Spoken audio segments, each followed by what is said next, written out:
Yo,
yo, good morning, good evening, good afternoon, peepos.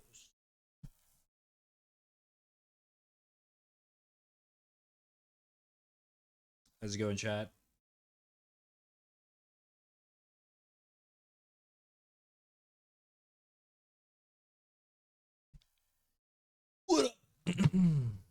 G'day, Disaster Pain, Yua Mitsue, Davy, welcome.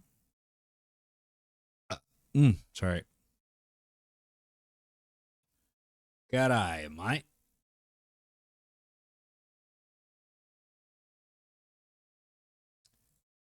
Oof.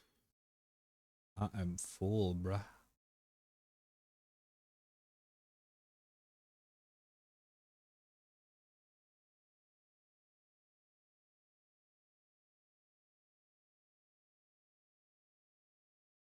Bruh.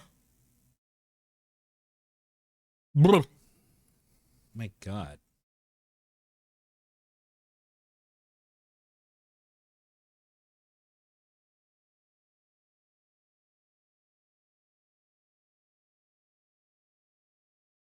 It was gonna be quite a challenge for me to stay up for a little bit today. Yesterday, I kind of fucked up with my sleep time. Well, not yesterday. I mean, like for a couple of days now. That yesterday, I kind of passed out for like 12 hours, kind of shit. You guys know what I mean. Yeah, I should probably check on my sleep time a bit better.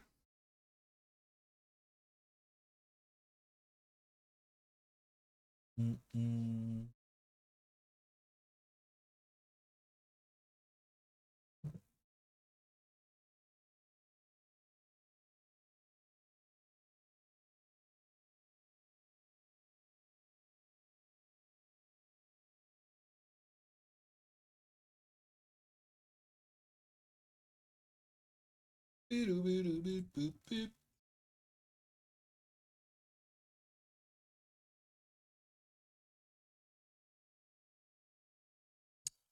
Hold up.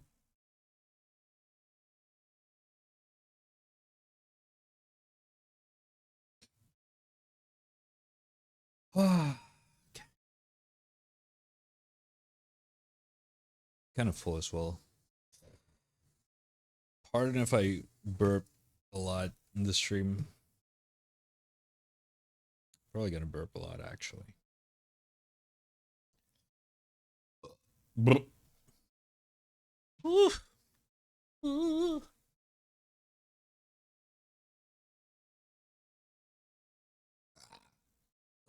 God, sorry. Mm.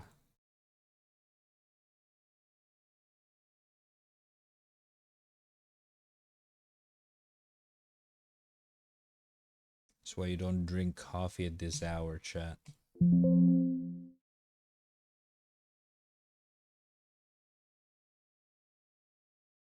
You do not. You do not. Whoa.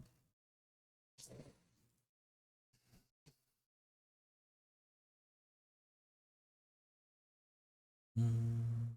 Mm.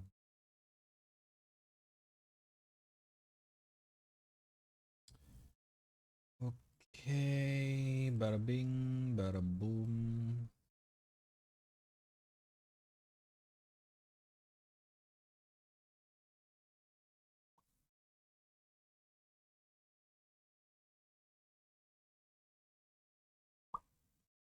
All right, cool.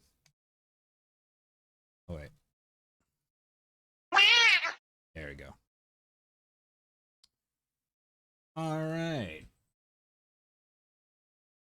Mm-mm-mm. All right. Actually, before we game in, let us check out what's on the internet.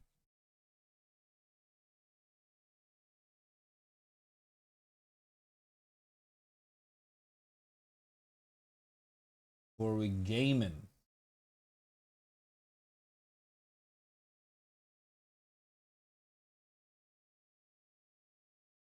Hmm. Boop, boop, boop, boop, boop. Wait, did we watch fucking the lax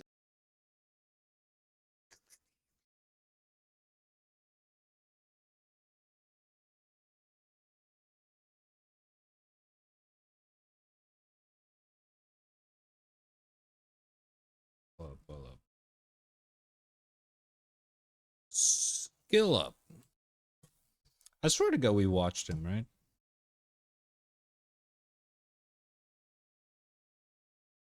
Oh yeah, we watched him. Well, I swear to God we missed on something. Or someone, rather. But who is it? I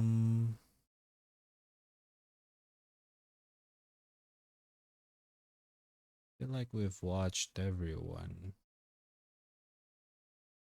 Oh, come on. Dude, my stomach is acting up. I just started the stream. What the fuck?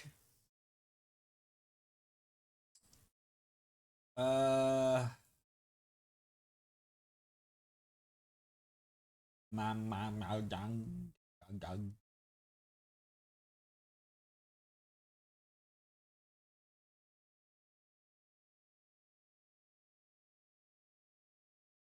Mm.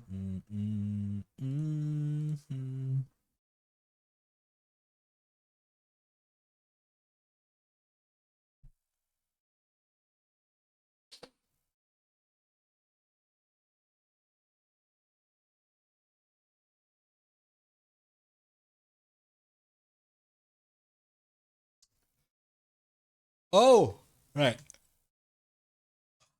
Drew.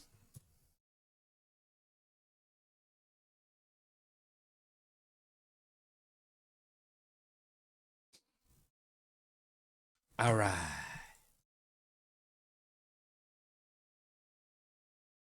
It's been a while since the last time I checked out this guy.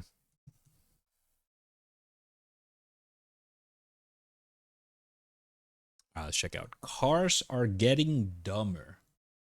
Hey guy, I want to start this video by telling you about something very dumb that I did recently, and I'm going to preface this story by saying that this was entirely my fault. There are probably 50 things I could have done differently to avoid what ended up happening, but I didn't, and that's on me. So I got a new car last month. For most of my adult life, I've been driving a 2012 Honda Civic that I bought from CarMax in 2015. I'll never forget the day I rolled up to my job at Popeyes and felt like the coolest guy in the parking lot. Took the Max part of the sticker off so it just said car on the back. Had a lot of fun back then. And even though this car was very reliable for pretty much the entire time I had it, it was starting to show its age, and I got to a point where I kind of just wanted something that felt nicer to be in. So I splurged a little bit, traded it in for one of the coolest sports cars on the market right now, a 2021 Hyundai Sonata. Now that's not the dumb part. There are so many things about this car that are massive upgrades over what I had before. There's a rear view camera, there's blind spot indicators, I don't have to plug my phone in anymore to play music, it beeps at me if I move 1 inch in either direction on the highway.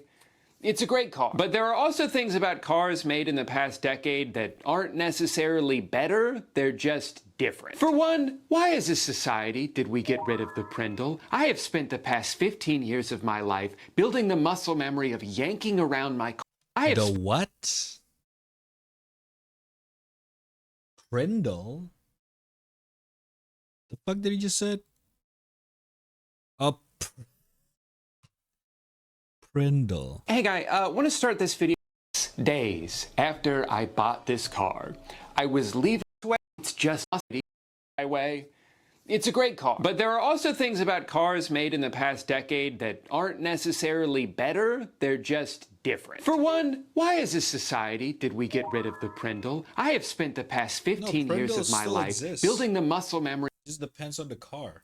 Of yanking around my car's joystick to tell it where to go, and now it's just buttons? And I don't have the muscle memory for that. I'm starting to develop some due to time passing, but for the first couple weeks I owned this car, I would have to stop looking this way so I could look down and see where the backwards button is. So that brings me to my story. 6 days after I bought this car, I was leaving a U-Haul storage facility and the exit gate was open. Now I've been there enough to know that sometimes, even though the exit gate is supposed to close, it'll just not. So I gave it a couple seconds, decided, yeah, it's gonna stay open, and started driving forward.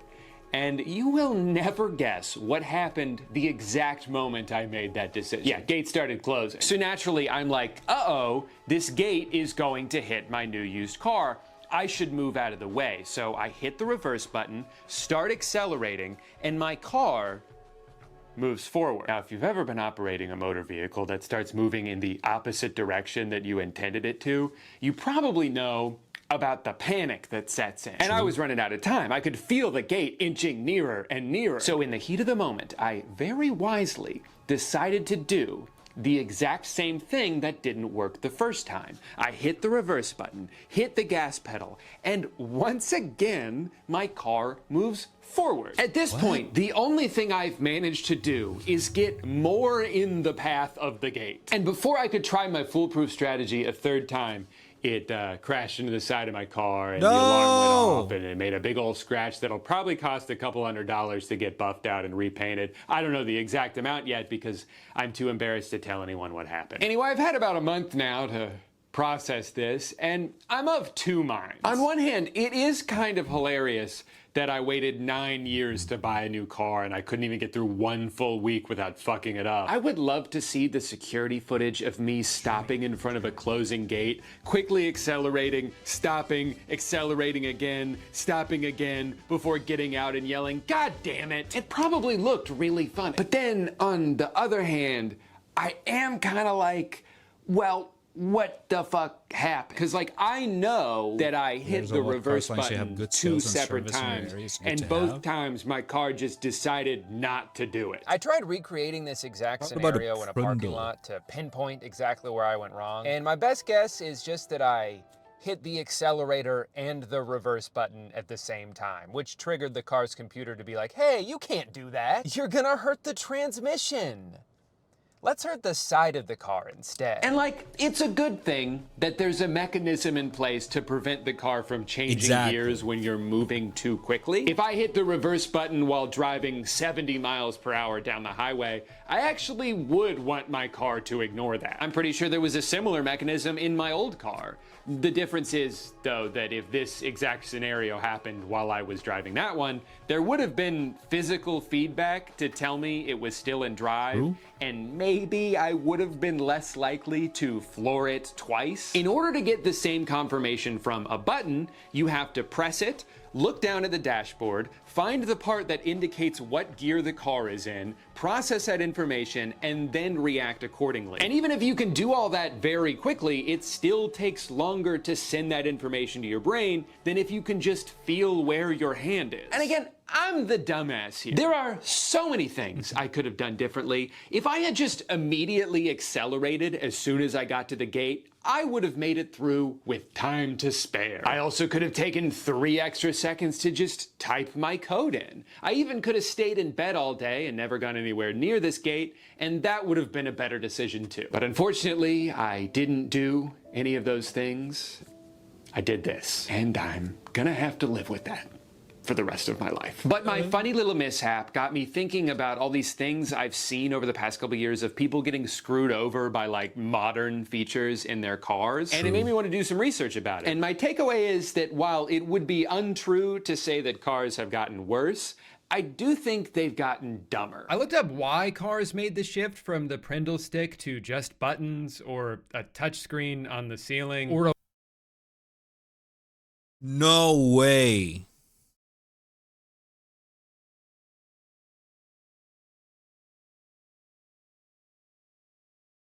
No, that is not real. Touch screen car shifter.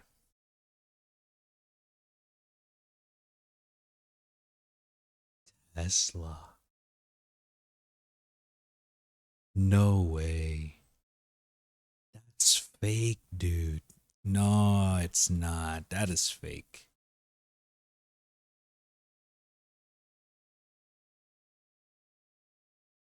Can't even see it.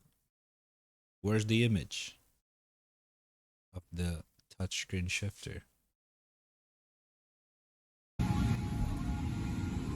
Huh?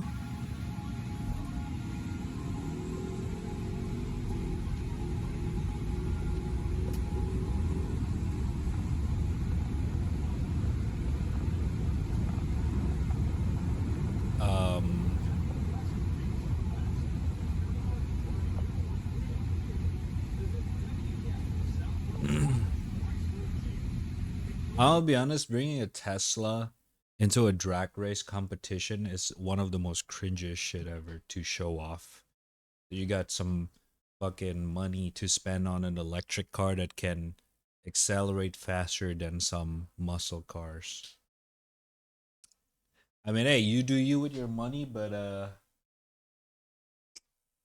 and you know, I don't think you want to like show off how you can like accelerate so fast with your electric cars, you know. I mean,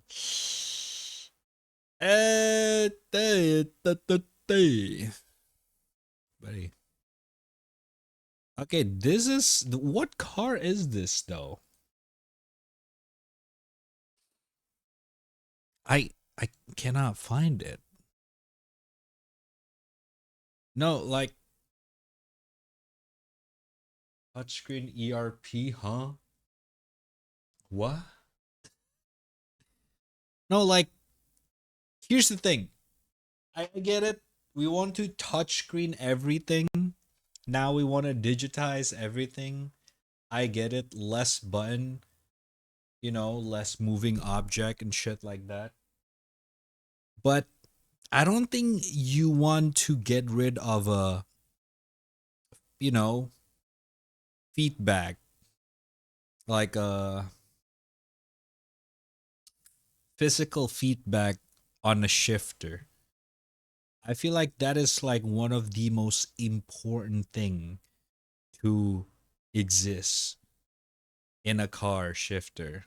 That is a physical feedback because you're not like the point is to minimize the time for the driver to look at the thing that you touch in your car because you want to look at the road while moving shit. You do not. What the fuck is this? Having a car guess what direction you want to go in is pretty crazy, but it works. Forward, drive. Even if there's something in front of me, brake, reverse, easy. But if I want to do it myself, I can use the screen to go forward, reverse, and then tap it to park. And in case of an emergency, I have a backup shifter hidden right up here. Oh, it's a backup on Tesla. Okay, fair. But it's still, they put it in a fucking touchscreen. To park. I don't know about that. Sure. It's an automatic. Maybe it's different, but still, it's so lame. Or a wheel that's right next to the volume knob that hopefully has never caused a hilarious but Ew! Nah, this is ridiculous. Oh, sorry. This is ridiculous. A fucking knob? that's right next to the volume knob that hopefully has never caused Dude, what? a hilarious but unfortunate accident. And it turns out the main reason is just that the stick is not necessary anymore because you're not physically changing the gear, you're just telling the car's computer what to do. Which, like, I get it, you know, I'm not here to stand in the way of progress. I just think that if you have to create a new problem in order to fix something that wasn't really a problem to begin with, you're not being as innovative as you might think you are.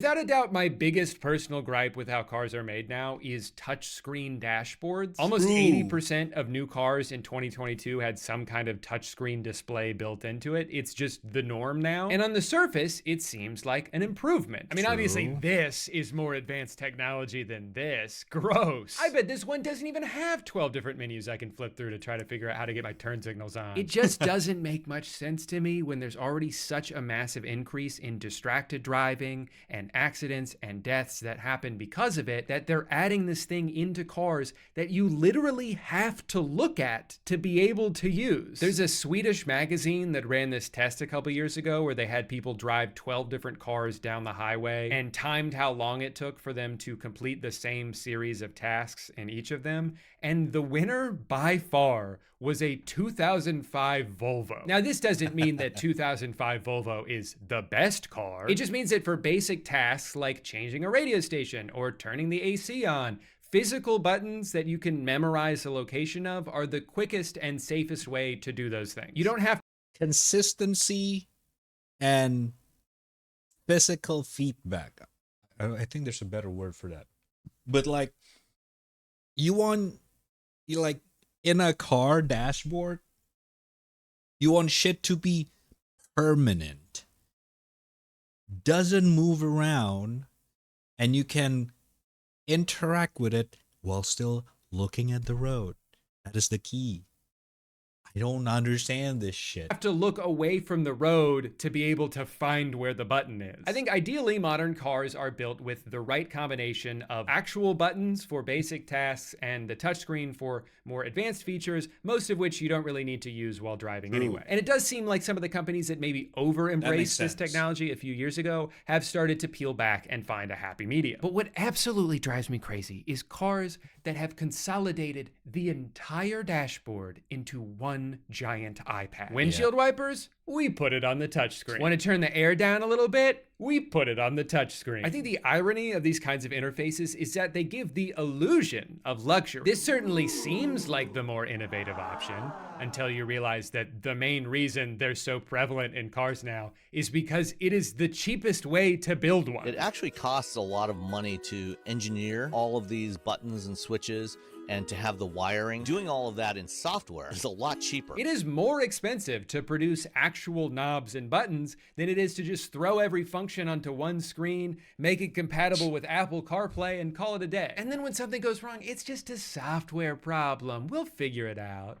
Or maybe we have to replace the entire thing and it's going to be $4,000. Who's to say? And I didn't even mention the fact that if the screen does end up malfunctioning in a car that's entirely reliant on it, it's not just a minor inconvenience, it means you can't drive the car until it gets fixed. Some of the extra hoops I've seen people have to jump through in order to accomplish basic tasks now are mind-boggling. You know how sometimes you have the AC on, but it ends up blasting right into your hand, so you have to reach over and change the direction of the fan? I feel well, that that's literally fucking dumb, okay? That's how a caveman would do it. It makes way more sense to go on over to the car tablet, find the AC control button, select the air vent you want to change, and then drag it where you want it to go, all while barreling through a school zone. While watching a bunch of videos of car dashboards, I happened upon this 1989 Toyota, and there's something so beautiful about it. Look at that subtle burgundy interior, the tasteful thickness of those buttons. Oh yeah, dude.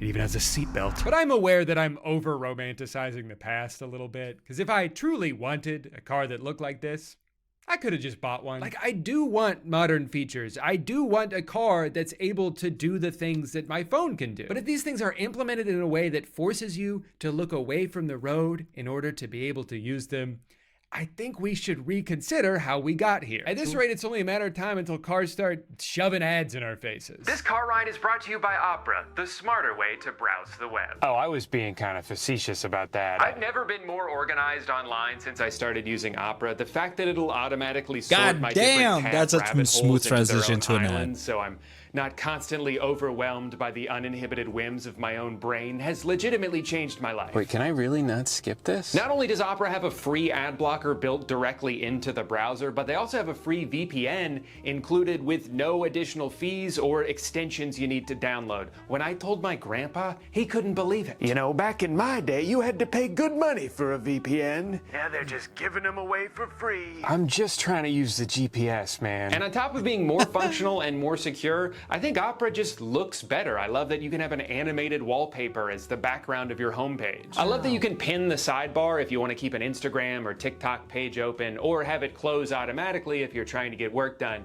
and need to keep the endless scroll at arm's length. There's even a battery saver feature you can toggle on and off that'll help you get the most out of your laptop before having to get up and finally charge it. That does sound pretty useful, actually. Upgrade the way you use the internet, download Opera for free using my link in the description. If you scroll too far, don't worry, it's also in the pinned comment. Thank you to Opera for sponsoring today's video. Wow, I'm convinced. I'm going to download Opera on my computer and smartphone today.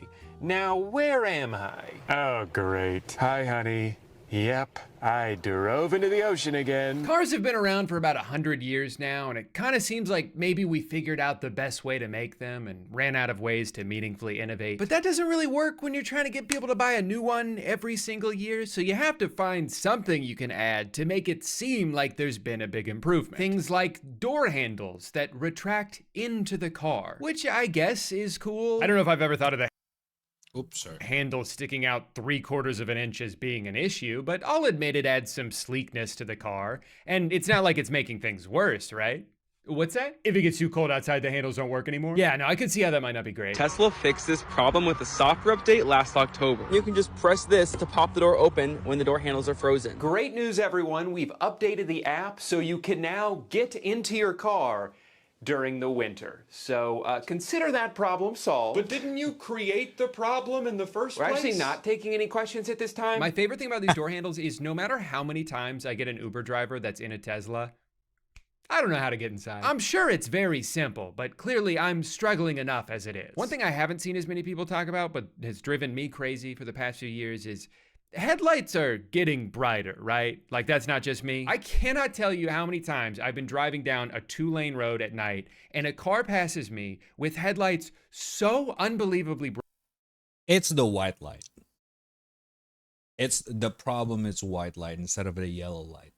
Right. I cannot see anything for like 10 seconds. Hopefully I'm still in my lane. I guess I'll find out soon. Now, this is one of those things that's a double-edged sword, right? Because in theory, brighter headlights should make driving safer because visibility is improved. But I feel like it has to negate a little bit of the safety when those headlights don't just hit the road and instead shine directly into the eyes of oncoming drivers. I looked it up, and the two things that are causing this are, one, manufacturers using LEDs now instead of the softer and yellower halogen bulbs from the last couple decades. LEDs tend to be brighter and more compact, so they hit even harder when you're staring down the barrel of one. Oh, this one for sure. But the other reason for this is a byproduct of something that I think is in itself a problem, which is that cars are so much bigger now than they've ever been. So if you're driving a sedan in the opposite lane of a brand new Suburban, those lights are gonna have to go through your eyeballs in order to hit the road. There's something a little paradoxical about the safety of cars now, where they are much safer than they've ever been, while also posing more of a threat than they ever have. A brand new truck may have great safety ratings because it's twice as big as every other car around it,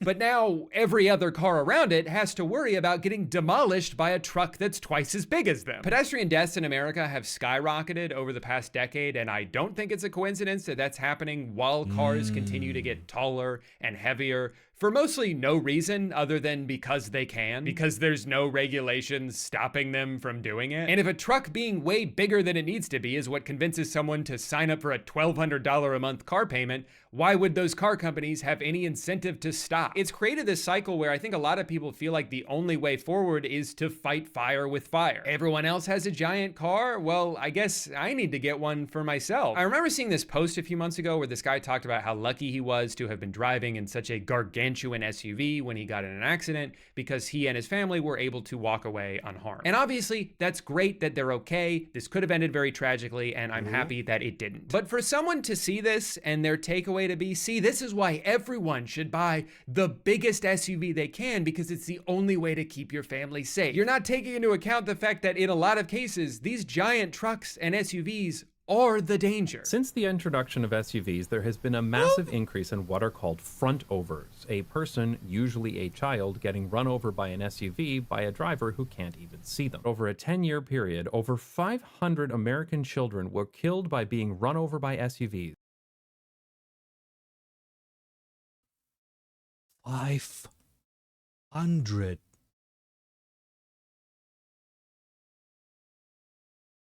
I mean, shit, why stop here? I think every American citizen should drive around in a military-grade tank. Yeah, we might run over a few more kids, but as long as they're not my kids, who gives a shit? Now, of course, I cannot make a video about cars that are bigger than they need to be, and dumber than they need to be, and more dangerous than they need to be, without talking about the one that lies squarely in the cross-section of that Venn diagram, the Tesla Cybertruck. Welcome to the Cybertruck unveil.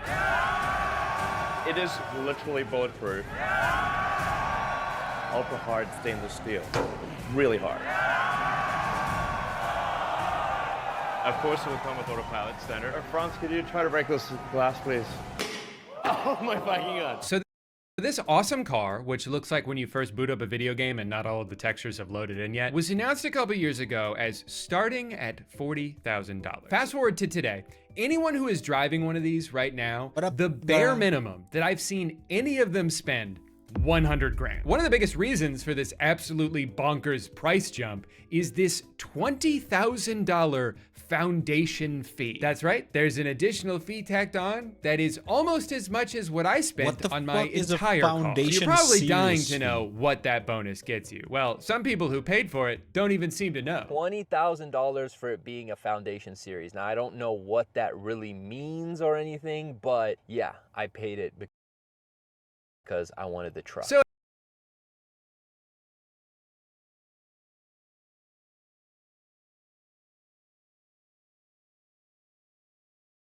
all right, I don't know if he's flexing or he's dumb. Maybe flexing, maybe I'm wrong here. Maybe just like, just $20,000. I don't know what it's for. I got the truck. I don't give a shit. Huh? You're willingly buy the Cybertruck and don't know where the fuck your $20,000 going to?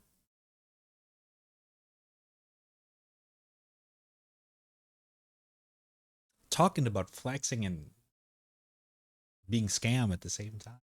What that really means or anything, but yeah, I paid it because I wanted the truck. So at first I thought it was just that it says the word foundation on it, which would be really funny. But apparently most of what that fee is meant to be attributed to is the self-driving feature that you would otherwise have to pay a separate monthly fee to access. No way. No fucking way, dude. Wait, Tesla have a fucking subscription fee for the autopilot?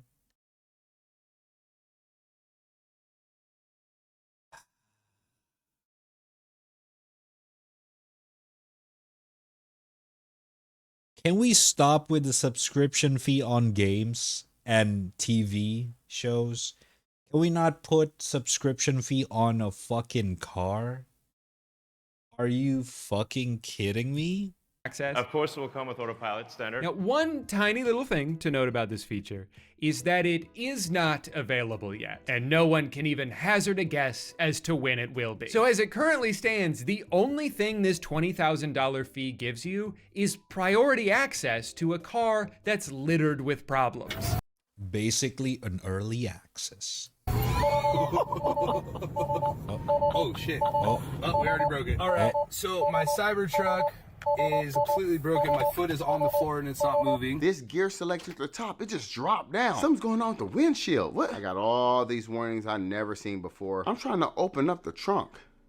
It won't respond. I'm going back and forth trying to close it. It won't close. It won't close. It won't close. When the tailgate's down, the camera's showing you the street. I have had enough. At this point, I think I know more about manufacturing than anyone currently alive on Earth. I have to say, I have really enjoyed watching videos lately from people who may or may not be in denial about the absurd amount of money wasted on this stupid car. They'll make these update videos where they complain about so many things they hate about it, and then be like, and that's why it's a perfect car. And I have no regrets. This car is definitely worth the hype. This thing right here is a fingerprint magnet. I just got my car washed yesterday and there's still water spots. I noticed that my roof was starting to come off. Their navigation system sucks. It's rusting on the inside. It was like this when I picked it up. I definitely think it's worth $100,000. So Nah. This cannot be real. Included with the Foundation series, you get all-weather floor mats, and if you look right up here, there's a little Cybertruck logo. Wait, did you say floor mats for all weather? Well, never mind then. They should have charged an extra $50,000. Sorry, I should be more sensitive. These people are going through enough right now. It's bad enough their car is falling apart, but they're also getting relentlessly bullied. Cyber clown trucks for stupid. Give it to the stupid clown to spend their life away. And this guy just said gay truck. That's like a truck owner's worst nightmare. I will say one thing I do really love about this car is that the rear view mirror doesn't work. Its view is completely obstructed most of the time. I mean, if you want, you can just look down at the screen at the rear view camera, but that also becomes useless if it gets even a little bit dirty. And isn't driving through dirt kind of the whole point of having a truck? That's all they do in commercials. Now, if off-roading is the thing you want to do in this truck, good luck, because it doesn't seem to know how to do that. My friend in the 4Runner wanted to take that incline challenge, and he killed. The Subaru also went up that incline. The Cybertruck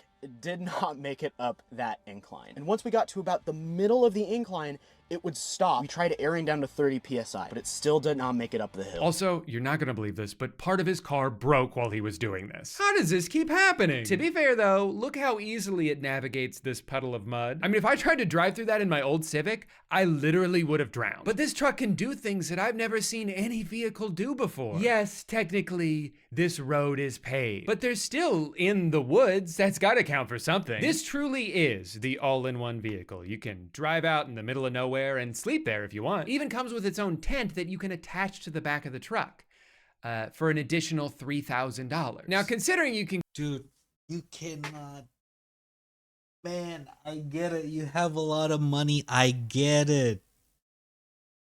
But you cannot be fucking playing around like a fucking... Oh my god. What the fuck? Can get a pretty big tent for like $100, you'd probably assume that this thing is decked out with premium features. No, it's just a tent. A 1-inch thin mattress, a couple of straps, a zipper that barely works. But since it's an official Tesla product, you know you're getting that signature high quality engineering. Oh, that didn't sound good.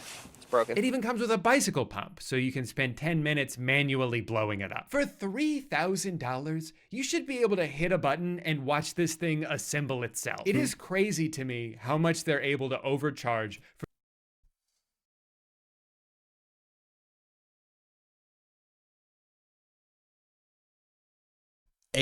Okay, hold up. I gotta hide myself.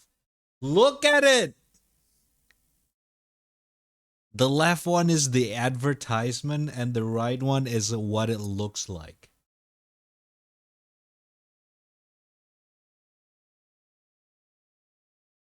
Dude, no. No, this is like the Fallout 76 limited edition fucking merchandise all over again.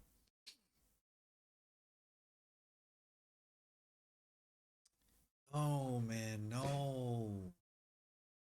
Why do people keep getting away with this?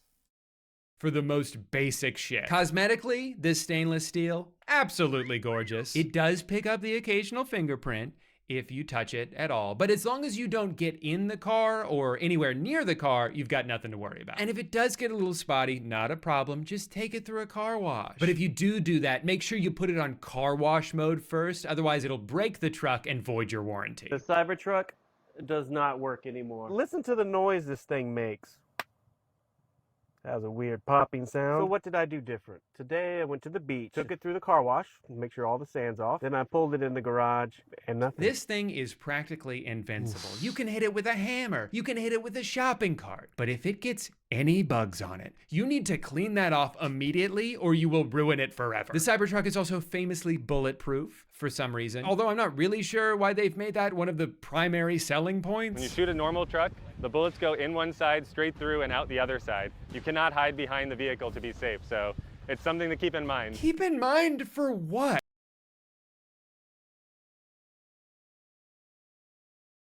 Should I do an American joke here? No? That would be insensitive? Alright.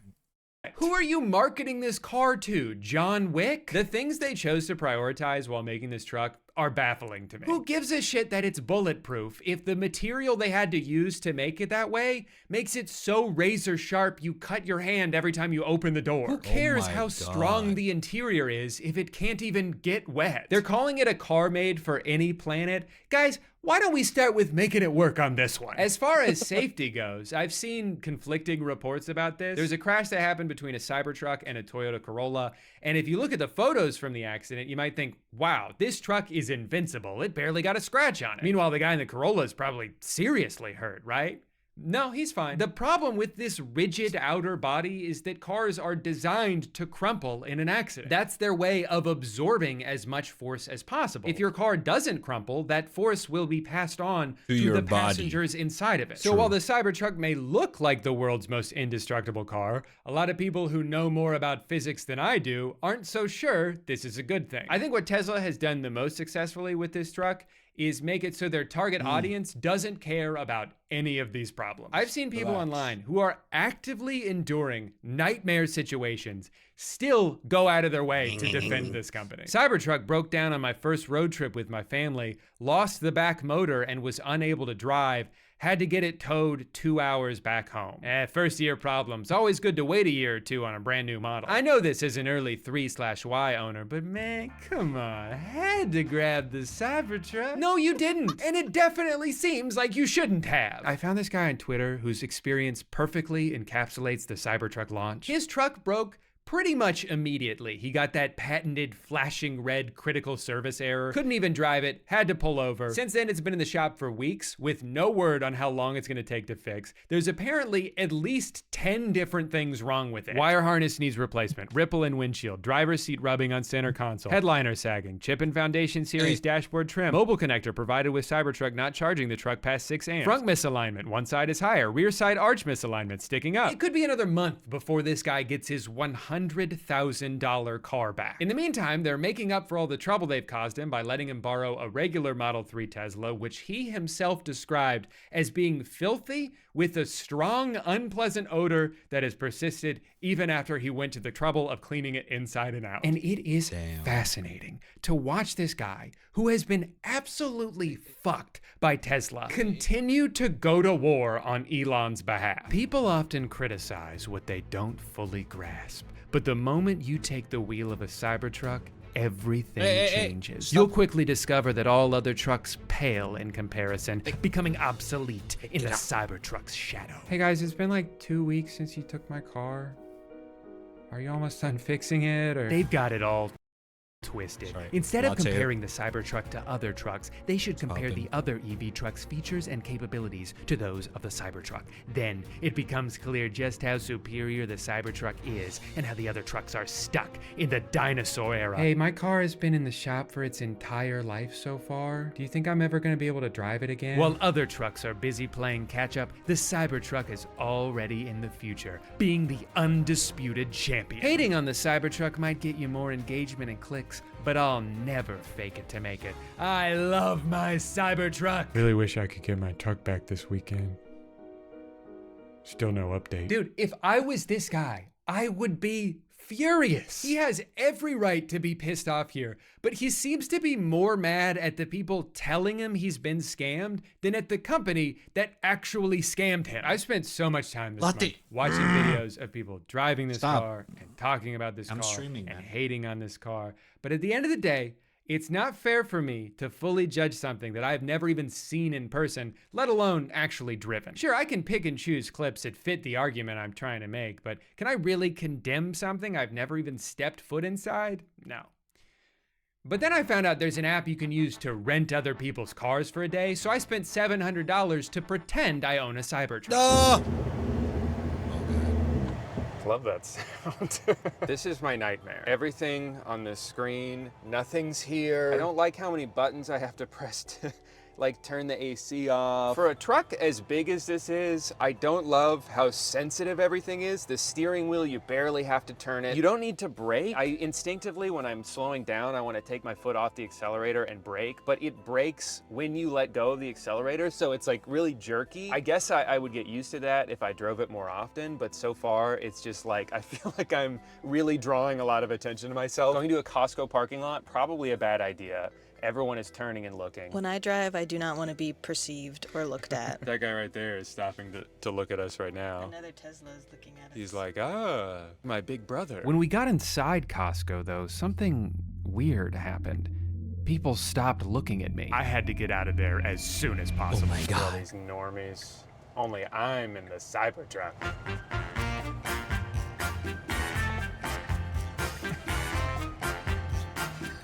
Okay. What? So many steps to open the mirror. They have something called karaoke. Look at me, took to me, shook me, feeling me, singing from heart. Like a lot of reviewers said, you cannot use this rear view mirror. It is just complete darkness in there. It is very smooth to drive. It doesn't feel like you're driving a giant truck, but I kind of wish it did. If you forget that your car weighs 7,000 pounds and you're driving it like it doesn't, like I just feel like it's way too easy to accelerate as fast as you can and slice someone in half, which I'd rather not do. It was a beautiful spring day outside, so the next thing on my agenda was a romantic picnic in the park with my lovely wife. What's wrong? You've hardly touched your cereal. We don't want Cinnamon Toast Crunch, I got a banana instead. I've driven a little bit now. I'm pretty sure every time I've parked and gotten out so far, I've left the car on because I don't know how to turn it off. There's not like a button or anything. But I finally figured out, it's very intuitive. You hit this, and then was it safety, right? And then you scroll all the way down, and you want to scroll past Joe mode. Don't put it on Joe mode. What the fuck? It's Joe mode! And then that's it. And that's how you turn off the Cybertruck. Getting the truck to fit into my garage was a lot closer of a call than I expected it to be. If I did own this car, this would be quite the fun little adventure to get to go on every single day. And that's how you park a Tesla Cybertruck in your garage. Despite all my issues with the truck, the more I drove it around the city and felt the enamored stares from mesmerized bystanders, I was reminded of what the guy I rented it from told me. You'll feel like a celebrity. And god damn it, he was right. I've never felt more popular. What, is that freaking Brad Pitt over there? Nope. Just little old me driving the best truck in the world. Please, no pictures. I'm a regular person just like you. I like the way this car makes me feel. I don't care how much it costs. If it's not solid gold, I don't want it. Hey, can I talk to you for a sec? Sure, but make it quick. Ever since you've been driving that car, you've been acting kind of weird. How exactly do you mean? You're like a completely different person now. Oh, I see. You're jealous. What? You're jealous because I own the world's most awesome car. You don't own the car. You're renting it for one day. Oh, tell me how I knew you'd bring that up. Because it's true, Drew. I'm sorry, I can't deal with this right now. I need to go clear my head. I'm gonna take a nice scenic drive dangerously close to the edge of a cliff. We interrupt this slow motion car montage with some breaking news. Somehow the Cybertruck just got even dumber. Tesla has officially recalled all 3,800 of the vehicles due to a problem with the accelerator pedal. Turns out the pedal has a cheap plastic cover over it that's been fastened on so poorly, it's sliding off, getting lodged under the piece in front of it, and causing drivers to go as fast as this stupid car can go. It held the accelerator down 100%. Full throttle. This is a real thing that's actually happening. We here at Channel 300 News urge you, if your husband is about to drive one of these death traps near or around a cliff, you must go stop him. His life could be in danger. Honey, I just saw on the news. Who's a big, strong truck? That's right, you. I had to give the truck back last night. No! It was one of the hardest moments of my life. Technically, I still had a few hours left on the rental, but Amanda said she felt weird or something. I don't know, it's all a blur. Final thoughts on the truck. I think it should cost $1 million, and I wish it had 2 accelerator pedals and no brakes so I could drive twice as fast and never have to stop. Please subscribe.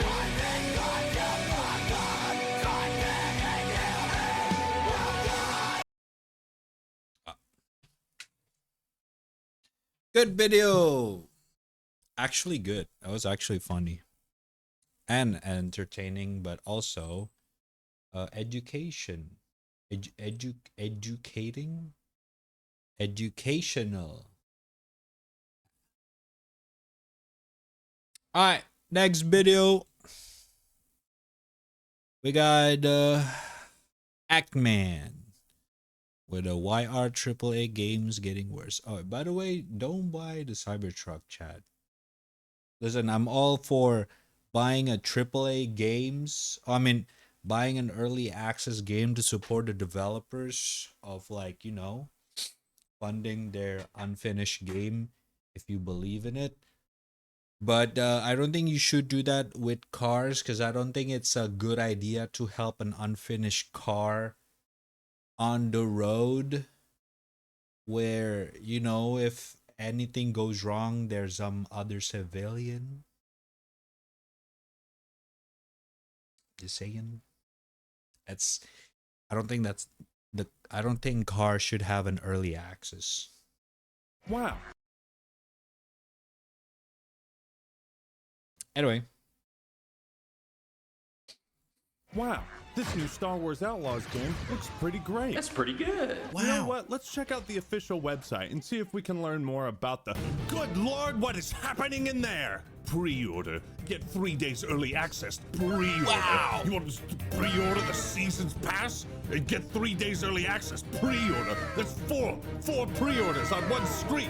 Extend K's journey with 2 upcoming DLCs. You want to play the exclusive Jabba's Fuckhouse?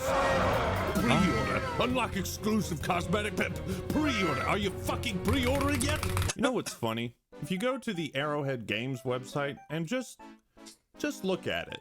There's something special about an Arrowhead game. Games should challenge the creativity of the individuals who play them. We want our games to help forge friendships. And look at that. Not even an advertisement for the Super Citizen Edition.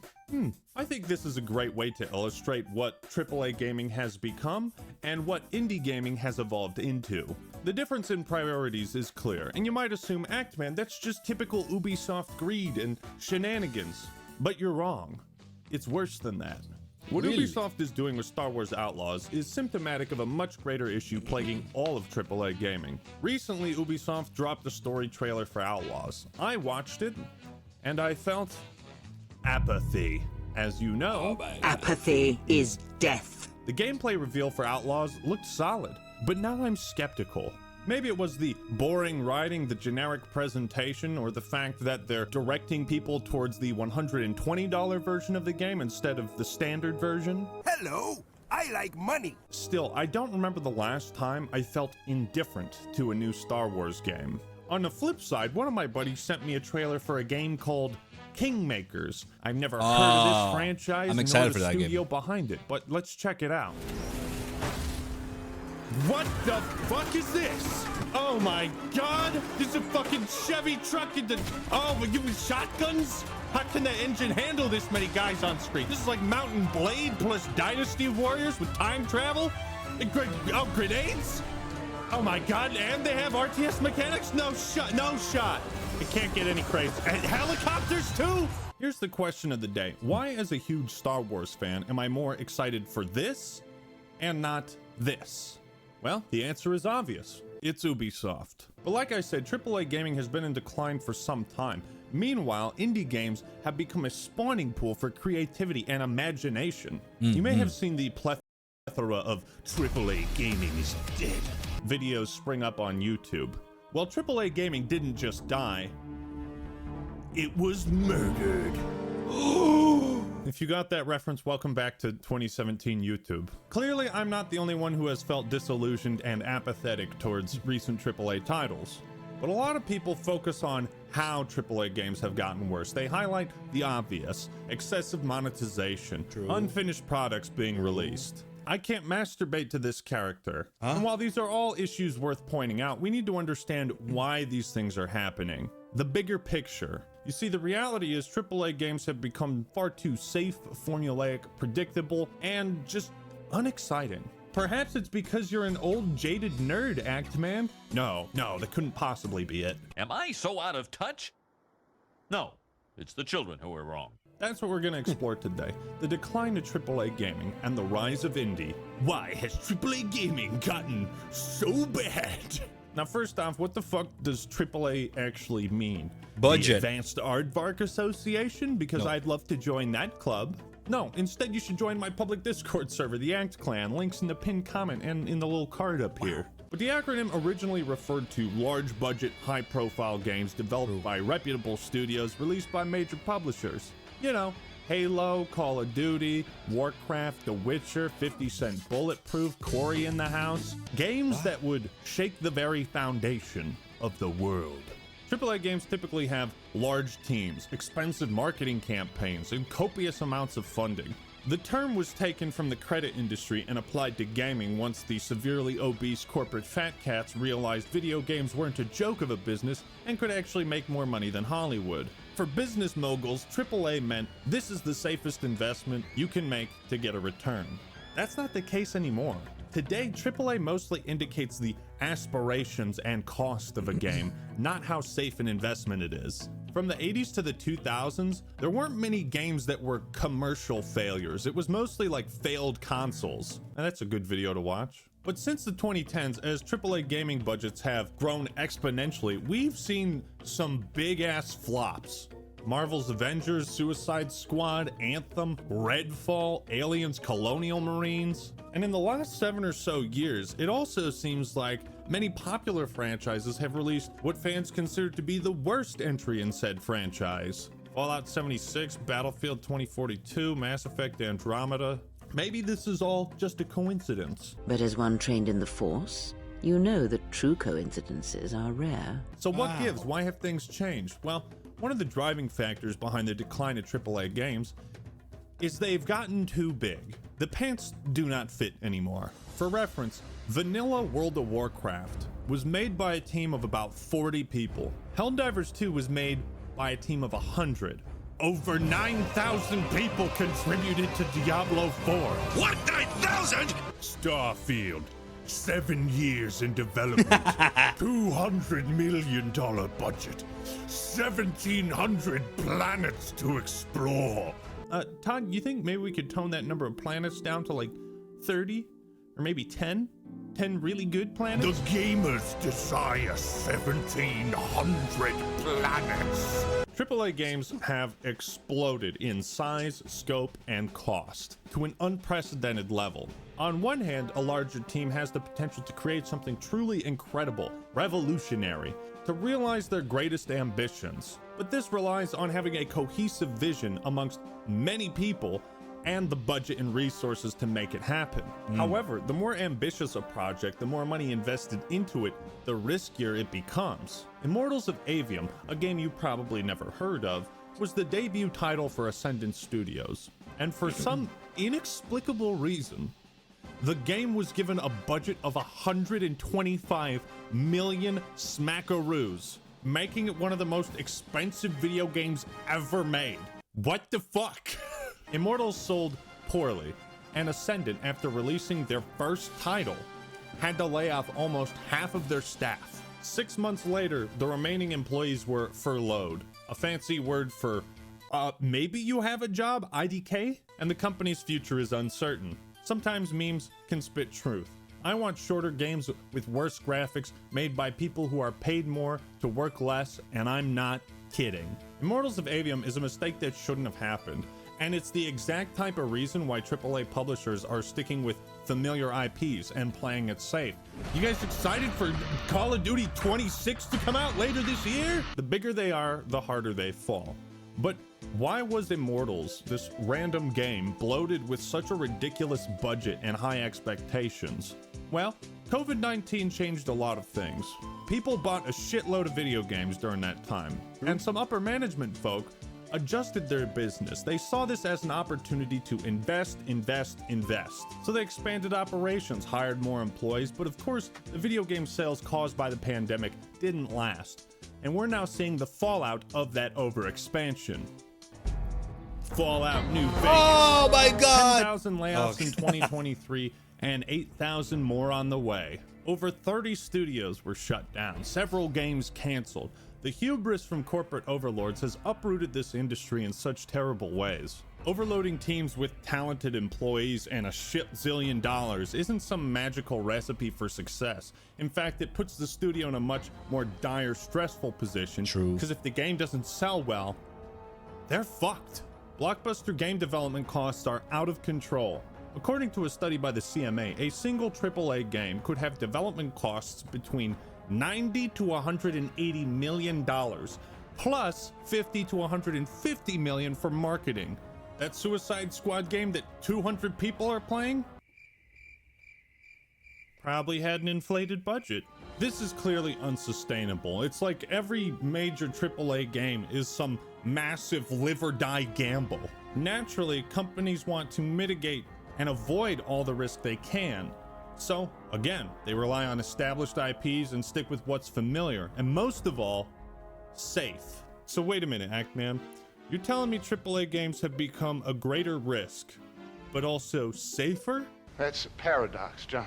Think about it this way. The bigger the budget, the more employees working on a game, the more copies it needs to sell.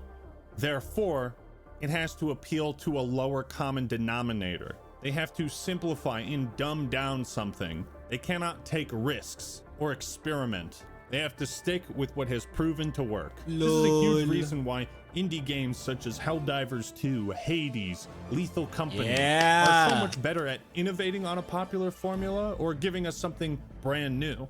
Which would you rather play, Back 4 Blood or Deep Rock Galactic? I better see some fucking rock and stone. But that's the thing. Back 4 Blood is a cheap imitation of what inspired it, while Deep Rock Galactic is a unique twist on the whole four dumbasses trying to accomplish something co-op game. Deep Rock is brimming with charm, style, and this is gonna sound cheesy as fuck, but you can feel the love that went into it. I can't say the same with Back 4 Blood. What are some other examples that illustrate how games have gotten safe? Well, let me ask you this. Did you think for 1 millisecond that the Modern Warfare 3 remake was going to do the no Russian scene justice? Did you think it was going to be as shocking, if not more so? No! You terrorist. No! You look like one. Jesus Christ. Woo! Oh, give the writers a raise. Of course not. Like, even Call of Duty feels like it's been sterilized, but of course there's some exceptions with like Cold War. I mean, that game took some serious risks with its campaign and story, and it paid off. Gamers love being I need to play surprised. Cold War. We love being thrown for a loop. Because I mean, it's like so the hard to campaign, do 'cause now I in heard the it's age actually of pretty the cool. internet and with all these leaks and everything. This is why Helldivers 2's live service is retaining so many players, because there haven't been any roadmaps going into excruciating detail about what to expect. It's why the redemption of No Man's Sky hit so hard, because Sean and Hello Games just went into hibernation and came out when they had something to show people. When I say safe, I'm not just talking about the lack of innovation with game design, but also the writing. AAA franchises that used to go really hard with the dialogue now feel tame, like they're pulling punches. I'm not a huge expert on Fallout, so Fallout fans, please correct me in the comments if I'm wrong. But there is a massive difference between Bethesda's Fallout games and the other Fallout games. True. In New Vegas, you can literally sell drugs to children. Like that's a real choice you have in the game. You can be an absolute maniac. You can shake down a guy for caps and he'll say, well, you've taken everything but the clothes off my back. And then you can say, actually, give me your fucking clothes too. You know what I mean? Like, for some reason, I just can't picture these types of things being in a new Fallout game. KOTOR 2 is also a fantastic example, because I doubt we'll ever see a Star Wars game that takes the franchise in such a bold direction. KOTOR 2 is a Star Wars game where the main villain wants to kill the Force, destroy the Force, like remove it from the universe, destroy the concept of Sith and Jedi completely. There's no way in Nar Shaddaa we'd ever witness a Star Wars game that delves into that sort of thing. According to Obsidian, Chris Avalon, one of the main writers for New Vegas and KOTOR 2, Obsidian made multiple proposals to develop spin-offs for Fallout and the Elder Scrolls, all of which were turned down by Bethesda. And while we can only imagine the reason why, perhaps it was too risky in their eyes. Here's another example, Halo Wars 2. Console RTS, pretty niche, but its expansion, Awakening the Nightmare, was the first time in a decade we saw the Flood in a Halo game. Why haven't the Flood appeared in the main series? Don't want to risk lowering the sales with an M rating, right? M-rated games don't sell too great, do they? Speaking of Rockstar, God, this industry pisses me off sometimes. LA Noire 2, where is it? Bully 2, Dude, LA Noire. I still don't get it that we don't have LA Noire 2. It does not make fucking sense. It doesn't make sense. Why?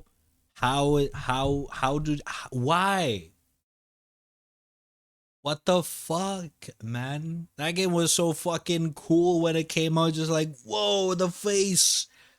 Oh, you gotta like figure out from how they fucking react and shit. Whoa, like, what the? You actually play the detective role.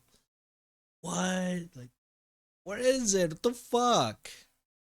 You might think, well, isn't that hypocritical, Ackman? You were just complaining about these companies sticking to established IPs. But both of these franchises only have one game. And that's kind of my point. Instead of making one, $400 million game, why not cut a chunk of that out and develop multiple AA games? What if they took one of these $150 million AAA budgets and made a couple of $20 million bets with them, right? And just funded a bunch of projects, and the risk is much smaller. And I think that would be very good for the industry. And I wish AAA would take more risks like that with smaller teams. Then you would get that cohesion. You would get that sort of singular vision, I think, and stronger creativity out of it. I at least understand this for Rockstar, because their games are so overhyped. If they released a sequel that you thought was a 9 out of 10, that would feel disappointing. True. A bunch of Halo spin-offs were also pitched to leadership at 343, including an ODST-themed game similar to Helldivers 2. Imagine what could have been. I guess I just don't understand why the corporate side of game development treats every title like it has to be an all-in bet. Do you see what I'm getting at? So many of our favorite franchises that we grew to love because of how bold they were are now playing it safe. And that's why indie and AA gaming is thriving right now, because they can take risks. They're not obsessing over how many people are gonna buy the game. The developers of Palworld were like, well, hope this doesn't make us go bankrupt. Indie studios are operating at the level that AAA used to. And when you don't have to make hundreds of millions of dollars to keep your company afloat and not fire your entire studio, you can take risks. And going back to my initial comparison between Arrowhead and Ubisoft, there's a huge difference in the mission statements of AAA and indie games. Baldur's Gate 3 is an indie game. Larian is an independent studio, but the quality is so amazing, you'd assume it's AAA, right? There's this trend of indie developers reassuring customers that they're not gonna nickel and dime us. No, there are no in-game purchases in our game. We believe in providing a complete and immersive gaming experience without the need for additional purchases. Vermintide 2 is one of the only games to do loot boxes right, because they didn't sell them. At the height of the loot box craze, no less. Helldivers 2 doesn't let you pay for tiers in the Freedom Passes. Indie developers can afford to be more player-friendly because they don't have these investors hanging over their heads and these massive budgets. You might think all these egregious microtransactions is just pure corporate greed, and there's a good chance some of it is, but it's also a safeguard, like a necessity. And I think the solution is just to make games smaller, dude. Now, a really shitty byproduct of this risk-averse mentality is that a lot of these publishers are looking for a quick buck. They want to make easy money, so what do? Bingo! Flood the market with shitty remasters. Boy, there's been an abundance of these lately. The Last of Us 1 on PC, GTA Trilogy. Oh shit, here we go again. Hell, even Dark Souls Remastered sucked major ass. True. Don't even get me started on the fucking Battlefront collection. Did you know that at one point Warcraft 3 Reforged had like 3 people working on it? Like one guy was supposed to remake all of the cutscenes? And this is so perplexing. These studios dump 10 figures into a new game, but can't even hire 10 people to make a decent remaster. It's like there's no middle ground. It's either no budget or dump the bank account. Meanwhile, Lethal Company, made by one guy. Now, because studios are investing so much, they tend to interfere with the creative process to insane degrees. They see trends that are making money elsewhere, and they think, well, let's just throw that into our game. I'm funding this. What I say goes. Redfall lost 70% of its Arcane staff during development, struggled the whole way. Development of Redfall began in 2018 as parent ZeniMax was quietly looking to sell itself and was encouraging its studios to create games as a service projects like Overwatch. Microtransactions were intensely encouraged. However, the problems in trying to develop Redfall surfaced early. Firstly, management kept offering conflicting visions of what the game would and should be, resulting in developer confusion about what they were creating. How to reconcile single-player and multiplayer within an Arcane game was never really resolved either. Secondly, Arcane employed fewer than 100 people, which had been enough to make a single-player game, but was not a healthy number for developing a large multiplayer game with microtransactions to manage. Outsourcing work to other studios was reportedly not enough to alleviate the strain. As a result of plummeting morale and lack of direction, veteran employees left the company in droves, with about 70% of the staff ultimately leaving Arcane. Redfall is not the only story of its kind. You can look at most AAA flops or AAA games that severely disappointed, and you'll find something similar. Management interfered. Management wanted this. I imagine they feel they have to micromanage these things, again because of the investment. Sometimes with AAA games, it feels like there's too many cooks in the kitchen, and Gordon Ramsay is pissed. What are you? An idiot sandwich. There's gotta be a happy middle ground in dev team size. Too small and you feel like the world rests on your shoulders. Too big and you feel like you have zero agency and influence. These big dev teams, especially when they're spread out against multiple studios across the country, can sometimes have very inefficient communication, bureaucracy. Next Battlefield has the largest development team so far. 1 year later, former DICE dev says 2042 never stood much chance being great at launch. There's a video by Timothy Kane, the creator of the original Fallout, about game development caution. And he talks about how certain things in game development now that could be fixed in 45 minutes now take 4 weeks. When we were making the Outer Worlds, the combat AI wasn't really in yet, so I asked for a very simple combat aggression code to be added. This is how simple it was. Every time an NPC got shot, they would see if that person was on the list of someone who'd shot them. If they weren't, they'd add them to the list with the amount of damage they just took. If they were already on the list, they'd just add the amount of damage they took. Whenever they're deciding who to attack, they attack the person at the top of the list. That's it. That's Simple. all I wanted. The programmer who it got signed to came to me and said, I need 4 weeks. And I'm like, why? Walk me through what you're going to do. And he goes, you don't understand. And I was like, I've coded this 3 times. Walk me through it. And he wouldn't. He left. The developer just told Timothy Kane, you don't understand? And he left. He left angry. Lead program.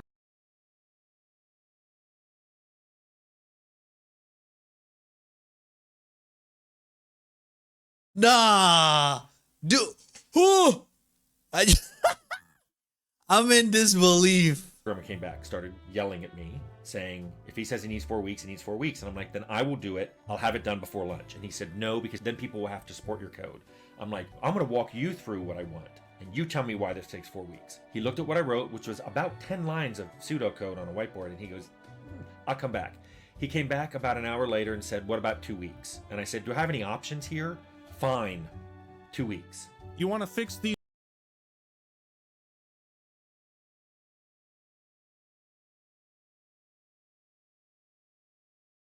Alright, I'm gonna be honest. That is way too close to home. Oh my god. Okay.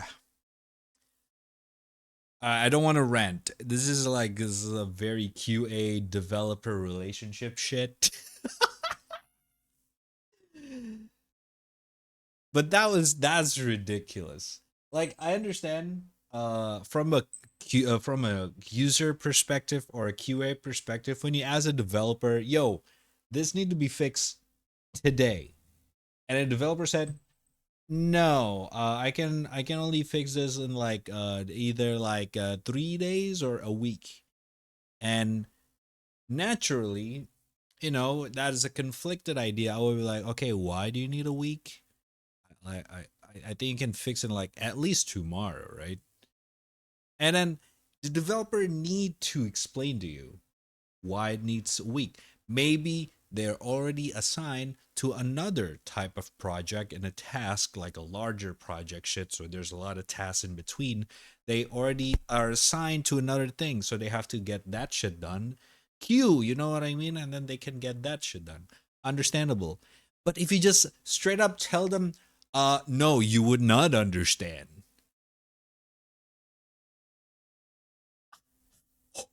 Dude, if I say that to my user, they're just like, no, you wouldn't understand even if I explain it to you. I would get fired on the spot. You kidding me?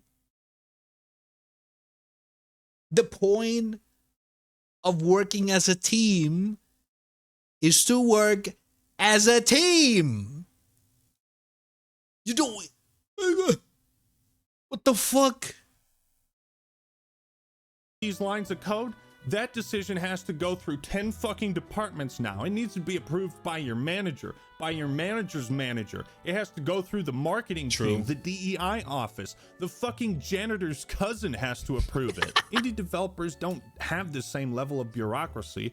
I imagine if there's a problem with the code, you could just walk over to the cubicle of Jimbo and ask him about it without the fucking HR department breathing down your neck. And you also have to make games that can be released in China. You need that China money. It has to hit certain quotas and scores on diversity, equity, and inclusion to secure funding. And the game needs to have microtransactions for this consistent revenue source, a live service business model, so that makes the investors happy. And can you see how creativity dies in this environment when games are made by committee and not creativity? It also seems like the more employees a company has, the easier it is for you to blend in and not be seen or heard. Indie studios typically have oh better my work- god, that is so true. Okay.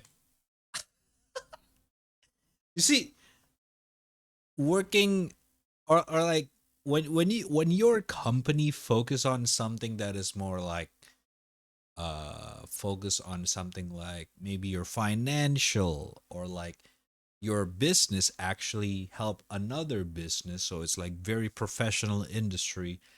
That is understandable if everything have to go on a professional way. But when you make a big ass company, or maybe your company was small and then it became big, and then your company's focus is on creating a product that is, entertainment or fun product, you need to try to separate which people that should focus on the management of the fun and which people that should just focus on the fun, because you don't want the developer of the game to think about the business aspect of it. That is the job of the management. But at the same time, you have to make sure the developer are actually in the zone, because their job is to make the game fun, period. They don't have to think about how does the game revolves around the money making. That is the job of the marketing, the finance, the business, not the developer, motherfucker. This is what a lot of AAA company are confused about, because their fucking company is just too fucking big. So they would splurge just like hundreds fucking millions of dollars into a single game. And when that fucking flops, they're like, what the hell happened? We put everything according to how it is. What the fuck did we do wrong? You focus too much on the money, motherfucker. Oh my god, big company lose touch. Working conditions with flexible hours. Employees have more creative control. Smaller teams allow the individual to have more influence on a game and a greater impact. I've seen a lot of articles from ex-developers who say, this game wasn't what we intended to make. It wasn't what we envisioned. Disagreements are going to spring up in game development, but it's easier to settle an argument between two people than it is 100. At the end of the day, indie gaming has risen where AAA has fallen. The decline of AAA gaming is due to the insane budgets, scope, and expectations of these games. how that affects the employees, the work environment, the investors and higher-ups who have to constantly micromanage these games and throw in their own ideas when they have no fucking clue what makes a good video game. I feel like a lot of these developers simply don't have the same luxuries and freedom to create art like they used to. Game development in the AAA space is now a committee process where simple solutions to bugs can take weeks, where the freedom to express and create art and take risks is suppressed in favor of creating the generic and the safe. Too many external factors have disrupted what used to be a creative process with the singular goal of making the best and most fun video game possible. It ain't about that no more. This shit has to make money, and a lot of it. And it's for all these reasons that AAA gaming is declining, and why indie titles are thriving. But what do you think? What are some of your favorite indie games? Let me know your thoughts and opinions in the comments below. Don't forget to join my public Discords.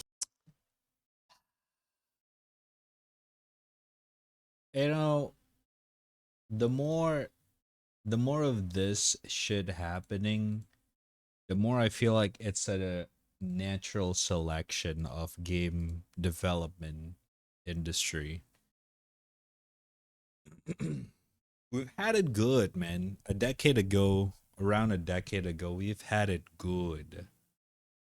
Especially 2 decades ago. The 2000 to 2010 was like the peak of gaming creativity era. A lot of the legendary games were created on those times, because the gaming industry is just going up. It's not at the peak yet, but there's a lot of really good fucking games were made at those times that people starting to realize that gamings are a huge deal. It's not just a bunch of nerds making games for a bunch of more nerds. It's actually just like movies, you know, Hollywood. It's like another media that you can showcase for audience. It's playable, motherfucker. But now all the investors and business suit and tie people saw what it is and fucking put too much fucking money and just destroy the balance of the fucking thing. I mean, I don't know, man. I feel like this is a necessary thing to happen. It's unfortunate because sadly a lot of people lost their job because they got fucking laid off.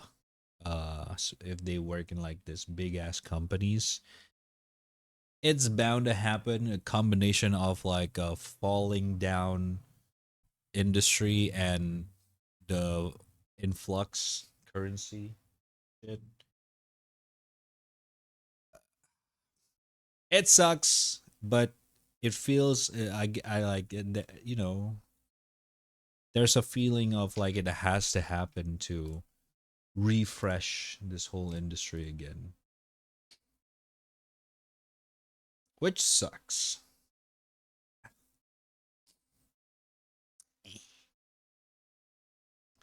I hope a lot more AAA companies are realizing this sooner, so that, you know, I don't know. I hope there's no more layoffs happening.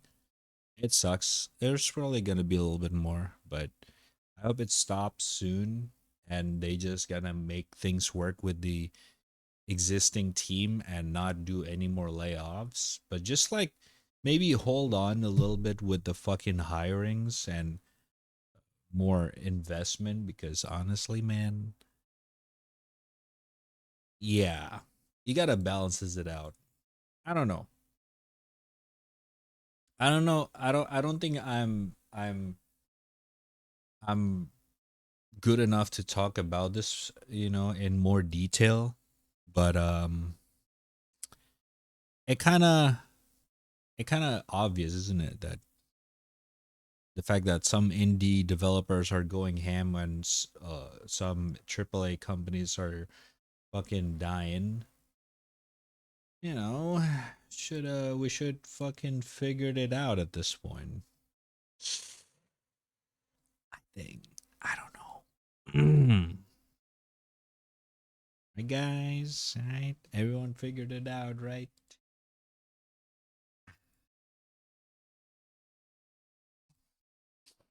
But yeah,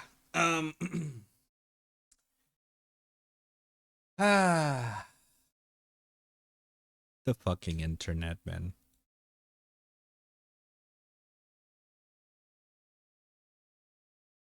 Anyway, the gaming industry is healing, I think. I hope. Especially with the recent things that happened with Escape from Tarkov. Yeah. I hope the community is doing what what the community is doing. Like keep on doing that. Keep on calling out all the, big company that they're fucked up and all that kind of stuff. We need that shit. We cannot keep all of these fucking people who want to monetize the gaming to just like get their fucking greed up. They gotta chill, man. Gotta chill. Gotta chill, bro. Let bygones. Right. Okay.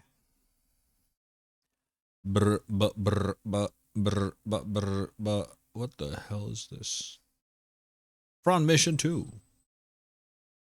Okay, let's play some games.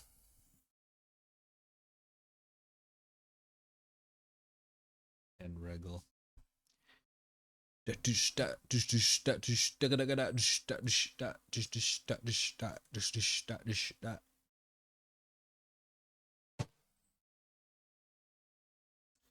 Oof. I should have get some coffee, man. I'm gonna be honest, chat. I'm not feeling my top energy right now. Mainly because yesterday on Sunday I kind of slept the whole day, and then like I think I slept for like fucking 12 hours or some shit. And I did fall asleep around like 10, 11 ish, like around around this time, actually. So yeah. But I feel like it's a little bit too early for me to sleep at this hour, so I'm gonna push through. But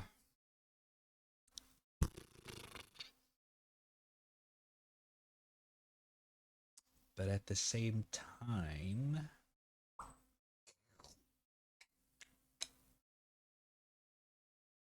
I don't think Jigs is here. He's still out. Probably got to do some co-op a little bit when he came back, but for now, I think we can do some Ball Out 2, Ball Out 3. When the game's on sale, yes sir. Pick it up, pick it up.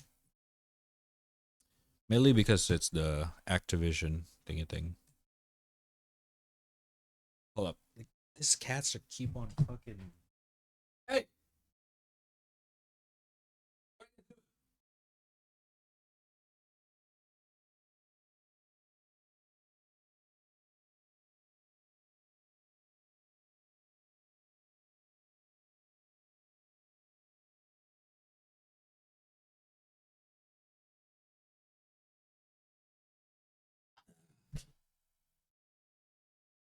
Doing that?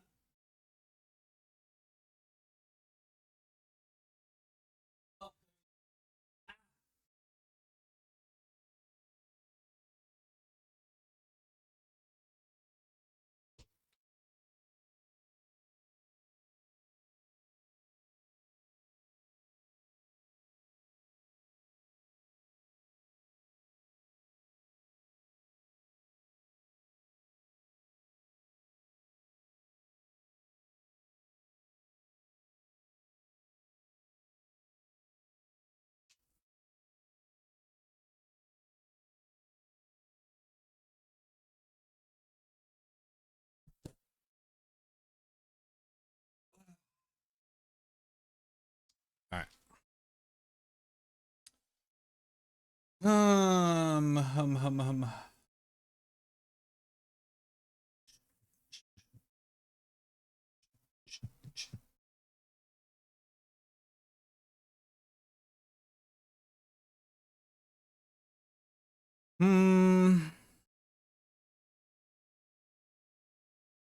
not gonna lie, I kind of want to do some Rainbow Six, but same time I don't want to do it alone. I think that's kind of like bad idea. Pretty bad idea.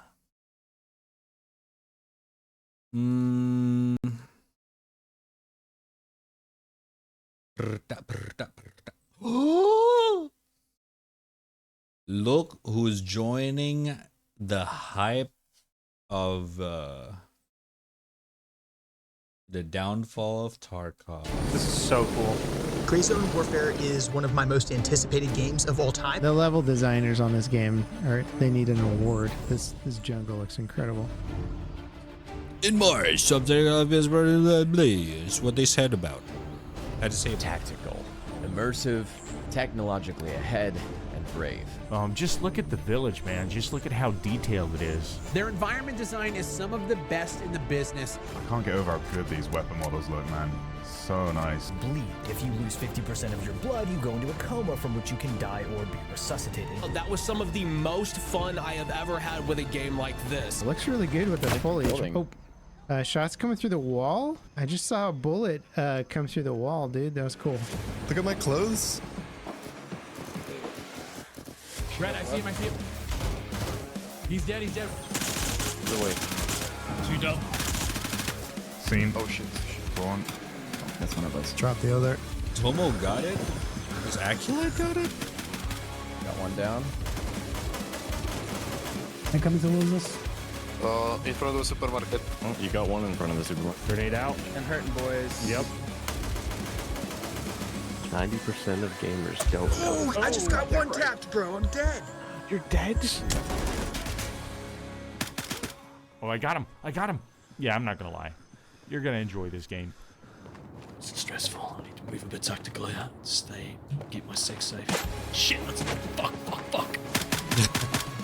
Got him, yes! The sound staging for the weapons is some of the absolute best I have seen come from the industry. Reload your mate, no! Outside the compound. Up and over. Delicious.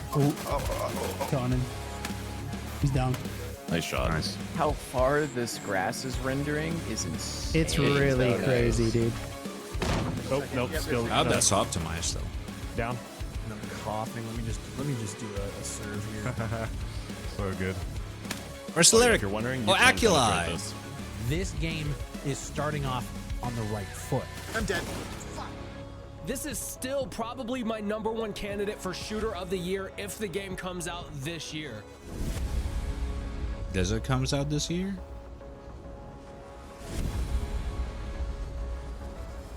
April 30. Oh, wait, what? Huh? Wait, tomorrow.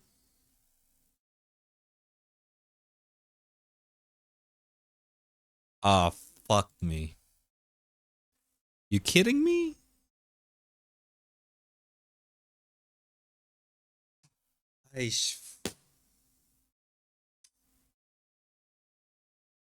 Alright, I gotta reschedule some shit. God damn it.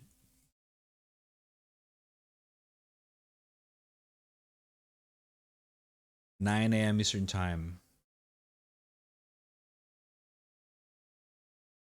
Okay. Shit. Alright.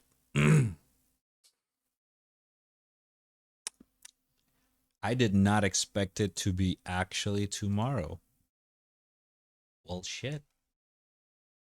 No, I'll make space for this game. I don't care. I want to play it. Well, fuck. Resident Sim seems cool. You gotta determine what you gotta fix. I actually haven't seen a whole lot with this game, so I don't know actually What's up?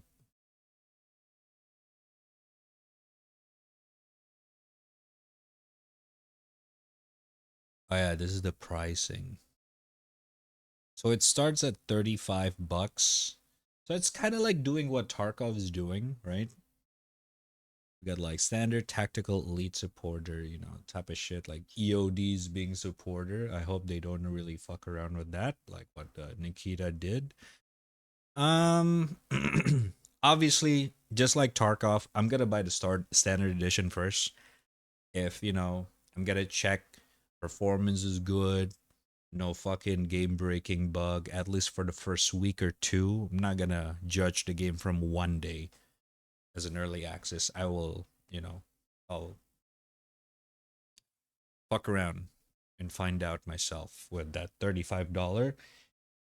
If I like it very much, they can get my supporter edition money, but if not, I'll just whatever. I'm not gonna upgrade.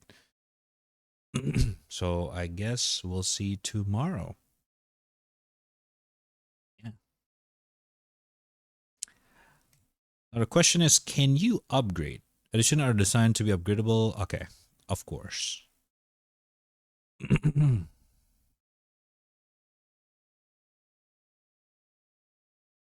Gear up. Okay, let me see what do you get for each of these.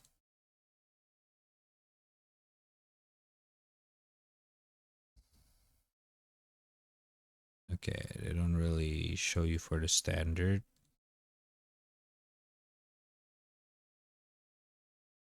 Tactical edition. Oh wait, you can see it from that. Okay.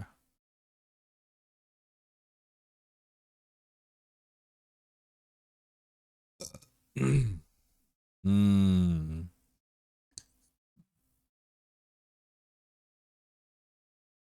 Assault rifle, pistol, stun grenade, assault rifle magazine, pistol magazine, collimators, rifle ammunition, pistol ammunition, helmet, ballistic, tactical. Okay.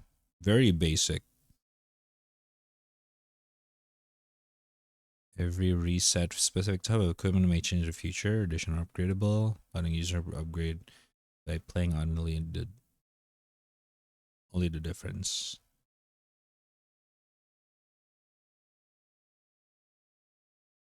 Additional.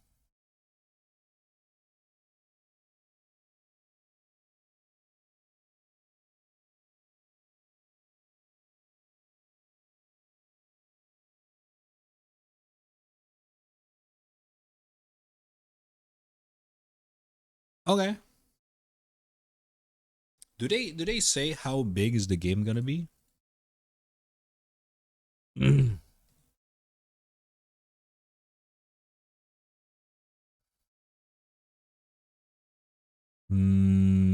I don't think so.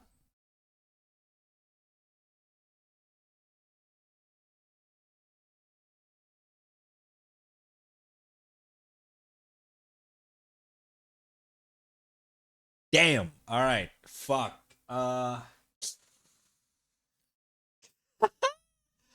Looks like we gotta put Fallout 3 for on the side for a bit. I cannot miss on this. I actually been wanting to play it ever since the early access. Uh I mean not the early access, the content creator session. It looks fun. I'm curious. I'm mainly just curious, I'm not gonna lie. I'm gonna be honest, you know, I got a feeling the game or the early access was not actually planned to come out tomorrow. It's only come out tomorrow because Tarkov fucked up. It's the same shit as what Arena Breakout is doing. They immediately put out a trailer when the Tarkov drama started. And that game's early access is gonna be out on May 8th. Gray Zone is tomorrow. Oh my god. Everyone is capitalizing on this fucking drama.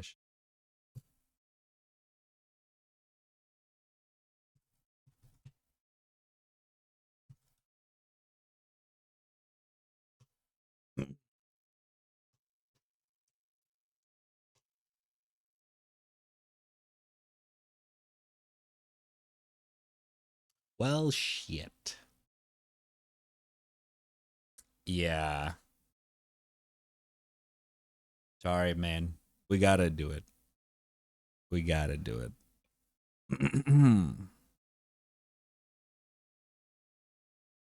All right. All right, all right, all right. Cool, cool, cool, cool.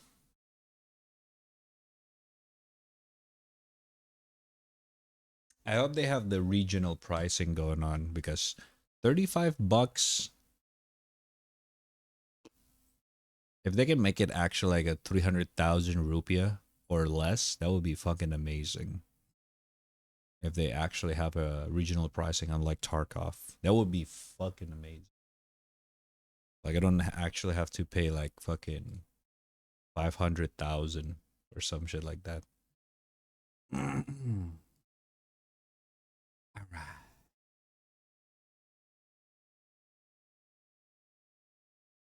All right, now what? Brr, brr.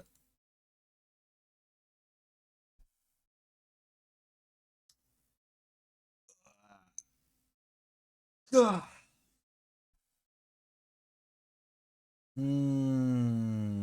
What should we play, chan? What should we play?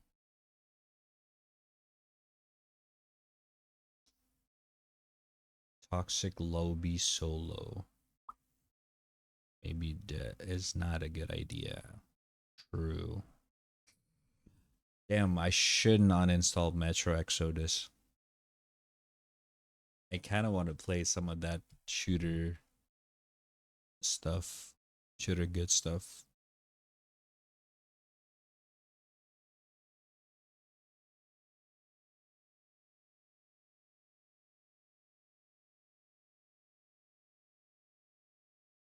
Oh my god. Mm-mm-mm.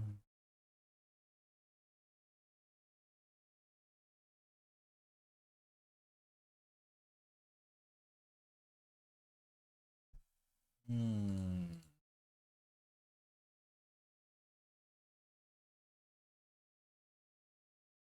Mm-mm-mm.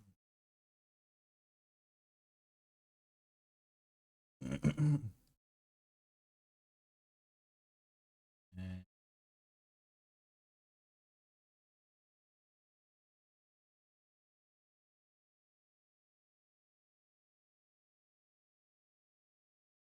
Actually, me and Jigs also need to decide whether we want to finish Gears of War 5 or not.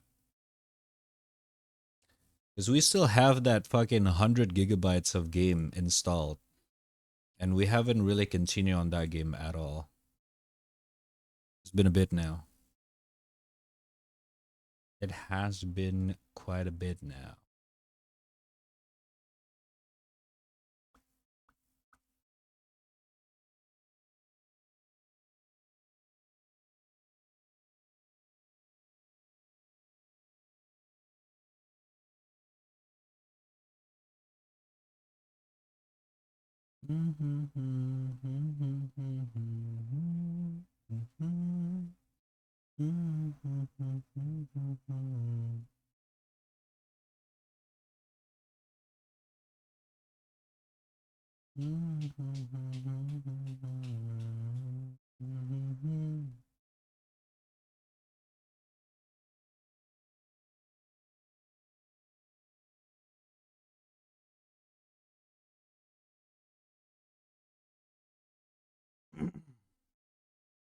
Man, I wish I could play Stellar Blade right now.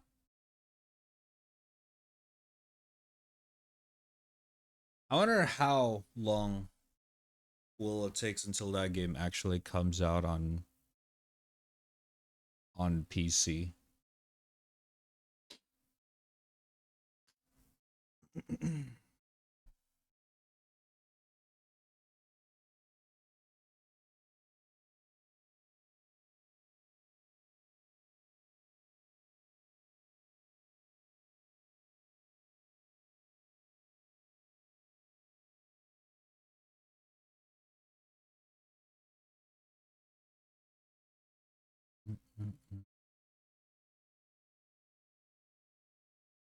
All right, fuck it.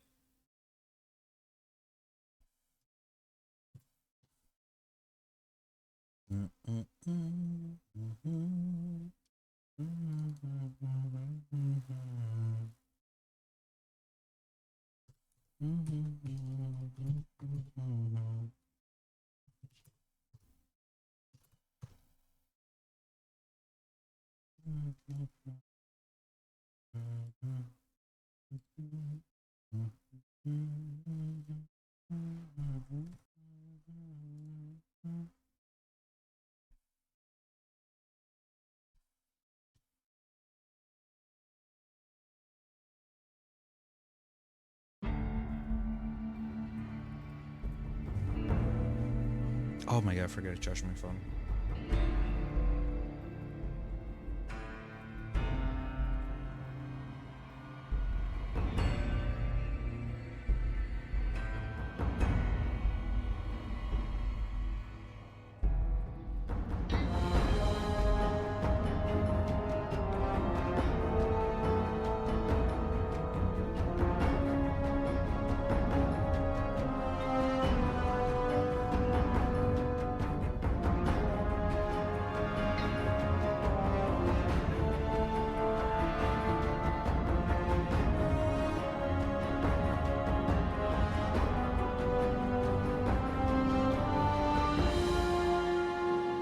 One second, chat. What's up, Saints?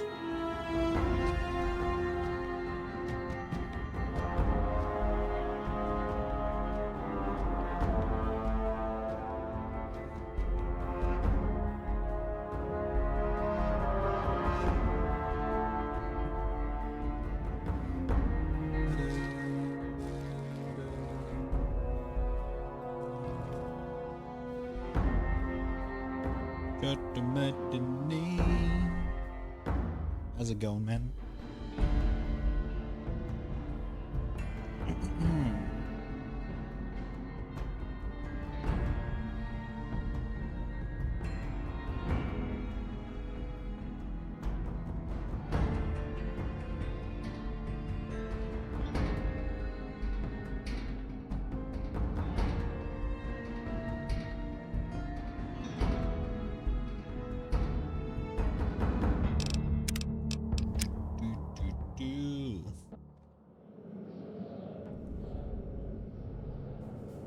We're probably not gonna last long on this one.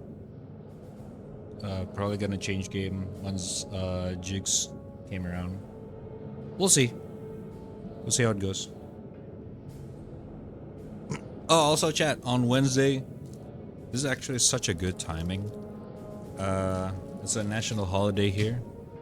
It's gonna be a day off for me on on Wednesday. So yeah. Gray zone warfare all night. Basically. Oh wait, hold up. Get a captive fucking.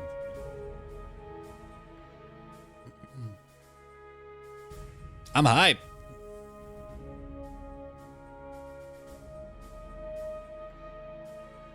Hopefully it works out alright though.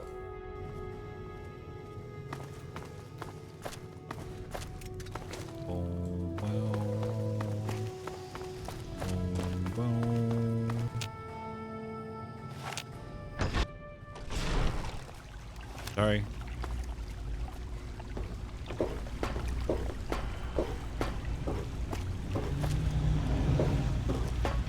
Here we are, where it all began. You remember your mother's favorite passage? Revelation 21:6. I am Alpha and Omega, the beginning and the end. I will give unto him that is athirst of the fountain of the water of life freely. Don't you see? This is what it all means. The water, the purifier. This is the water of life. Your mother's dream. No point in wasting time. Let's get to work. There's much to be done. It might be taking it a little bit too literal, but hey. There's a lot of water. What do we need to do right now? The project was abandoned shortly after you were born. Things have deteriorated here since then, and there's been some flooding. I'll need you to get to the flood control pumps and activate them so we can clear out the water and reach the mainframe. Okay, where do I need to go? The automatic doors sealed when the flooding occurred, so you'll have to use the access tunnels to reach the pumps.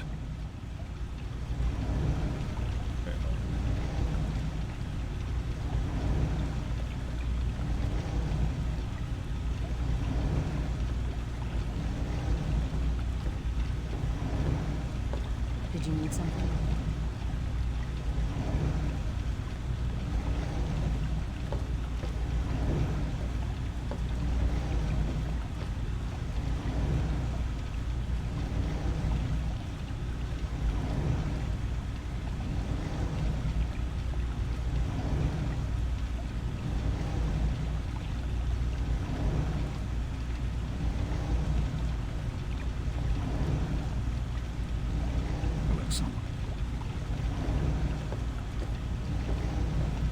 Are you all right, Matt?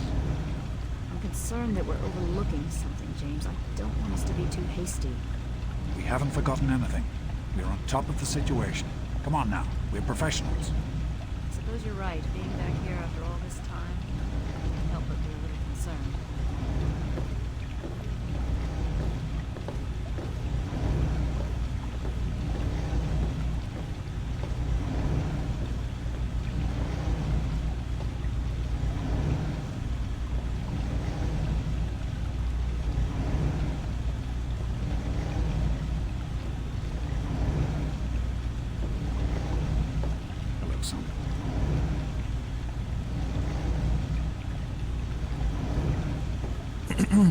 Alright. What do we turn off the flood control pump power?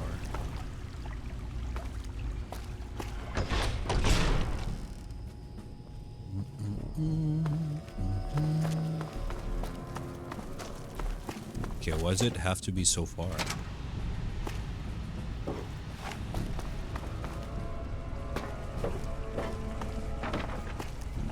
We've pretty much cleared and killed everyone here.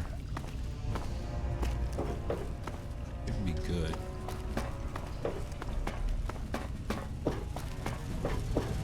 Ah, I see. Great work on the pumps. Hurry back, and I'll give you the fuses you need. Yes, Dan. Oh, hold on. Let's sleep real quick. Awesome.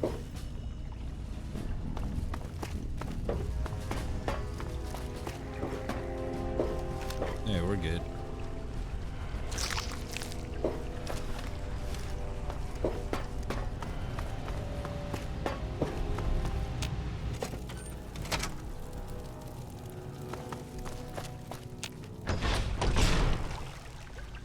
Hey. Hey. I know there's a lot going on right now. This is all very sudden. I just wanted to say... I wanted to say that I'm proud of you. You're a good person, and it shows.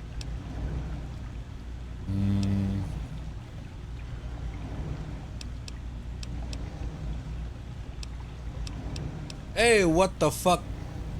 Okay. Gaming, I'm sorry. Okay.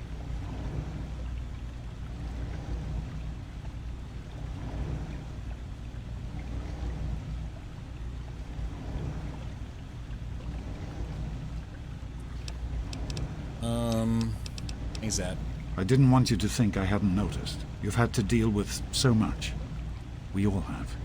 Once we're done here, you can tell me all about it. For now, let's get to work. Says something about fuses? Right. The flooding shorted out some of the fuse boxes downstairs, including one that controls some of the automatic doors. Here, take these fuses. The box is back down in the sub-basement near the eastern end of the level. Once the fuses are replaced, you'll be able to get to the mainframe. Okay. What should I be doing now? You need to replace the fuses that shorted out in the flooding. Once they're in, the... Okay, got it. I understand. Latte.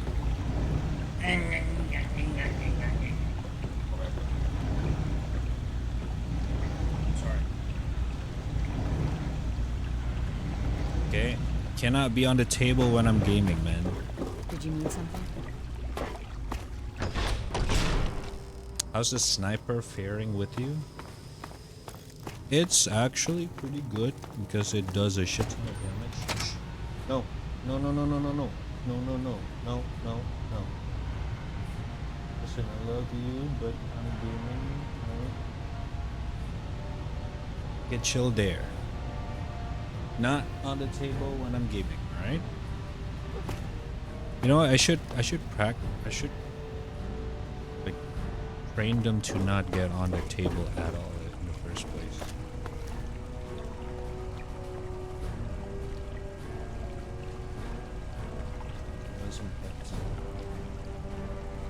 Alright.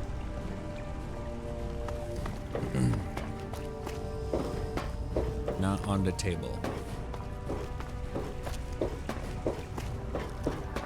Yeah, I should stop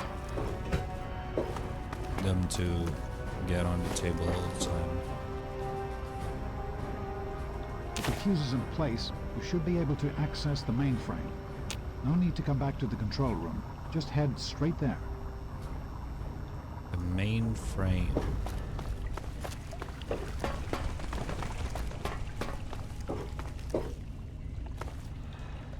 No.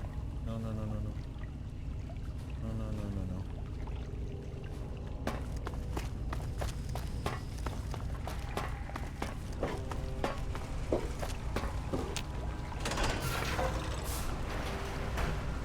You know what? Here. You're probably hungry. Activating food dispenser in 3, 2, 1.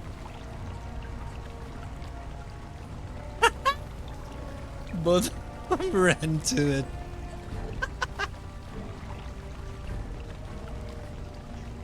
God damn it. It'll just be a few minutes until we can access the mainframe. Use the intercom so I can tell you where to go next.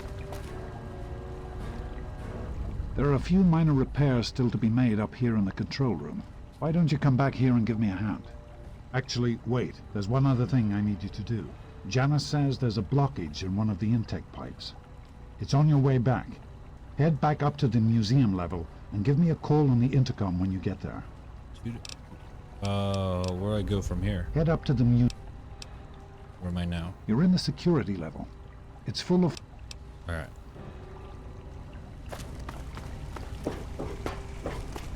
Why is all the controls are so spread out apart? Don't get it.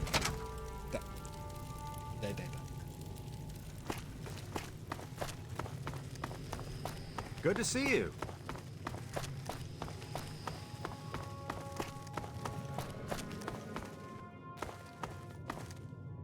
This fucking stamina.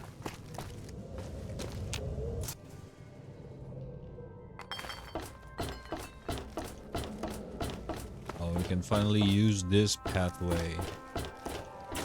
We couldn't last time.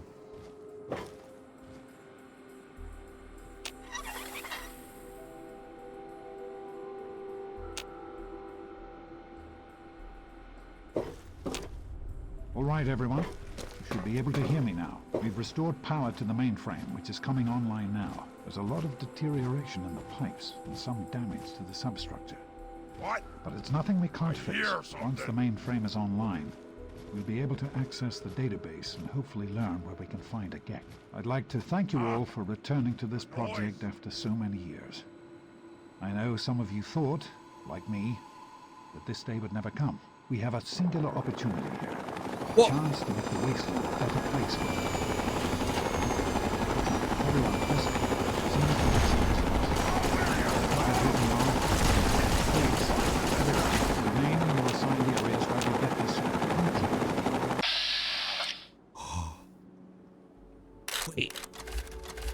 Enclave?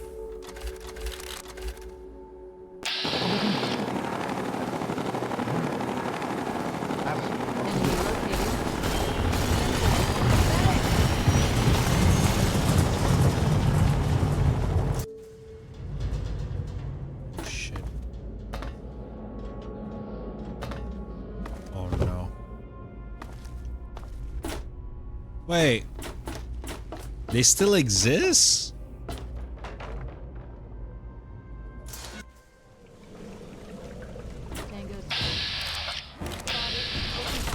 Are you kidding me? Oh. Alright. They have fucking armors and shit.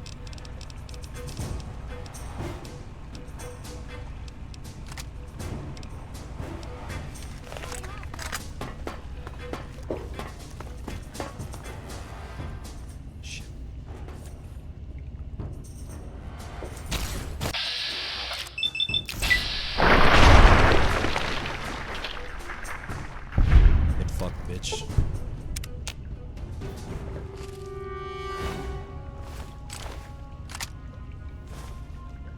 Can I use their power armor? Don't think so.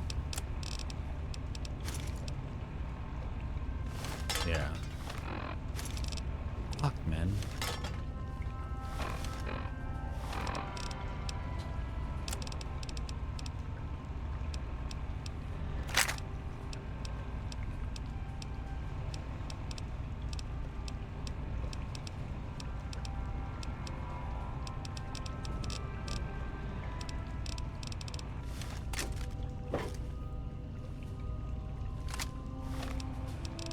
Where the fuck did I drop it?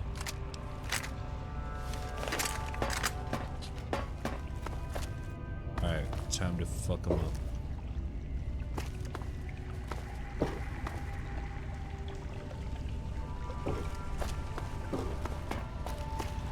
Time to save Dad.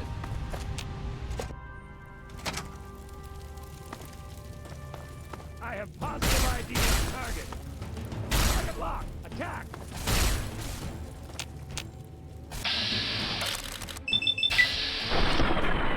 Are you serious? Okay,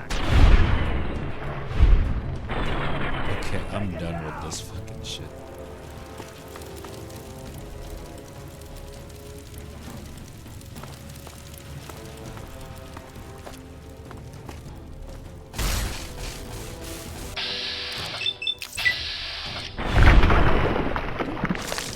Damn, I just one hit them?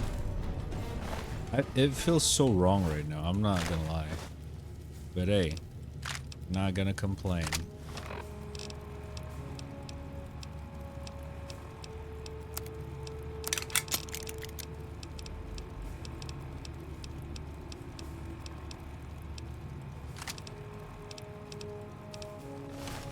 Let me test with this guy. By the authority of the President, this facility is now under United States government control. Why would he lock me out? The person in charge is to step forward immediately and turn over all materials related to this project. That's quite impossible. This is a private project. The Enclave has no authority here. I'm going to have to ask you to leave at once. Am I to assume, sir, that you are in charge? Yes, I'm responsible for this project. Oh my god. Then I repeat, sir, that you are hereby instructed to immediately hand over all materials related to the purifier. Dad! I'm sorry, but that's... Furthermore, you are to assist Enclave scientists in assuming control of the administration and operation of this facility at once. Colonel, is it Colonel? I'm sorry, but the facility is not operational. It never has been. I'm afraid you're wasting your time here. Sir, this is the last time I am going to repeat myself. Stand down at once and turn over control of this facility. Colonel, I assure you that this facility will not function. We have never been able to successfully replicate test results. I suggest you comply immediately, sir, in order to prevent any more incidents. Are we clear? Yes, Colonel. Do whatever you want. There's no need for more violence. Then you will immediately hand over all materials related to this project and aid us in making it operational at once. Very well. Give me a few moments to bring the system online. James, this is wrong. You can't do this. Addison, please. Now's not the time. I'll get the information the Colonel needs, but I need you to... I won't help you do this, James, not after everything it took to get here. I need you to monitor the output levels on pumps 3 and 4. Please, step over to the panel and keep an eye on them, will you? What? What are you talking about? That doesn't even make sense. Madison, please. It's very important that you do this right now. Just step over to the panel while I access the computer in the control booth. James, Please, just monitor the pumps. He's gonna do a suicide mission. Dad! Stop this! My patience wears thin. Almost ready. I'm compiling the data now. Doctor, please. Oh! Dad. Run. Run! Dad! No!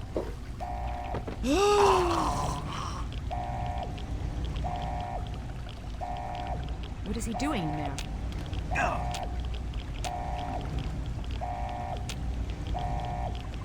James. He's gone. We have to get out of here. They'll be coming for us next. We've got to evacuate now. What the hell just happened? James, your father caused an overload. He sacrificed himself to keep the Enclave from getting the Purifier, and to buy us some time to escape. There'll be more of them coming. We need to get out of here before they find us, or else your father died in vain.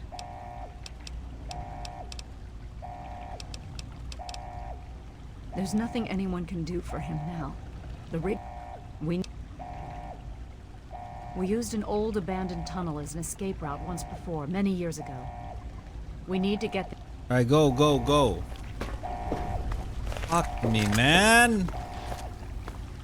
My dad just died just like that? What the fuck? We need to escape while we can. Don't wander off. We're going to need you. Where to now? This tunnel. You have a plan? Wonder if we can make it. We're underground. No, we don't have time to. Wait here, I'll scout Are ahead. you sure? I don't want to stay in one place for too. Oh my god, this is such a bad fucking idea.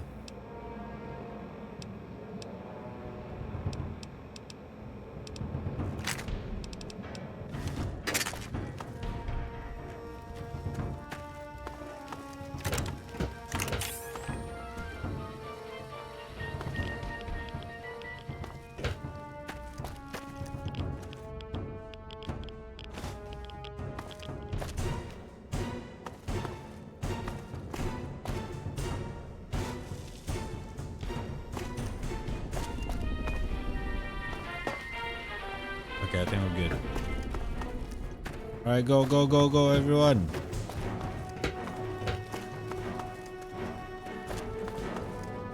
Now is not a good time to be talking. I'm not talking to you. What is it? Let's get moving. Come on, guys.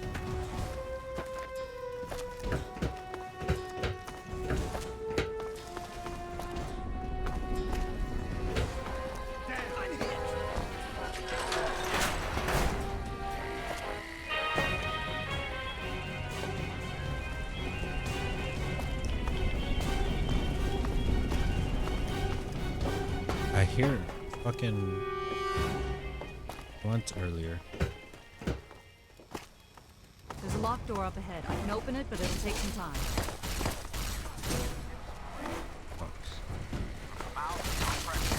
John Henry a coward is much more exposed to quarrels than a man of spirit. This is Enclave Radio. Your host,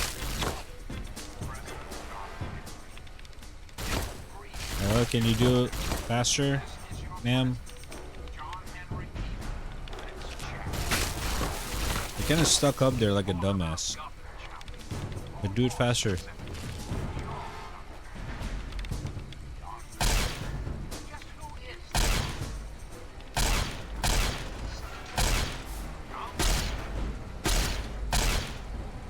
God damn. Alright, let's go, let's go. Unarmed, don't shoot. Not you, motherfucker.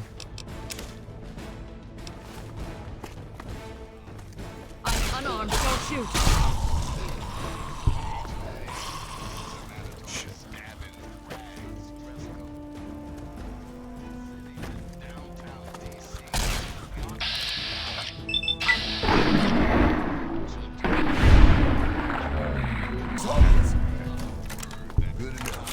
Follow me, follow me. Hey, where? Right, chill, chill, chill. Help!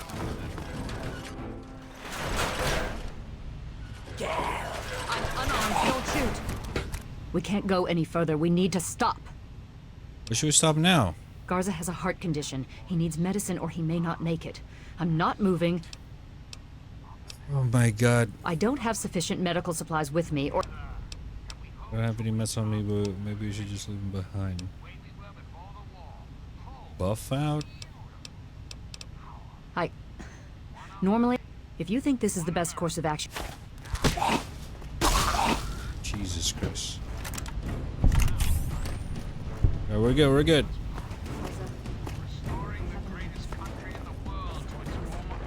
Is a buff out supposed to be like some kind of a drug? Like, illegal drug? I'd suggest something different, but this should see you through for the time being. Thank you. We can't stop now. We need to keep going. Should have just give him my Steam pack. I feel like. Or whatever.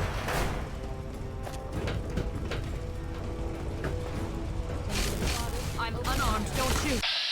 Are you fucking...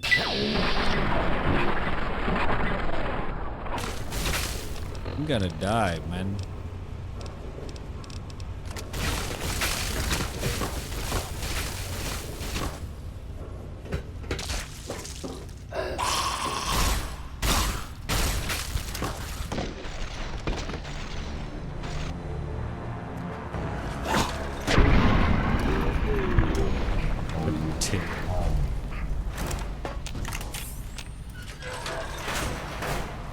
Dr. Lee. We can't go any further. We need... Alright. Stop here, crazy. Gotta do the I don't- help. To get him through. Yes, this looks to be enough. He'll need medical attention once... Thank you. Garza, here. This will help you Why feel better. Steam pack? Alright, now I see why. Once we reach the Citadel, you'll be fine. Thank you, Oh my god, that's a whole lot of shit. I'm feeling better already. Let us continue and not waste more time here. If you're up to it, we'll continue. Guys?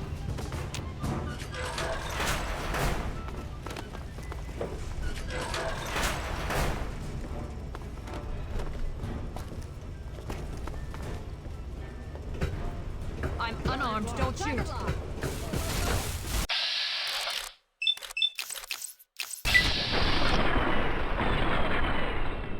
I don't have range. God! I have such a shit ass fucking armor or some shit.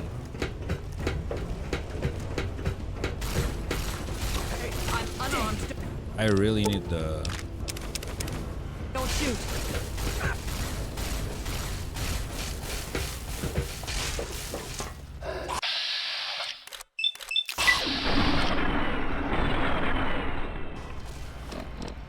That is fucked up.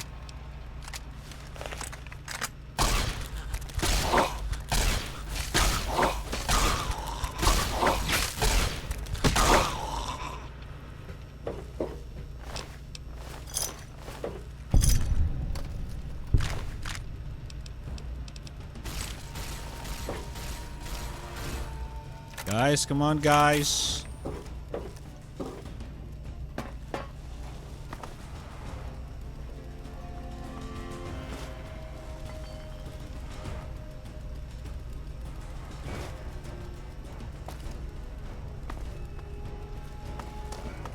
Everyone dead? Whatever, dude. Unarmed. Don't shoot. Can you stop saying that, ma'am?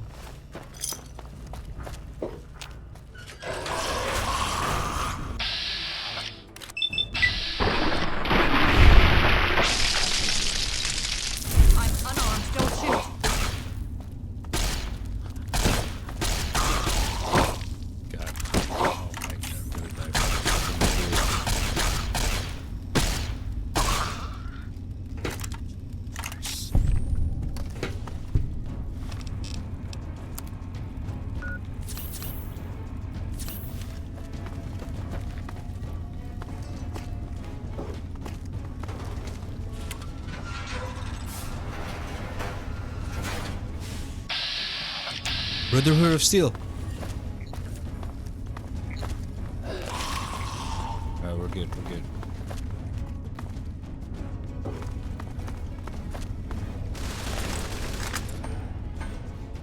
I believe I can handle things from here.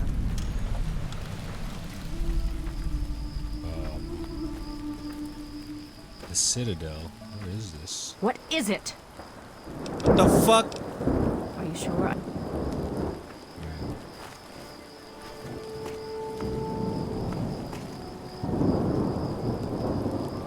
I am Dr. Madison Lee. I have people with me in need of shelter. You must allow us access at once. I think they're all dead. I'm sorry, ma'am. No unauthorized civilians allowed inside the Citadel. You'll have to leave now. Lions! I know you're in there! I know you can hear me! You open this goddamn door right now!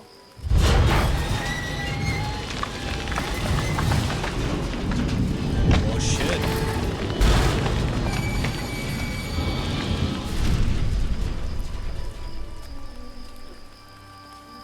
Mission successful. Can't stop now. We need to keep going. Alright.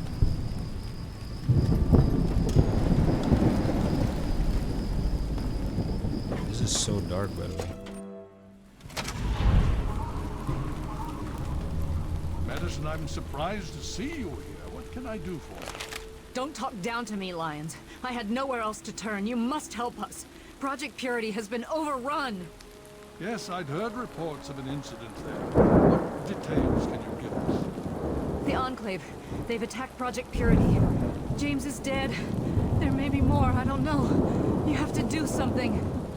Then it's as we feared. Madison, I'm sorry this happened. I wish we could have done something. Then do something now. They've taken over the Purifier.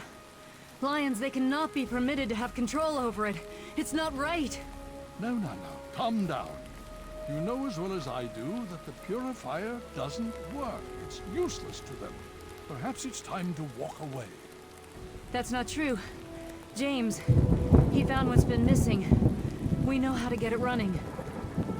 Is that so? Does the Enclave know this? No, I don't think... I don't know. I just don't know what's happening anymore. All right, Madison, it'll be okay. Now, this is James's son, I presume? Yo, what up? I can see the resemblance. Yes.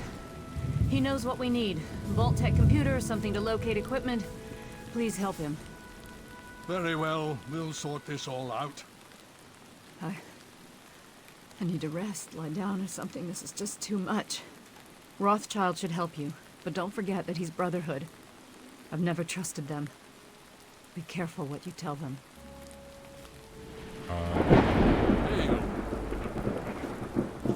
Alright. Hale, you just managed to get yourself into all sorts of trouble, don't Oh, it's you! Welcome to the Citadel. Not many civilians get to see the place. Talk to Scribe Jameson. She is our keeper of the scrolls. Okay. She spends most of her time in the archives. You'll find them in A-Ring. Is someone in the Citadel train me to wear power armor? Paladin Gunny instructs all initiates in the use of power armor, but only after they've undergone a rigorous training regimen. Considering all that's happened, my father may grant you special permission, but you'll need to ask him yourself. And thaw in the Enclave? I've read the reports, seen the initial scans, but I can hardly believe it. I figured those radio transmissions were just old recordings. Never figured the Enclave would actually show up, in the flesh. But don't worry. Whatever they try, we'll be ready for it. I'll lead the Pride to knock them out tomorrow, if my father permits it. Is there anything about the super immune? What can you tell me about Lion's Pride? It's the best of the Brotherhood, bar none. No one gets in without my say-so. Nice. In my father's name. Yo. You have my condolences. Your father was a good man. Alright, thank you. The most we can do is carry on his spirit.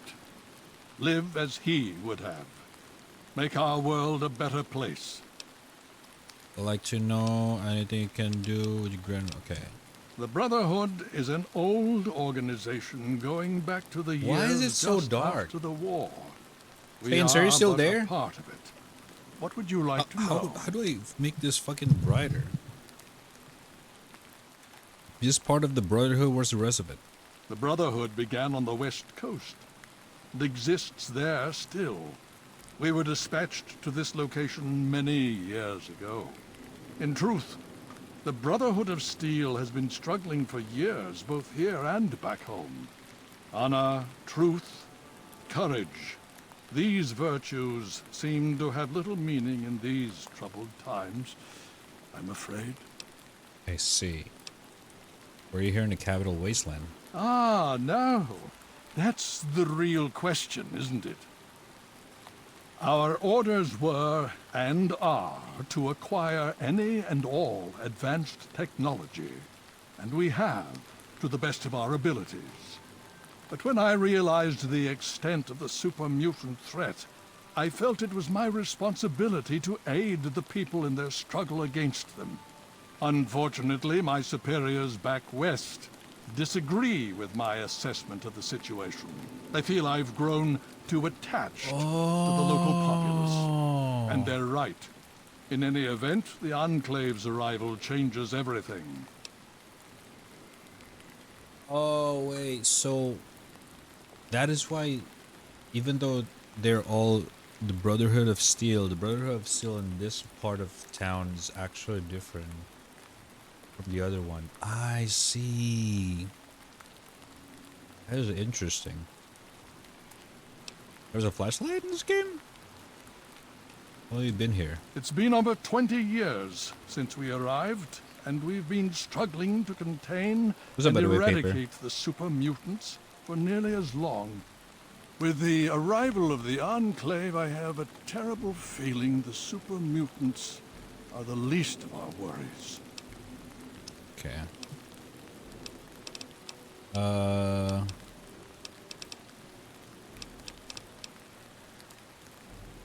Would you believe no? It's pathetic, really, considering we've been fighting those abominations for nearly 20 years. In all that time, all we've managed to do is to contain the threat. But we don't really know anything. Where they're from, why they've infested the DC ruins. That's stupid. And now here we are, holed up in our citadel. Low on resources, low on troops. It's enough to make an old man so very tired. Did you grant permission to receive a power armor training? Considering the circumstances, I think it would be prudent if you received such training. Yes. Speak to Gunny in the bay. He will train you in the proper use of power armor. Fear not, I will send word that I have given my approval. You'll find him in the Bailey. I will send word that I've given my approval. Let's go! Okay, what do you know about the Enclave? More than anyone else, I dare say. Certainly enough to know they're the greatest threat the capital wasteland has ever faced. The Brotherhood of Steel has encountered the Enclave before, you see.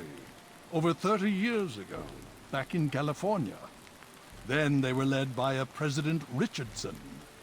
Now we've got this Eden to contend with. It matters not now. As before, they seek to control and destroy. All in the guise of restoring order.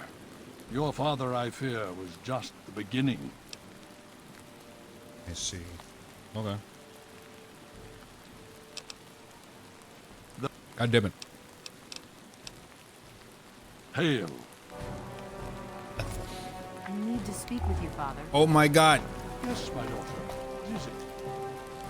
Father, I know that you do not wish to discuss the fate Thank of the you. outcasts, but there are some who say... You may be a sentinel, but you're also my daughter. I won't throw your life away fighting an enemy we know too little about. I'm sorry, but no. Yes, Father, I understand. You have my apologies. All right.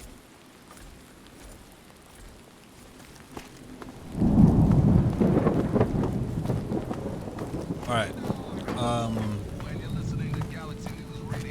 I don't know where's where right now, so I guess we'll just do the rest for now.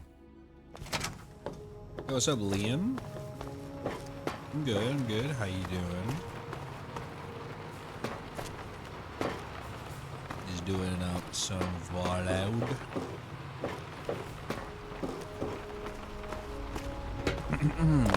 Scribe. May I start by saying that I am sorry for your loss. I was acquainted with your father many years ago. The world has lost one of its few remaining visionaries. Thank you. How do you know my father? I have been a part of the Brotherhood for many years. Enough that I was here when Project Purity first began. I did not work directly with your father. Oop. Misclick. Thank you for something. Think nothing of it. Now, Dr. Lee has explained your predicament. You need to locate some Vault-Tec equipment? A Gek? Goodness no, certainly not. I must say that there are some who doubt such a device really exists, let alone works.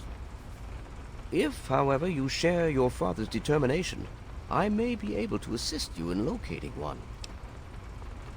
So, how? Possibly. I'm afraid I won't be able to assist you directly. The news Dr. Lee has brought will require me to be elsewhere. I can, however, give you access to an old pre-war computer from Vault-Tec. It may have the information you need. You'll find the terminal in the archives in the A-Ring. Thank you. You are welcome.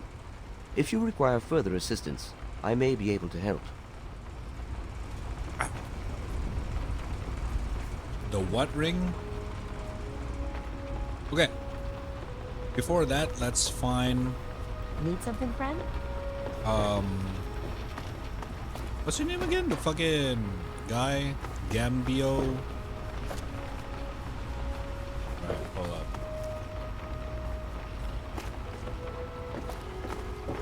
Mass Hall. Let's go to the armory. I want to fucking wear a power armor, dude. You kidding me? Durga. Quartermaster Durga here, stranger. I have to say, I'm not sure what you're doing in my armory. We run a tight ship, and unless Elder Lion says so, we don't trade with outsiders. Quartermaster out. The fact that I'm in here, Look, I told you, the Brotherhood doesn't trade with oh my outsiders. fucking god, dude. Holy shit, I got robots here. Welcome.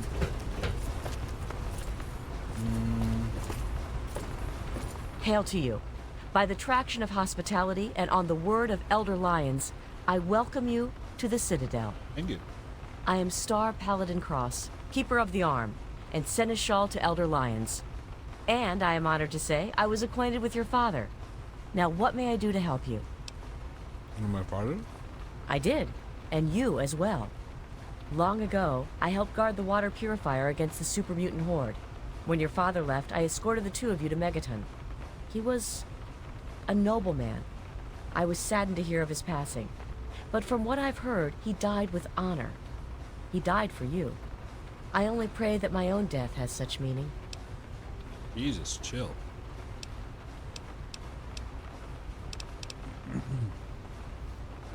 And so our deeds are carried on through our sons and our daughters. Continue to remember him fondly. Continue to tell his story. And continue to do his work. Through you, he shall carry on. But now I must ask you a difficult question, if I have your leave to do so. By all means, ask. I escorted your father across the wastes. It was the best I could contribute to his efforts to restore fresh water to the people. I would like the honor of escorting you in your journey to complete his work. What about the Enclave? As a Star Paladin, I answer only to Elder Lions. He has given me leave to pursue the restoration of Project Purity, as I see fit. By aiding you in your travels, I shall fulfill that mission as best I am capable. Does this mean she's gonna be my companion? Then I shall follow your lead and submit to your command. As James's child, I know I don't need to explain, but I am not your servant. If I do not like the path your actions take, I will return here. Now, let us go forward. Crush the Enclave and fulfill your father's mission. Second skin perk. What the hell is that?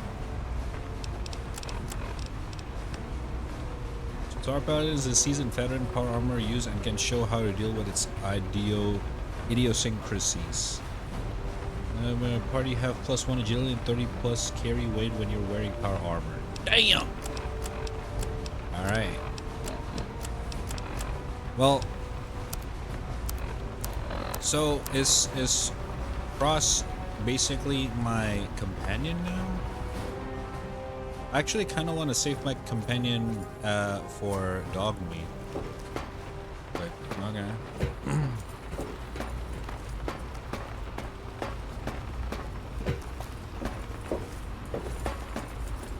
Courtyard. Maybe we can find him here.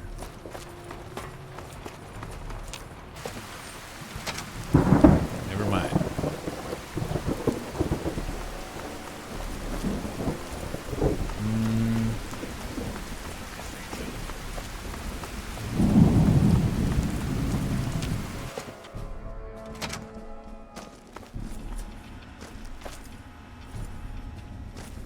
Hell.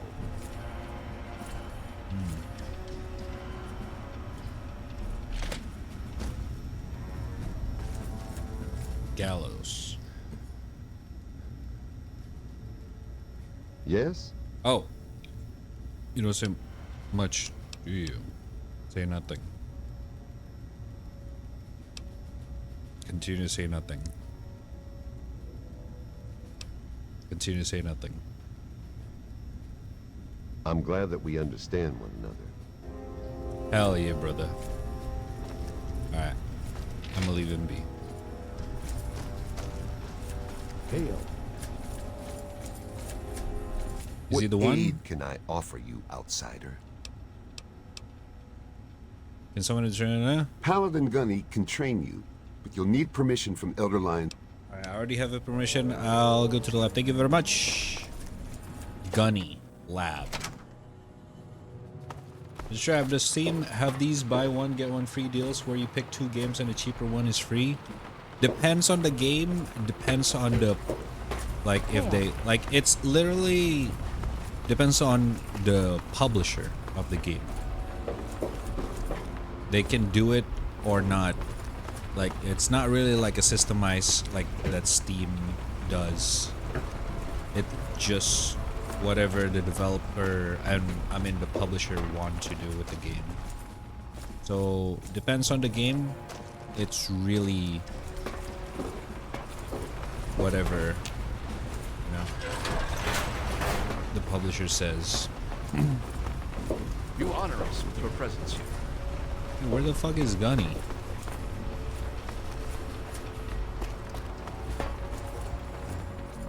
Hey, Sir Gotti. Sure.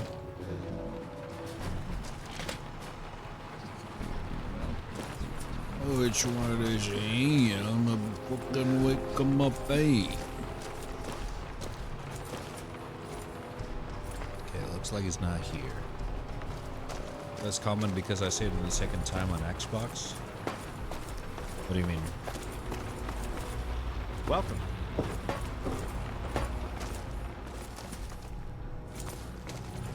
It can be found in here.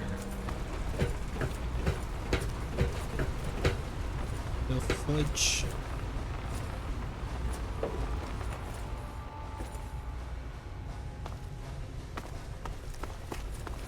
How do we find Gunny, chat? I don't want to start another mission until I can wear a power armor.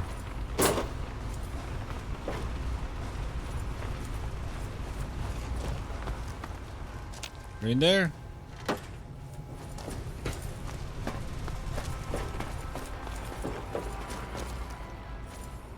Alright, whatever. Maybe he's not here yet.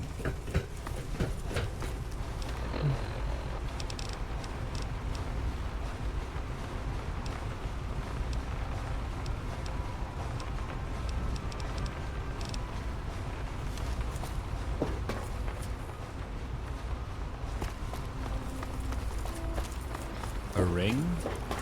What do you mean? A ring.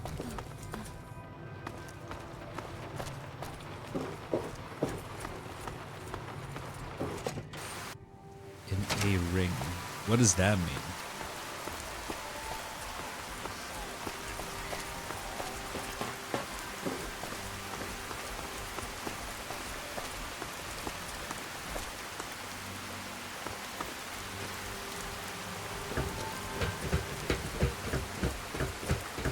Where does the submission wants me to go?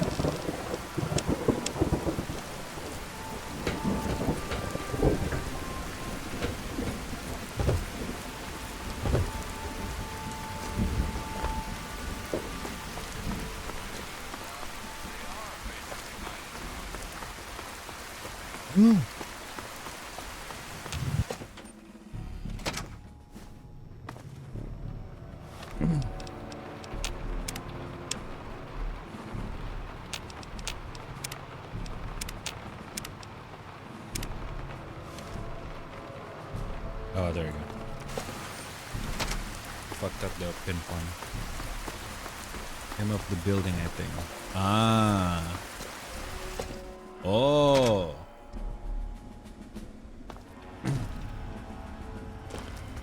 Hail.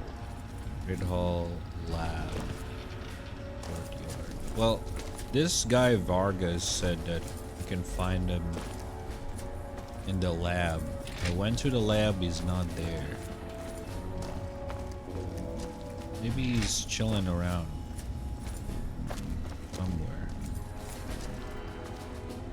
B ring. You know what? I'm gonna try my luck.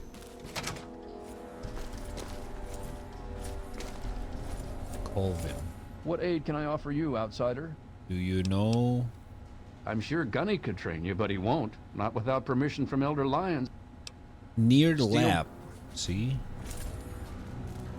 Man also said near the lab. Hey, here you are. You've got a lot of nerve to interrupt. Oh, my apologies, stranger. I thought you were one of these worthless initiates. I swear these kids would be lost without me here to powder their asses. Okay, what do you do here? I am charged with the duty of turning these maggots into brothers of steel. With the threat of the Enclave, they're likely going to be pressed into service before they've taken the oath. So I've got a lot of work to do. Alright, can you train me? Heard you were coming. Yeah, I can train you, but don't ask me to like it. My initiates sweat blood, and you just get a free pass? Anyway, you ready for this? Okay. Now look, to wear power armor, first thing you need to do is relax your muscles. Let the suit do the work, okay? Now you.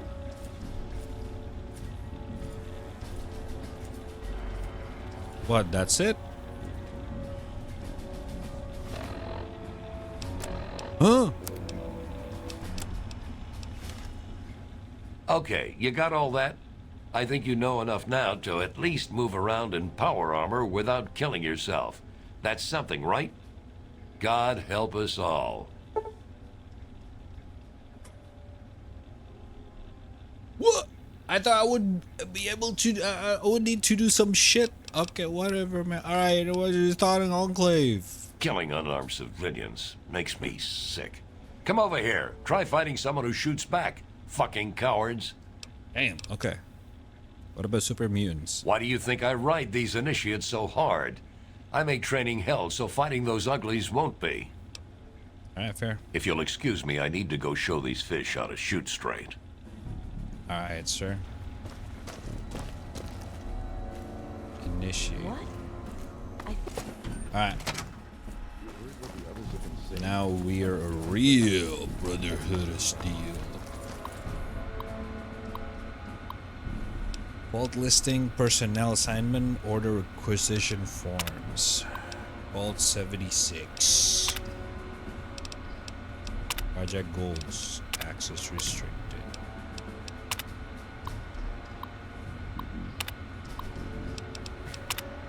101. Equipment insurance. No. Personal assignment. Error. Project goals. Restricted. 112. Those fuckers.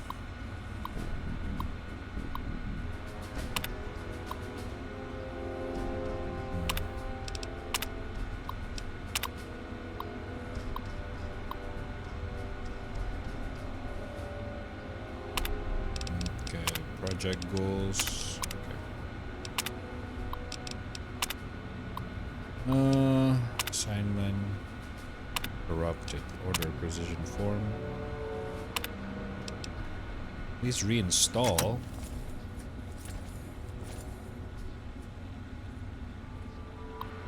Citadel Archives. How do I know?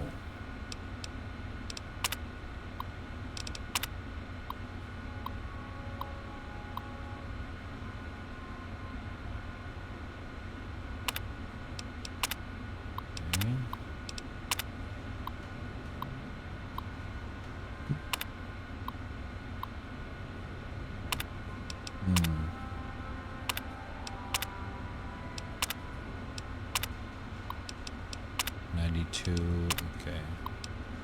106.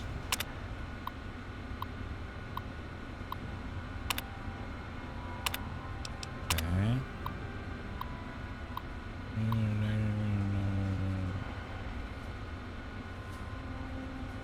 Okay.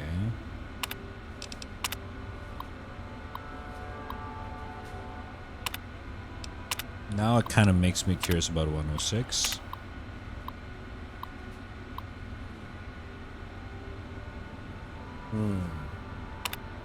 Designed to fail.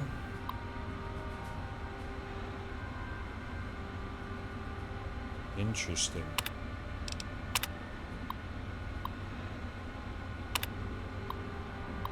Sign over share quality to 108.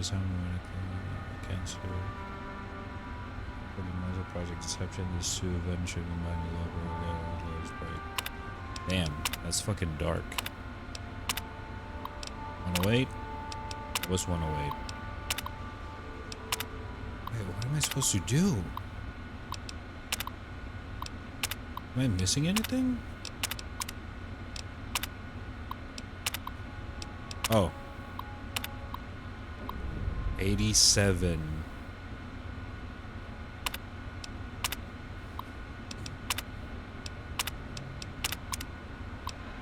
Alright. So now we gotta go to 87, huh? That's very optimistic. Thanks. Hey, that's what I'm here for. Clear.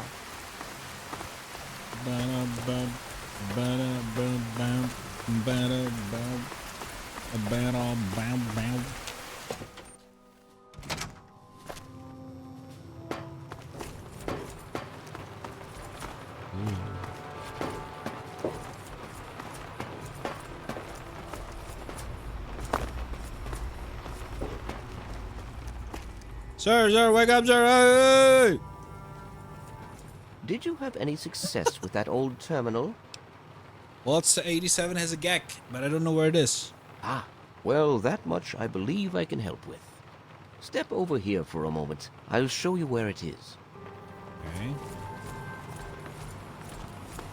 How does he? Oops, sorry.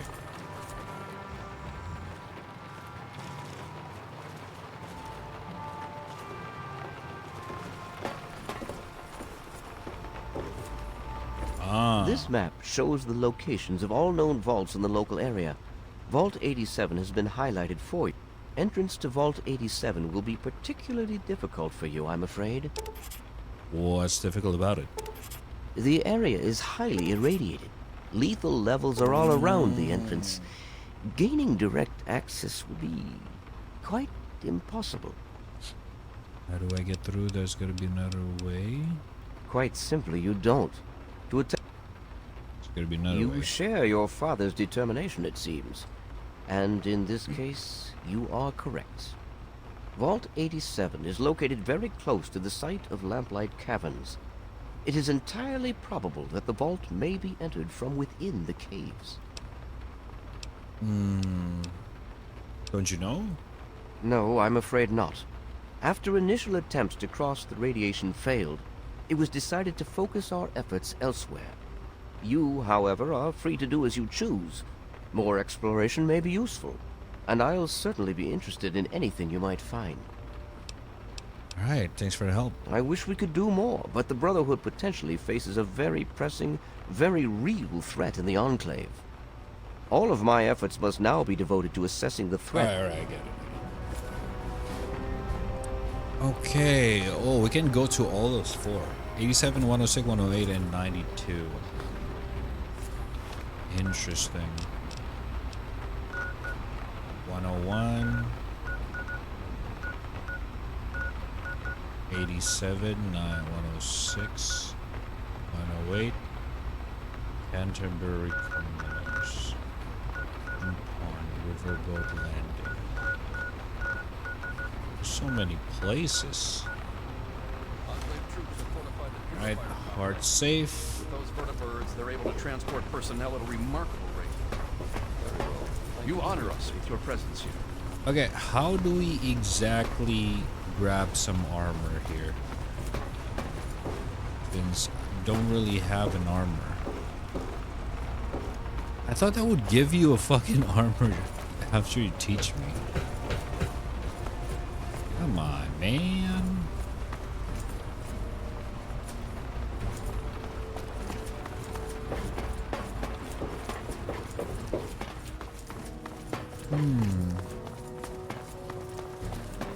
Shit, I kept yawning then. Gotta get some coffee. I heckin' knew it.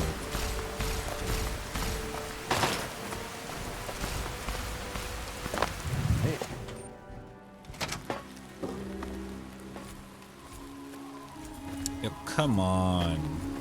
Don't even give me some free shit. There's gonna be some dead soldiers around. I can just loot. Maybe not. Can you actually grab some power armor from the inside chat? The Citadel? I know I can try to find some corpse around, but I think it's gonna be hard.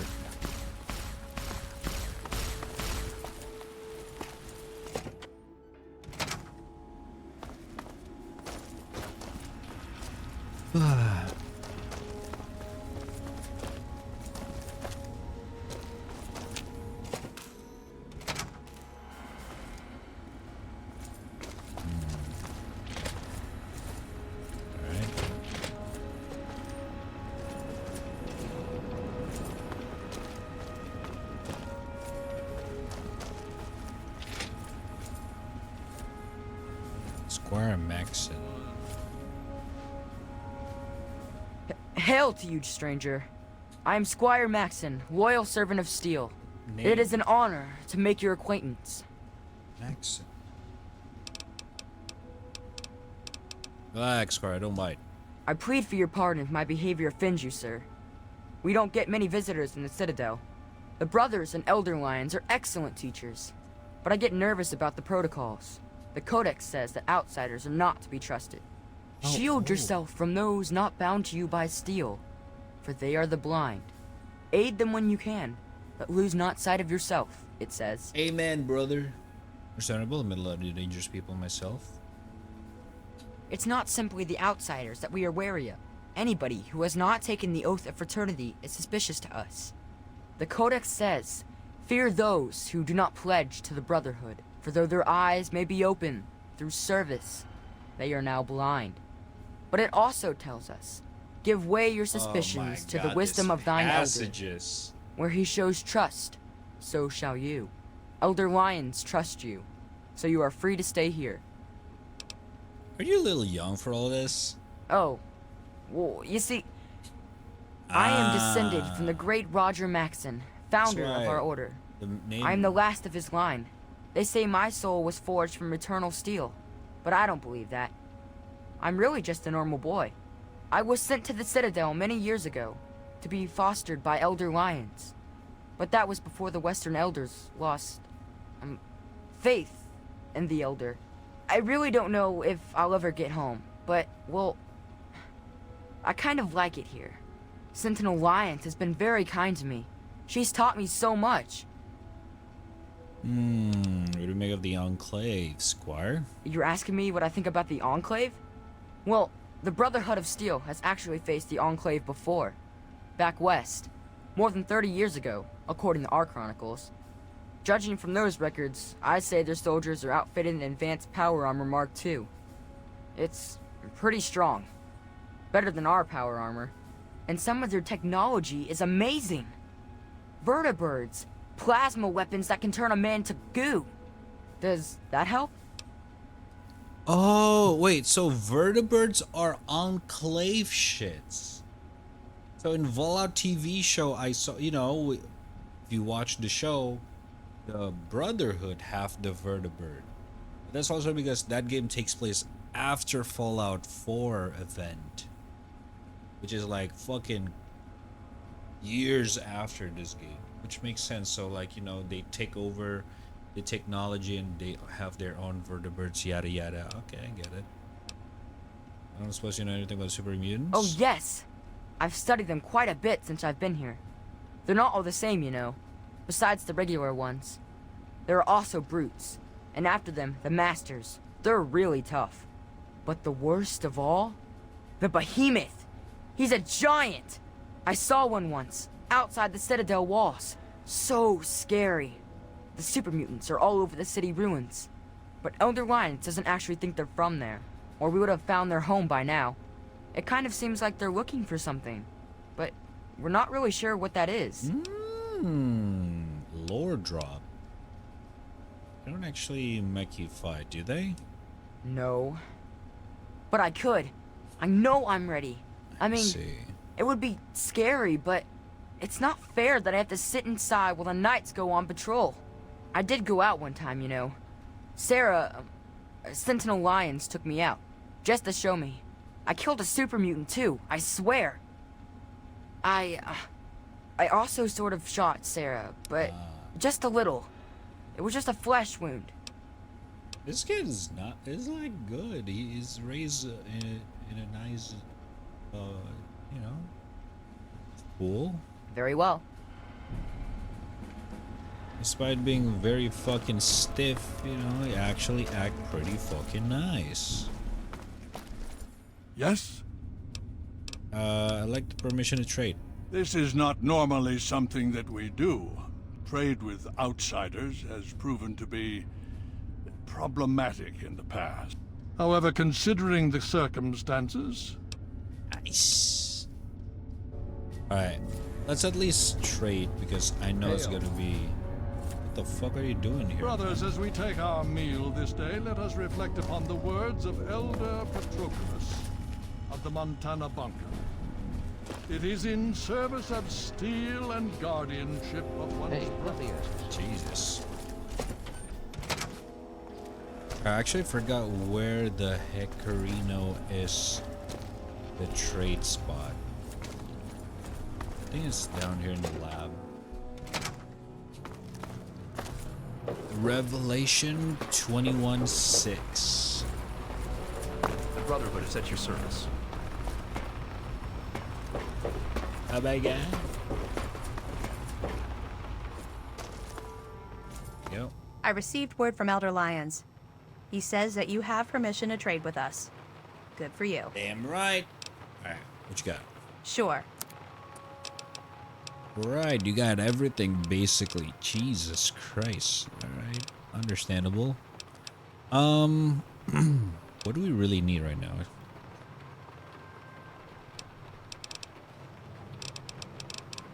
Or what can we sell, to be exact? Okay, they sell in a lower value. Fair enough. Fair enough. I got you. I got you.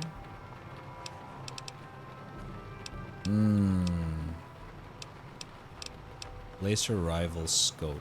284. Jesus Christ.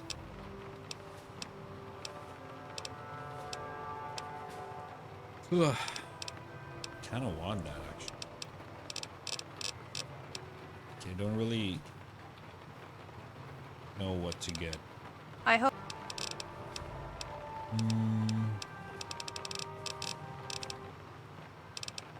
Steel be. Save. Drink the water. Welcome.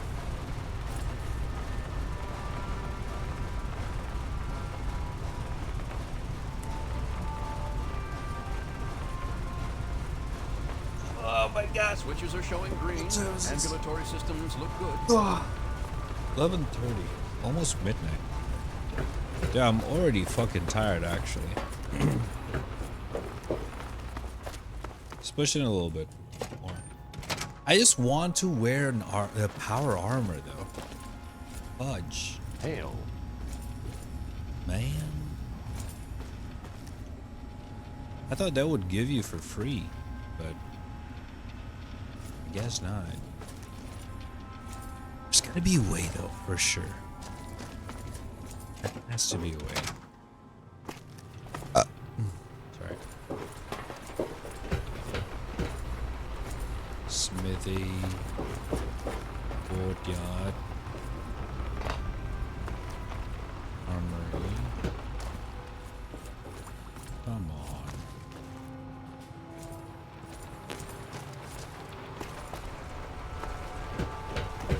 Welcome.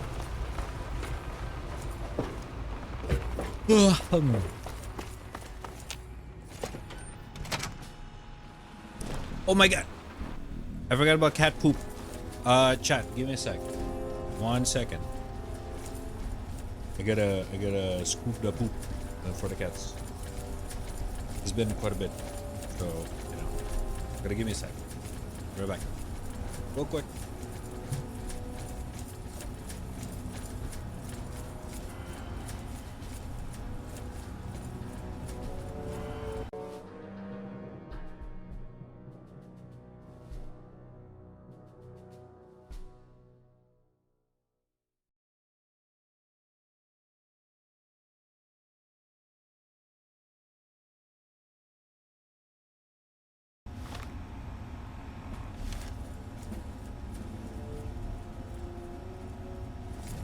I've been meaning to ask you. I'm listening. So what's the latest? I ran some scans on the There's Enclave been another positions of the behemoth sighted in Purifier. the wasteland. That's some in the serious Evergreen West firepower region. they're packing. That's heavy What do raider you think? country, so things Look, could get interesting. the Enclave has the tech. Very well. They have the resources. Thank you for but do they have the heart? I don't think so. We'll hold true. Yeah, we've handled worse before, right? See, I knew you'd cheer me up. Thanks. Tell you what, let's hook up later and go see Scribe Bowditch. I heard he's been working on some new power armor mods. Can't hurt. Sure.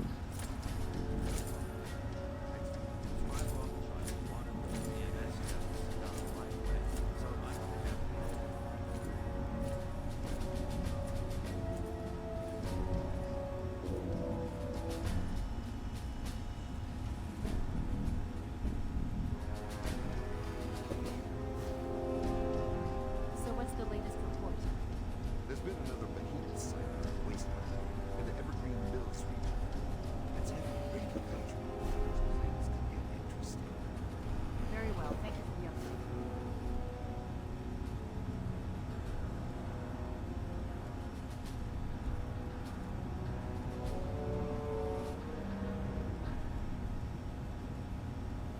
I have those results you asked for. I sent them over to your station. Brother, what's your technical assessment of this new situation?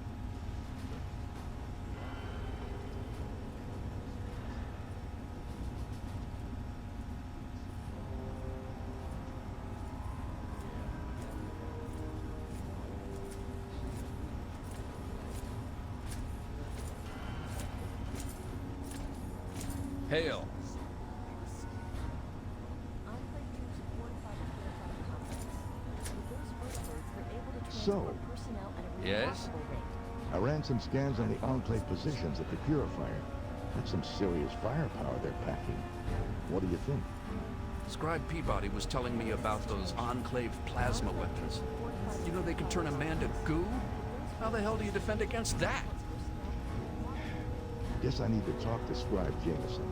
Make sure all my, personal information is up to date. For the scrolls, I mean. Hey, that's what I'm here for. Anyway, we should get back to our duties. All right.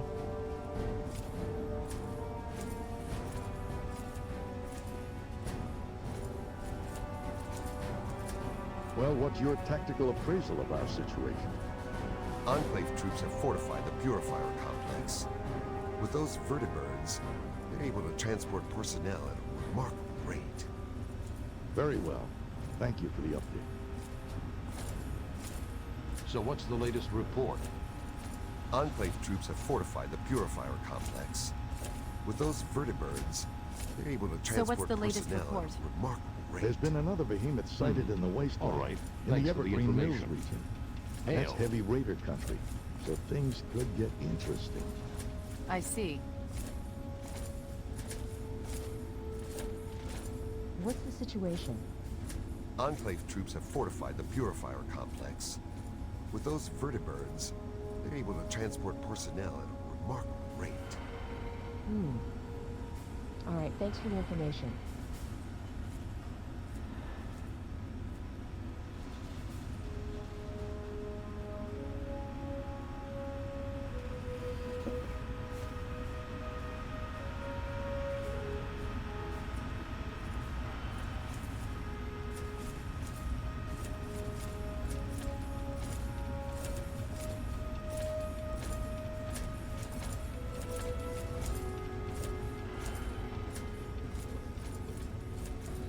Enclave troops have fortified the Purifier complex. Those vertibirds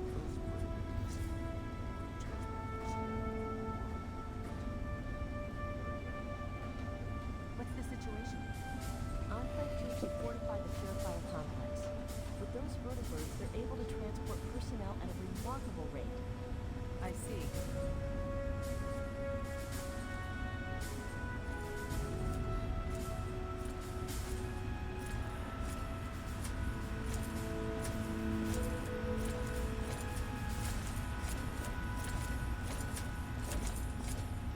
Got a second? What's on your mind? I heard Elder Lyons talking to Rothschild. Sounds like even he's worried about the Enclave. Think I'm just being paranoid? The truth? We can barely fend off the super mutants. Now we have a new threat to contend with. Doesn't look good. Pretty dire, huh? Yeah, thanks for completely ruining my day. Listen, let's talk about this some more later, okay? I have a decent tactical plan I can run by you. Sure.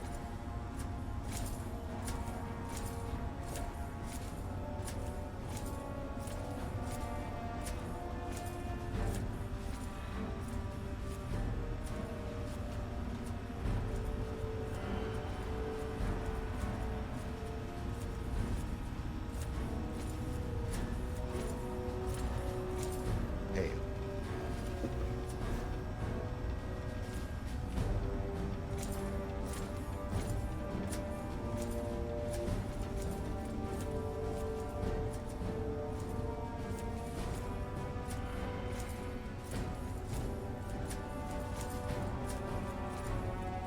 Vigilance is advised. Well, what's your tactical appraisal of our situation? Enclave troops have fortified the Purifier complex. With those vertibirds, they're able to transport personnel at a remarkable rate. All right. Thanks for the information.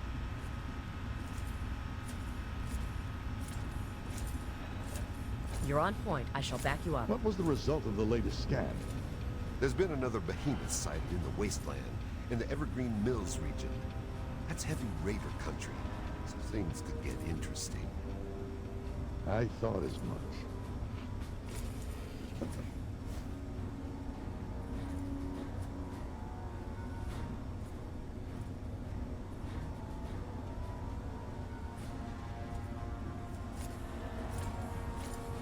Hail. Brother. Yes? So what do you think? Can we take these Enclave guys? Scribe Peabody was telling me about those Enclave plasma weapons. You know they can turn a man to goo. How the hell do you defend against that? So you're saying we're all going to die? That's, very optimistic. Thanks. Hey, that's what I'm here for. Anyway, we should get back to our duties. Sure. Hail.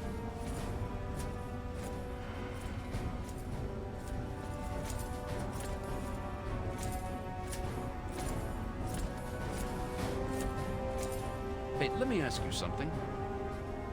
Go on. I ran some scans on the Enclave positions at the Purifier. There's some serious firepower Be they're packing. vigilant. What do you think? Scribe Peabody was telling me about those Enclave plasma weapons. You know, they can turn a man to goo. How the hell do you defend against that? Pretty dire, huh? Thanks for completely ruining my day. Look, either way, we should hit the Bailey later and run through some drills. Sound good? All right.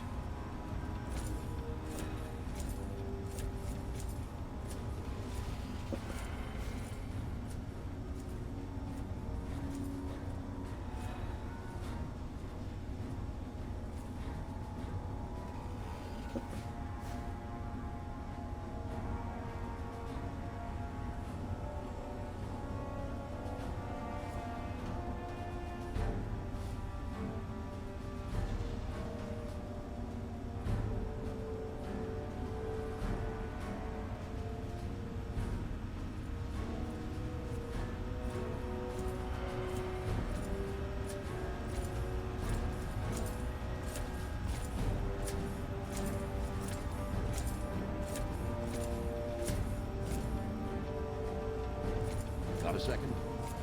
I'm listening. Does this sound noble enough? Quail before me, foul supermutant. Thine end is at hand. Yield, that I may ease thine suffering. Why are you talking like that? I've been practicing. Come on, we're a knightly order, right? I figure we should speak the part. I want to sound like Elder Lyons. Elder Lyons does not sound like that. You're an idiot. Hail. Fine, I'll practice on someone else. Thanks for nothing. Scribe Roth Oh, wanted those anytime. DMS tests done right away, so I went ahead and handled it for him.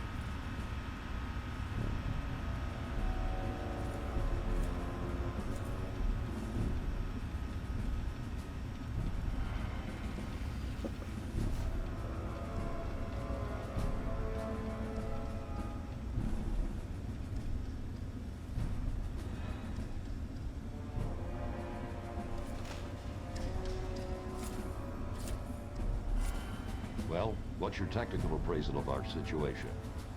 There's been another behemoth sighted in the wasteland, in the Evergreen Mills region. That's heavy raider country, so things could get interesting. Very well. Thank you for the update. Hail.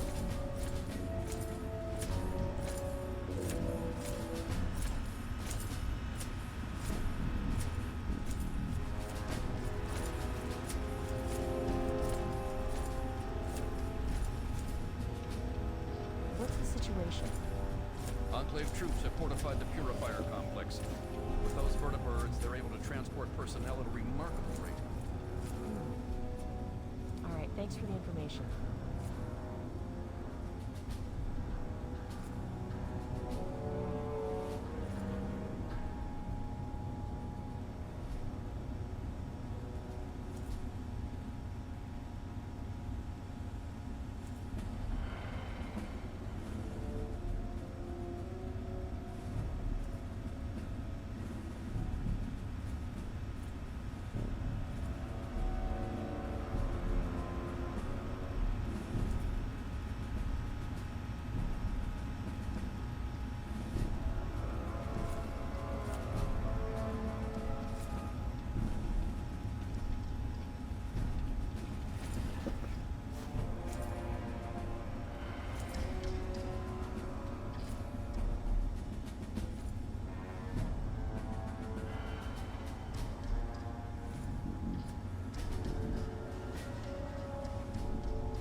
Hail.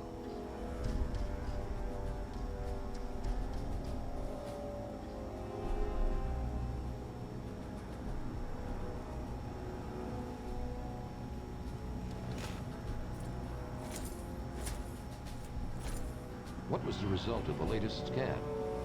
There's been another behemoth sighted in the wasteland in the Evergreen Mills region. That's heavy raider country, so things could get interesting. I see.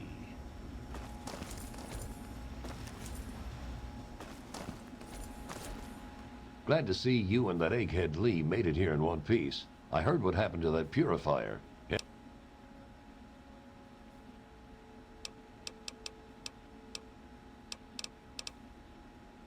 Me? Heavy weapons, miniguns, missile launch.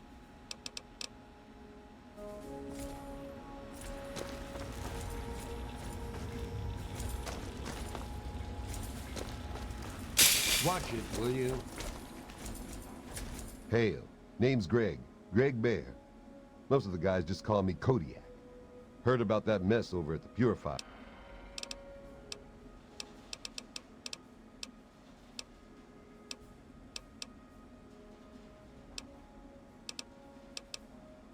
Hell, I do it all. Recon, demolition. Now that's a story. The only reason I'm here is because of Elder Lyons. You see, I grew up in the pit. Don't suppose you ever been there, huh? It's about 500 clicks to the northwest. Places are not... Rivers coming together. People there were not well. But the Brotherhood of Steel came down on the place with a righteous hammer. They called it the Scourge. I was muted, motherfucker. What's the Scourge? It was a Brotherhood operation. They marched in and swept the place clean. Most of the people there were half-mutated, cancerous, vile things. And these people, rape gangs, torture squads, it was pure chaos there. This was way back, before the Citadel was fortified. Saints! Part of the early recon after the Brotherhood first survived in this area. One night, a squad of brothers led by Paladin Lions swept into the city from over Mount Wash, tearing apart anyone who stood against them. They were completely outnumbered. How did you escape? As they swept through, the Brotherhood policed up every non-mutie child they could find. Turns out there weren't that many. Me and maybe 20 others. The younger we were, the less of a chance that we were mutated. I'll never forget the sight of the Brotherhood of Steel breaching. How do you end up back here? Elder Lyons brought us all back to the Citadel. He said it was the safest place he knew of. He put us in as initiates and kept a watchful eye over us. He was tough, but he taught us to stay alive. Amazing. Nah. The amazing thing is Elder Lyons. He risked everything. So I do my best to serve the Brotherhood. Alright. Okay. They really put a lot of effort into like putting character into this, well, characters. It's actually kind of sick. Alright, you know what? You know what I'm gonna do? I'm gonna try to go back. Because it might be a dumbass fucking idea, but I'm gonna try to go back. What the fuck is going on here? I don't think that Paladin Gunny would be very happy if he saw me talking to an outsider. Alright, fuck. Fucking bitch.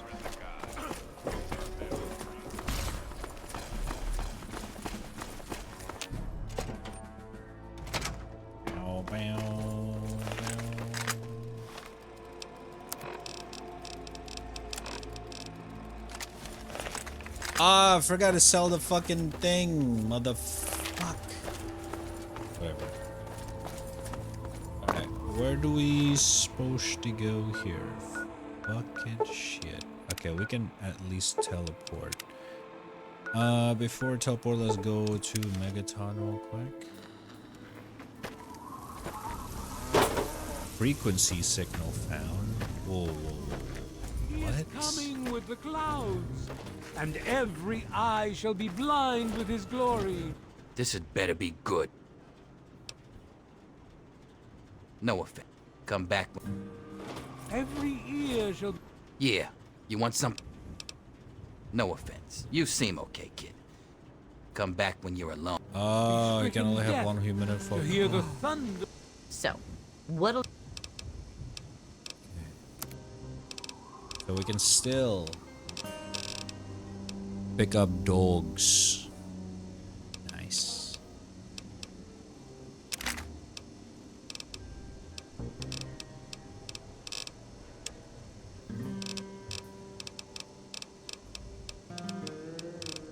I should sell lots of this shit, honestly.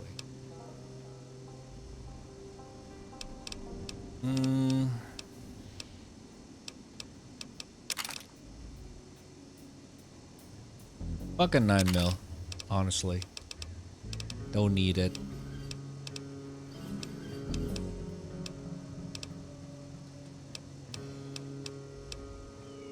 Don't need 2 grenade rifle. Actually, we might need it. Oh, I cannot sell too many. Well, gosh darn it. Fair. Come back if you're still hungry. Have a... of his voice. Let the men, women...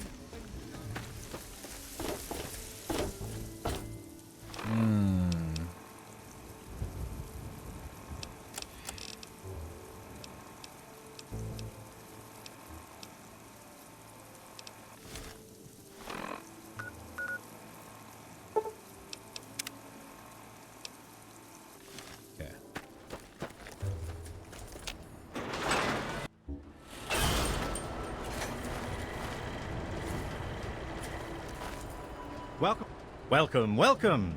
My name is Crow, and I travel the... You bear the look of one who is haunted, but I am proud to say that my wares can protect you. Okay. Have a look. 97? Man, you got nothing, man. Fuck, dude.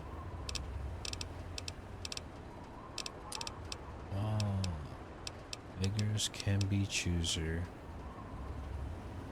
Trial later.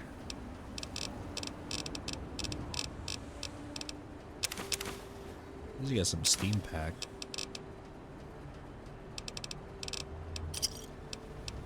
Another satisfied customer. Yeah.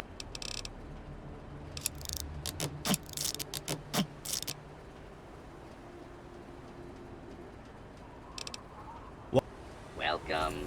Wait. Motherfucker, what the fuck? That is... I did not mean to do that. Mega. Nope. Whoa, he just fucking robbed me in broad daylight. Welcome. Have a look. See if anything calls out to you. Sells PA. What's PA?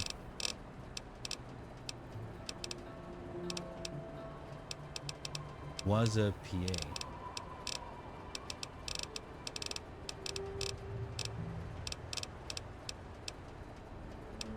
That is a full set armor. God damn.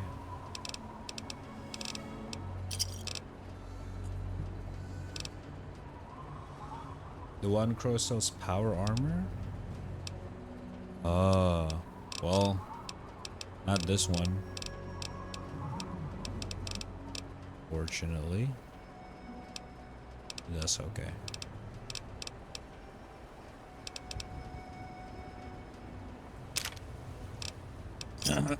Thanks.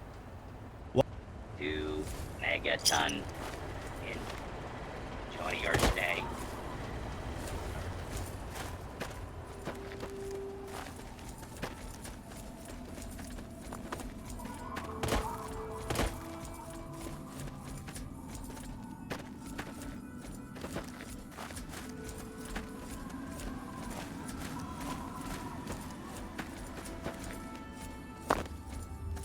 didn't. Nope.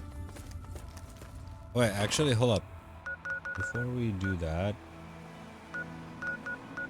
let's go to the...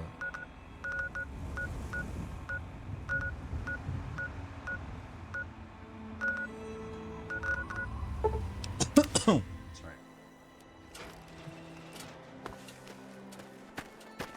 Let's go back here.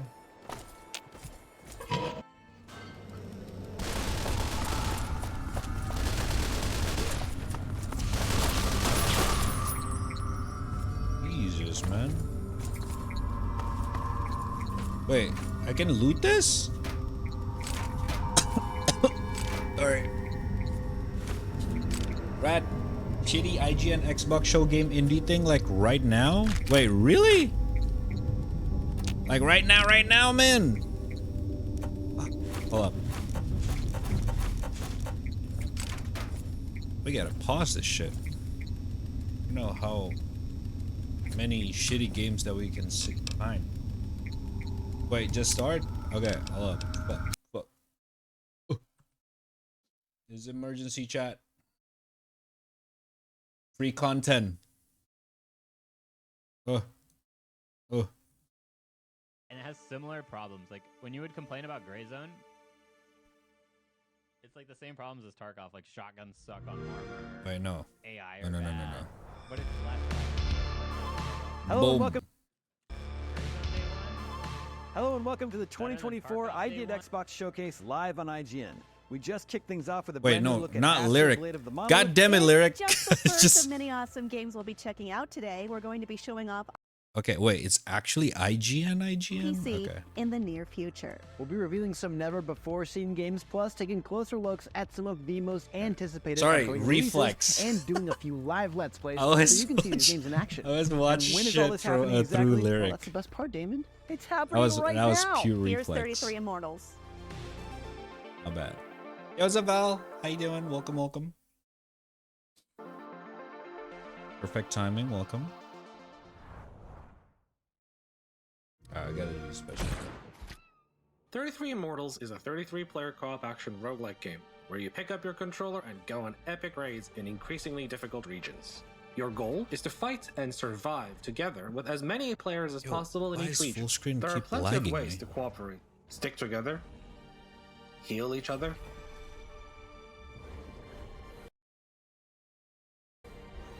Only on Twitch. fight together. My shit would lag if I full screen. I don't know why. Together, will you eventually unlock the Ascension battle? Then, with your allies, ascend to the region's final arena and challenge that region's massive boss. The first rule to success: bring with you as many players as possible. Lucifer is Inferno's big boss, and he is brutal. Cooperation, fighting together, is the key to defeating Lucifer. If there are 33 of you, that will give you the best chance at victory. But don't despair if there are fewer. Fortune favors the bold. Second, avoid his deadly attacks. Frozen Hate, Last Betrayal, and Eternal Sorrow will deal unavoidable, unblockable damage It's if raid you're caught in the boss. area of effect. Third, know your weapons. Take advantage of each player's unique I was skills and looking for weapons Fallout to tackle shenanigans. Lucifer's Don't worry, we'll come back formidable to Fallout challenges, after this. whether they're his own attacks or those done by his minions. Finally, and perhaps most importantly, stick together and cooperate. Use your co-op powers wisely. It looks hella boring. Your group's collective strength is essential to kinda- defeating our powerful boss. I'm kinda and interested in the unlocking fact that access to the there are next region, which will 33 not only players feature working tougher together. enemies, but also tougher bosses. More to come on those new regions and bosses real soon. 33 co-op. 33 players co-op.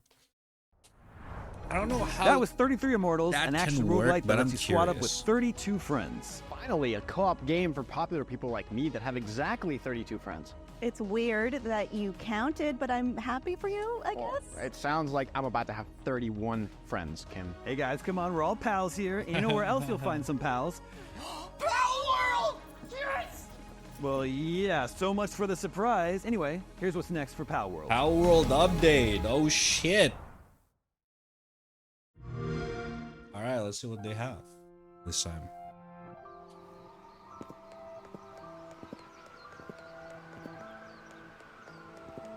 I'm gonna be honest, I'm already over this game. not a huge fan of the genre. But I can see why a lot of people love it. New pals, of course.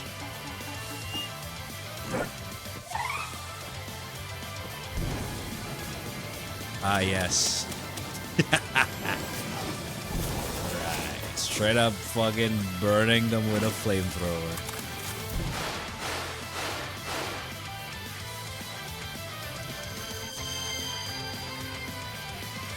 Alright. Yeah, I'm assuming with a new biome.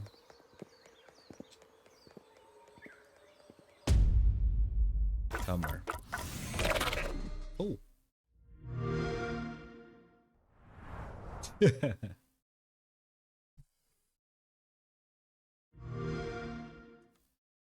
Alright, what is this? Hmm?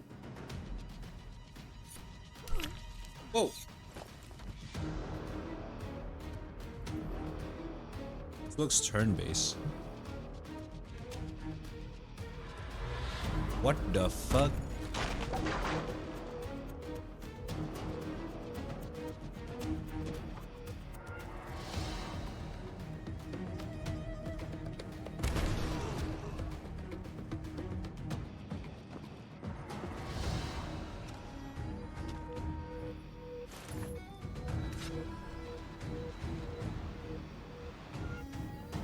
Yeah, I don't know about this one. No. Yeah, I'm good. You guys can play it, alright? You guys can let me know if it's good or not, alright?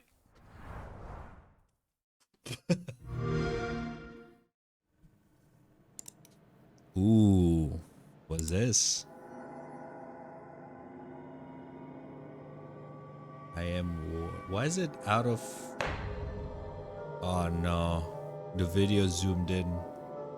It's not on the right aspect ratio.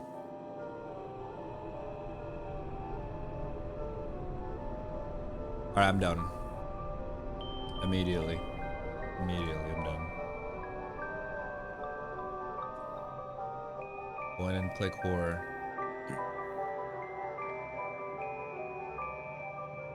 It's like a game Red would play. Damn right. You got... Oh! I'm down.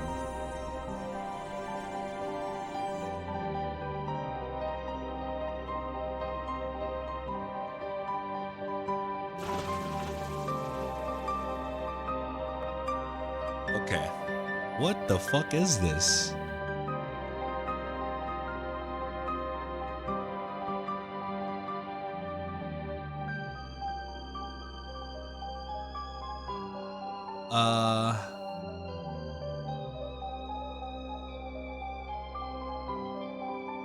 Oh my god. Alright, what the fuck?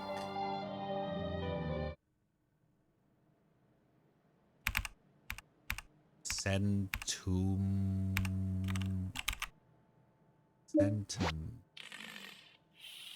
100 bat.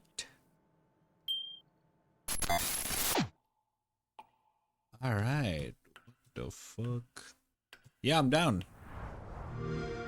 That's definitely a spoopy Saturday game. Hello, little bird. Hello. Goodbye, Velvet Cove. I'll soon be flying away too. Velvet Cove. Oh, not, of course. But of course.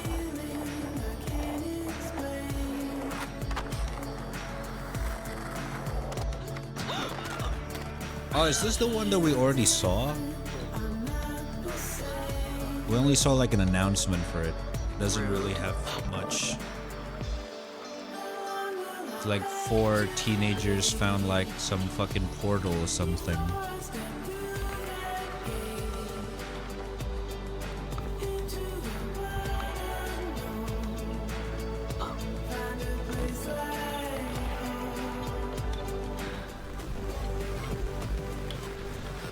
Yep.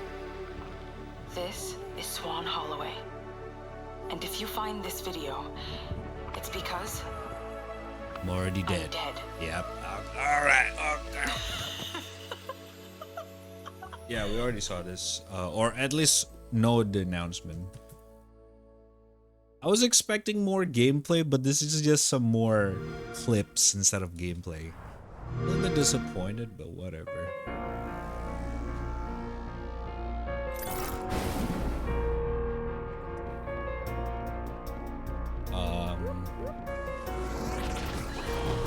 Turn base. Damn, another Serenity Forge.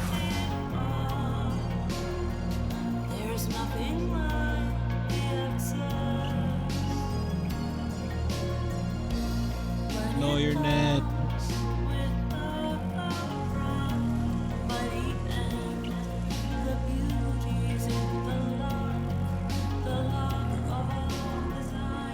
Ethos.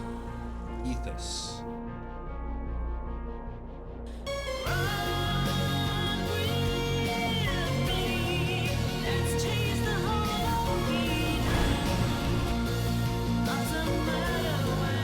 Cool art style.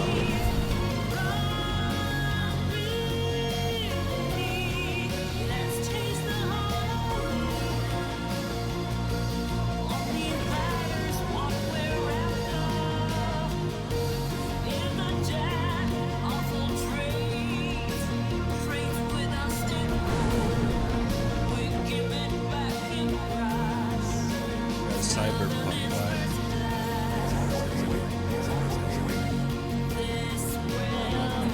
Well, it is a cyberpunk thing. Oh.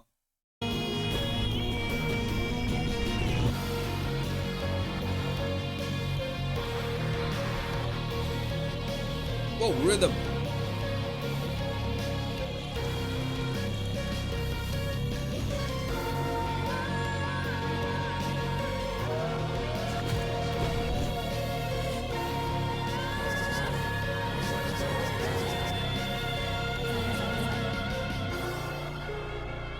Key locker.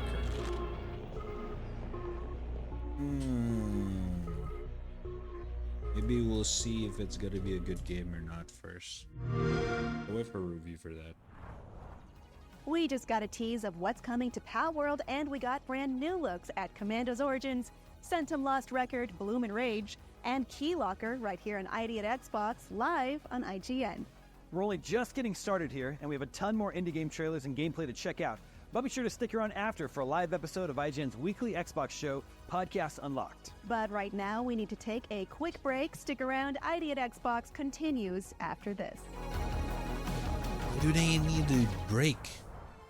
ID at Xbox is presented by Xfinity.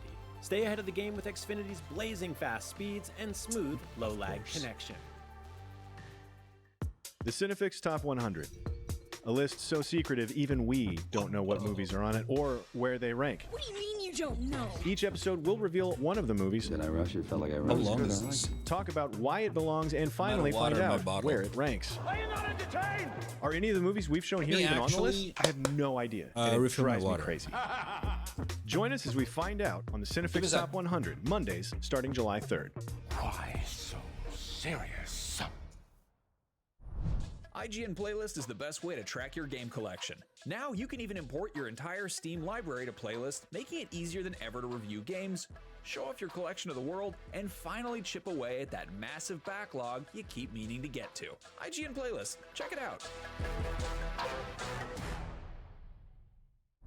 Behind every game, movie, and TV show you love is a wild, crazy, and sometimes unbelievable story. No one is just black and white. From revealing the secrets behind your favorite franchises to solving a legendary video game mystery, I'm coming for you. IGN Inside Stories gives you a peek behind the curtain. If people come to the game now and see what's going on there, I think they'll be surprised. Join us as we dive into hyper-dedicated fan bases, worldwide phenomenons, and the most incredible untold tales in games and entertainment. I said, wait a minute, that doesn't sound so good. It was definitely not what I expected in the best way. Inside Stories, available now only on IGN. And I was like, holy shit, we're gonna do this. Want the ultimate IGN experience? Check out IGN Plus. Members get exclusive deals and giveaways, ad-free browsing, unlimited tracking on IGN Maps, discounts at the IGN store and with IGN partners, and best of all, free games. Get 30 days of IGN Plus for just $1. Head to plus.ign.com.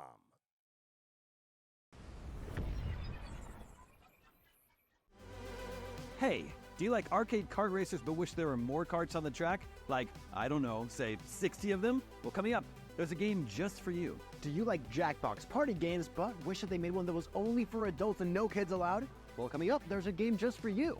Do you like dancing, but you're also a violent person? Well, coming up, there's a game just for you. And do you like exciting world premieres that you've never seen before until now? Well, coming up, yes, there's a game just for you. Perfect timing, If you answered yes to any or all of those questions, coming up, there's a bunch of games just for you. Wow, for me. Alright, kart racing. Of their own. Microtransactions.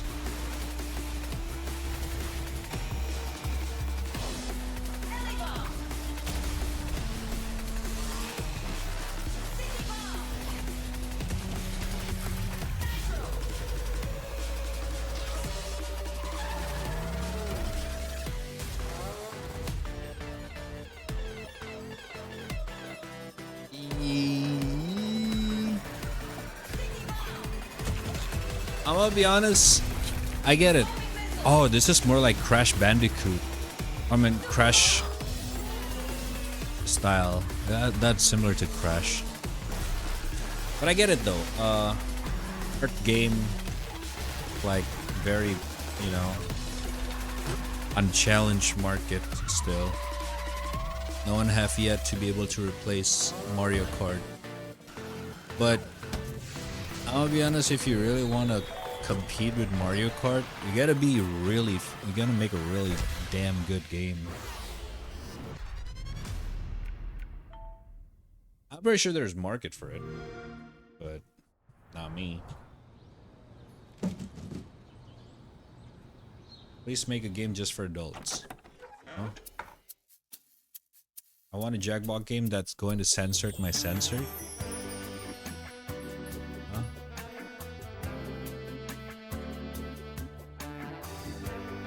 Okay.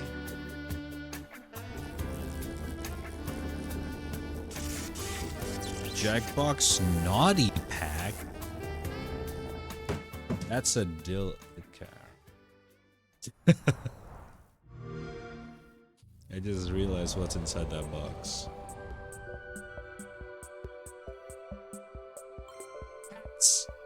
Times and galaxy, a solar system to explore. Times and galaxy, arts, politics, and more. From every planet to meteor, space is a lonely void. We've got the whole thing covered, from the trash heaps of Og to places undiscovered. Meet Gravity and Copybot, let Arwen be your guide. Yara Scoop and Billy Scoop, so please won't you subscribe?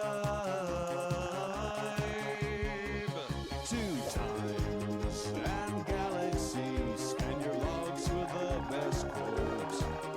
All times and galaxy, hope you're good at taking notes. Now get your assignment and let's go.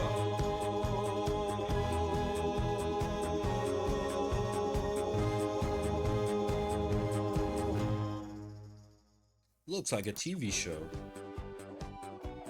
Okay. It would pop up in like Cartoon Network.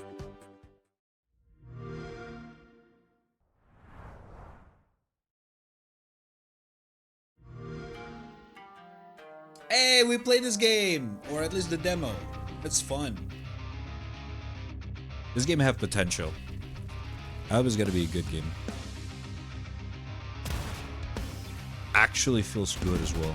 The shooter gameplay.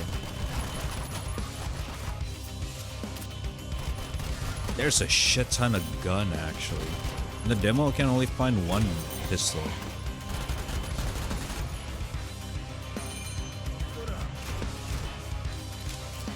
Yeah, this one's actually cool. They played it for like an hour of the demo. There's not much going on in the demo. And it's hard as shit. I didn't even finish the demo. It's basically like a roguelike Tarkov. Because you have like inventory management and shit like that. You can even modify the gun. Think of simplified Tarkov, but it's roguelike instead of like a Tarkov. Because the gun actually, like surprisingly pretty fucking simulation type.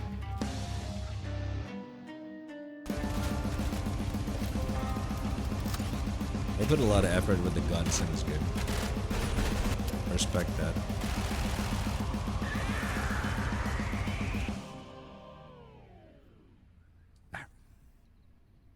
Yeah, this one definitely gonna be a tryout. Game's dope. Sulfur.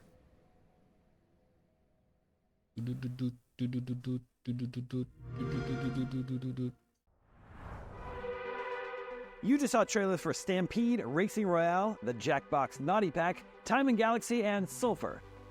4 unique indie flavors that taste great together. Unless you try and play all 4 of those games at the same time, which is not the recommended way to enjoy them. Yeah, we're always looking out for you here at the 2024 ID at Xbox Showcase. It's the least we can do. And now, more indie games.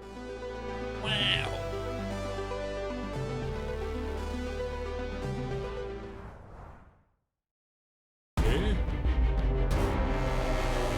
Whoa, what is this?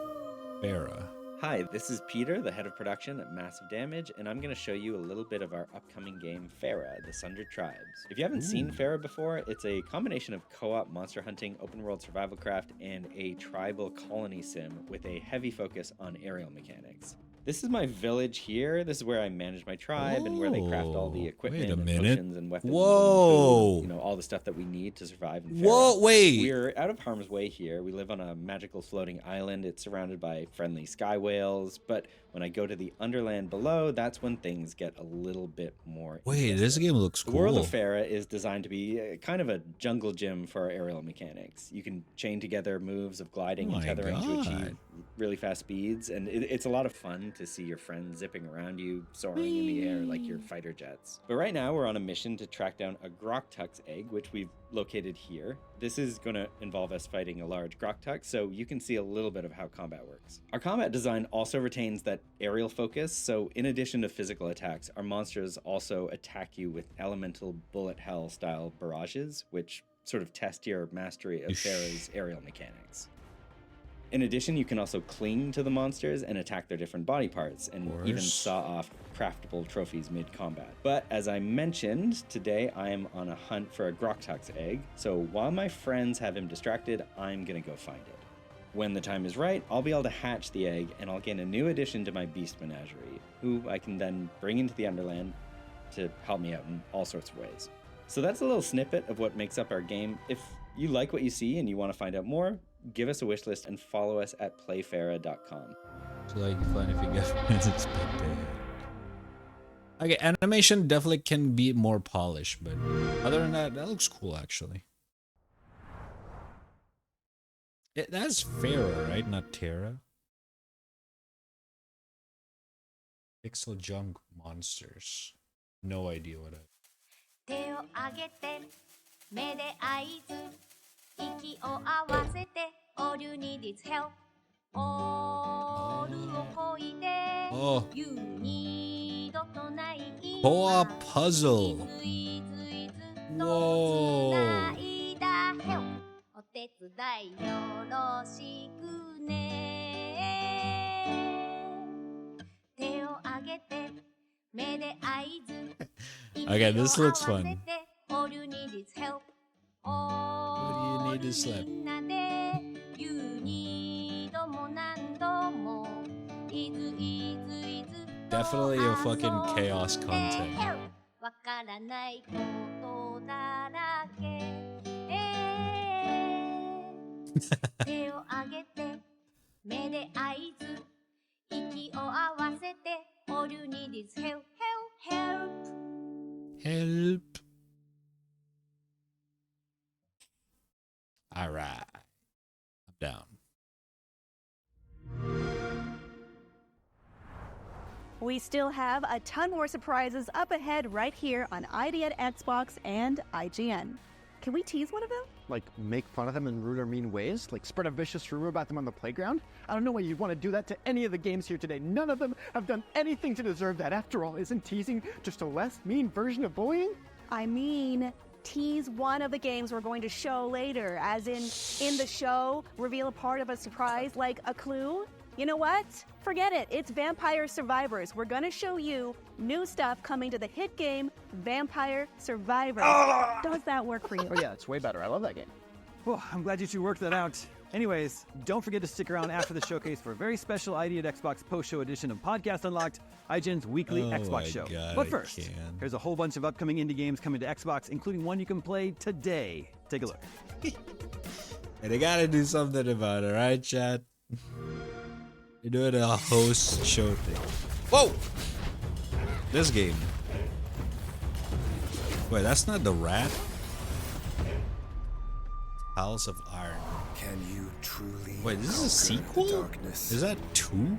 If it returns, night after night, the formidable wardens of the north, hailed vanquishers of the dark wings, feared not. Tirelessly they trained generation after generation, ready for that fateful day when the shadows would reclaim their bloody reign. Alas, we never have as long as we dare. Oh, Dad.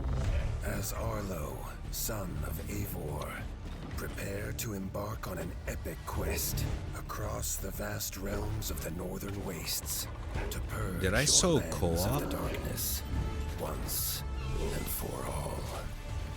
But you won't defeat Count Kazak and his dreaded Sky Scorchers alone. Unite the disparate clans of the realm. Rebuild Winter's Edge to an all-new glory, and forge the very weapons of legend. Though remember, the stronger the light, the darker the shadow.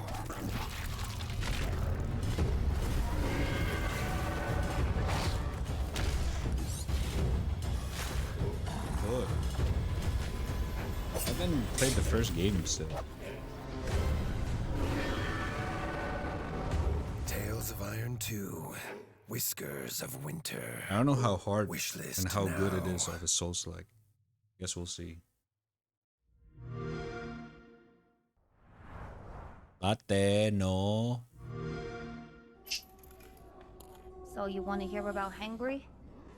Sure. Well, he's a hunter, a loner, probably out there in the marshes right now trying to work off his debt to Chef Gutra.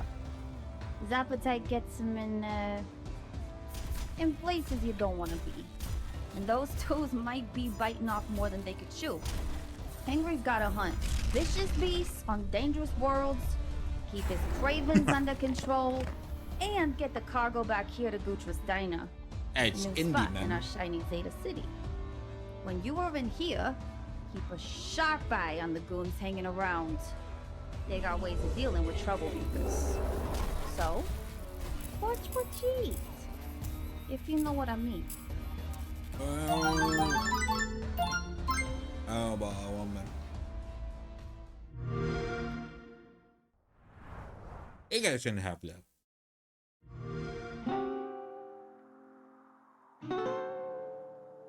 Paradise Killer. What is that? Whoa! Ikumi Nakamura? Wait a minute. Ooh.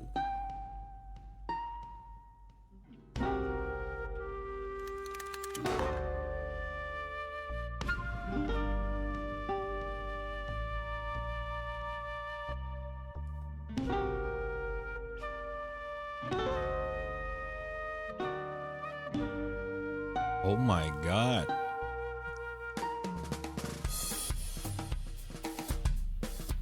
Pinky, what the fuck? Alright.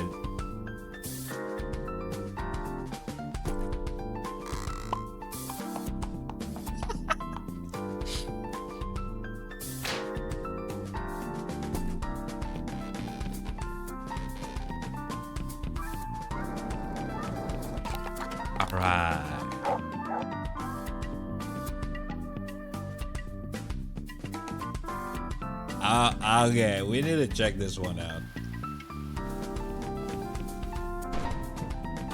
And Ikumi Nakamura with it as well.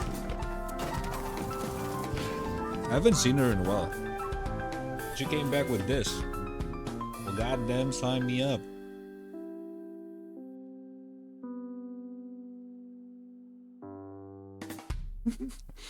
Promise Mascot Agency.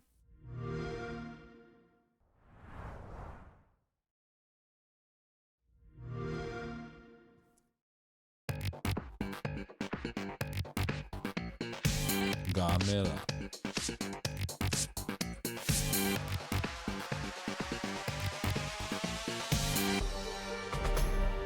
What the fuck? Oh no.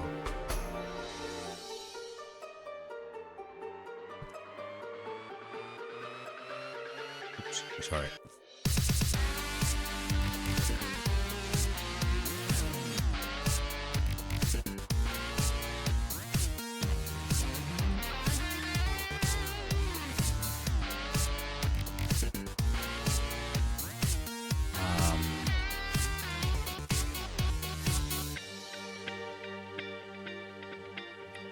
Oh, it's just a publisher edit thingy. Hey, what's up, Wonson? Welcome. Is that RimWorld? It's a little bit of a a different. I would say clone, but not really, I suppose. And what's up, Magma? How you doing?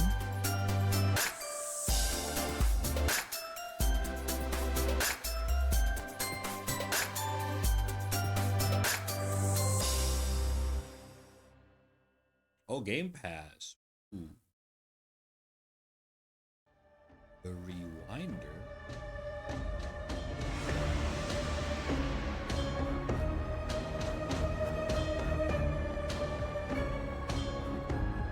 Okay.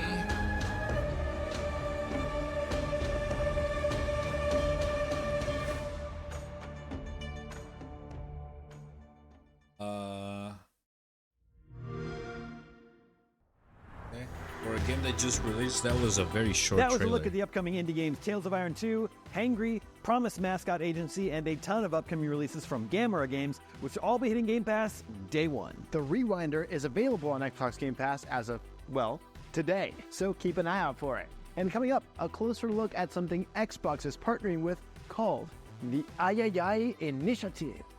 Yeah, I'm pretty sure it's pronounced Triple I. You know, like AAA, but with I for indie. Are you sure? That doesn't really roll off the tongue like ayayay.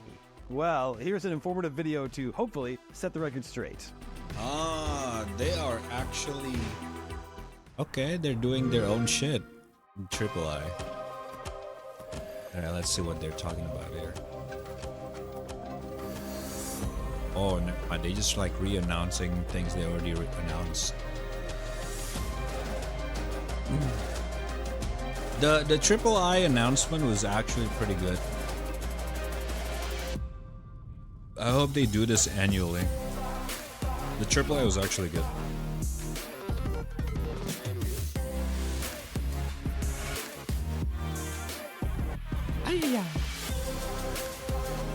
True, Risk of Rain's a gold time.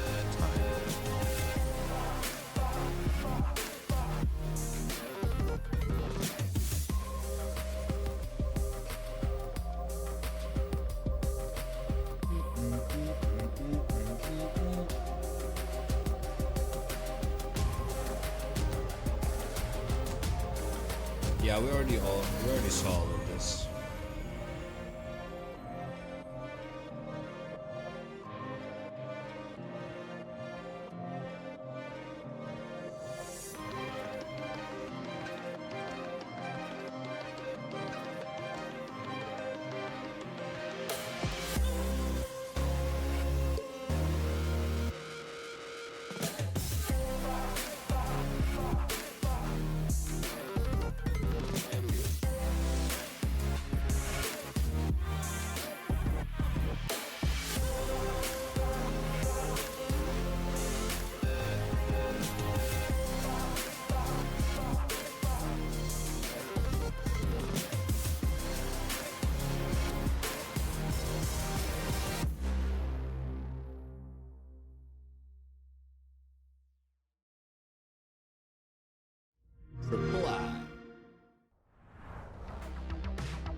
That was a look at some of the featured games from the Triple I initiative, all of them coming soon to Xbox. Next up, we're checking out an action RPG that has players embarking on a nice, relaxing vacation in the Austrian Alps. My lovely vacations don't usually involve dungeons, personally, but who am I to judge? Let's do some sightseeing in Dungeons of Hinterberg. Dungeon of Hinterberg. Have we heard about this? Oh, what is this?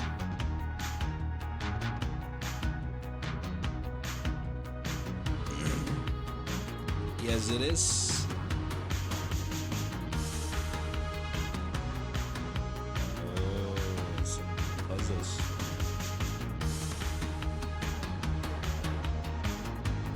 Very Zelda-esque.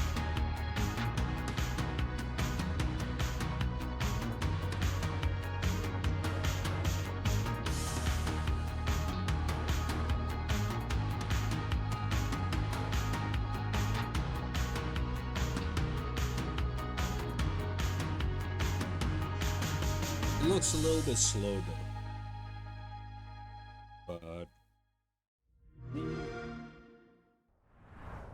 You can book your trip to tour the Dungeons of Hinterberg today. It's now available for pre-order. Up next, most survival games require players to collect materials and harvest resources so they can craft stuff to defend themselves. This next one, not so much. In fact, you don't even have to push any buttons. Here's what's coming next to the horrifyingly addictive indie smash hit Vampire Survivors. Check it out. what again? I thought we already heard about them. And we got more update from Vampire Survivor. Our new quadruple A update is Quadruple! our most ambitious yet. Hyper-realistic holiday-themed characters. Oh! It's not even Christmas yet. Immersive door-opening action. What? World premiere train mechanics. What? Doesn't even make sense. Genre-defining kart racing. Fully rendered running animations. Okay, this is so stupid. Laboratory update out now. Okay. Whoa! How's the Contra thingy again? Contra music, man.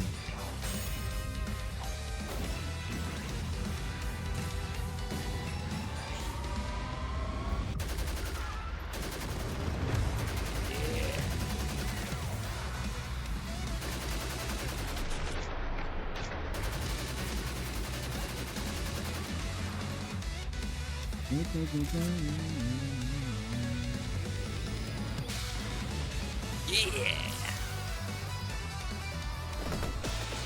The music.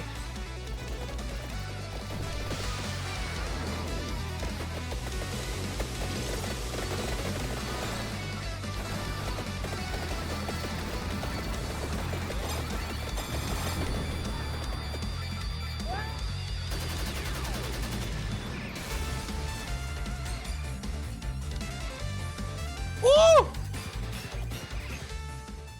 That beat goes fucking back.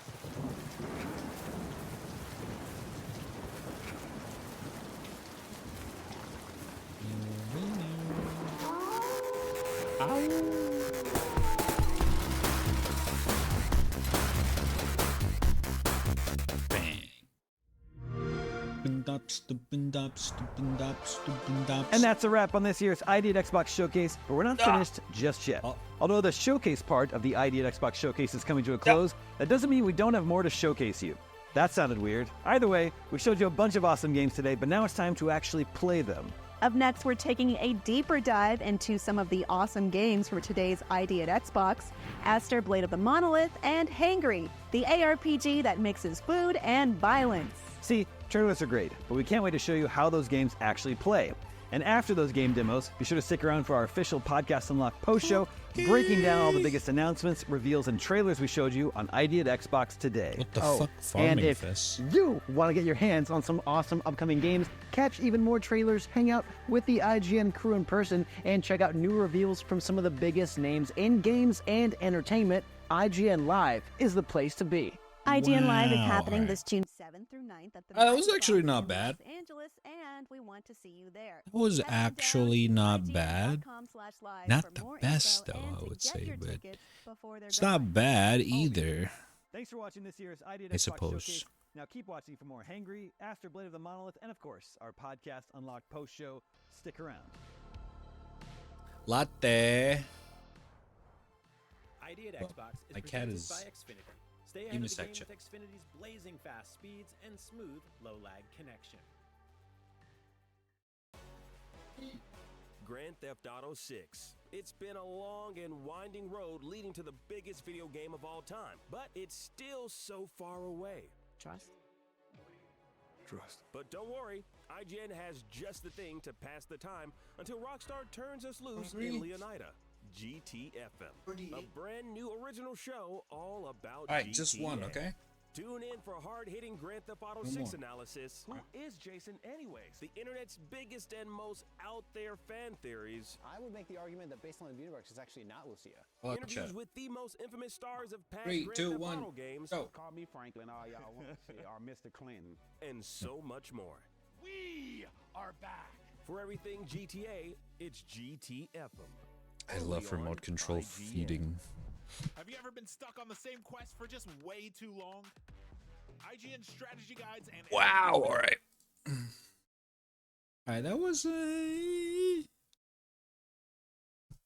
let me see from IGN YouTube.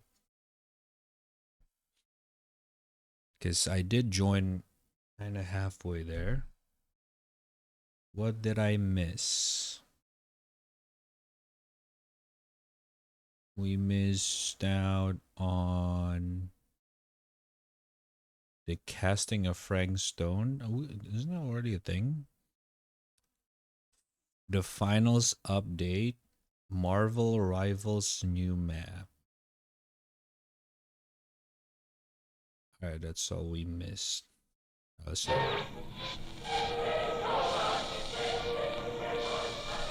no Yelorp in shower. Following several days of rumors and speculation, Sheriff Lloyd Kusich confirmed he is treating the deaths of George Colhern and Joyce Barton as a double murder. George Colhern, 28, son of respected Cedar Hills drugstore owner William Colhern, and his friend Joyce Barton, died after their car crashed and caught fire on the side of Highway I-92, approximately 3 miles outside of the city limits. Deputies have been working tirelessly over the weekend and have now determined that Mr. Colhern's car was parked when it left the road, indicating the involvement of a third party. As part of his update on the case, Sheriff Kusich has reassured residents that the perpetrator or perpetrators will be swiftly identified and apprehended. Independently of the sheriff's investigation, William Colhern has offered a $1,000 reward for information leading to a suspect's arrest. This is Rebecca Fisher reporting for the Cedar Hills Tribune. That was the trailer.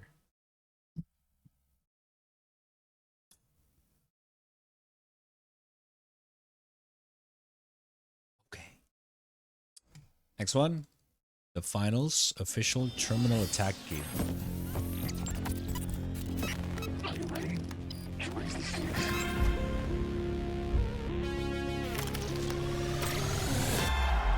.5v5 attack and defend, no healing, no revive, 1 life. Wait, CSGO. Go to Terminal A. On your tail. Oh shit, they got the CS game mode. Okay.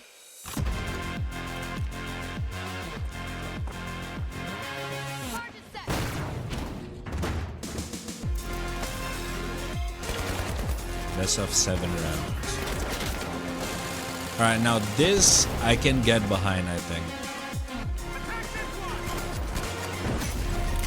If it's actually good and fun.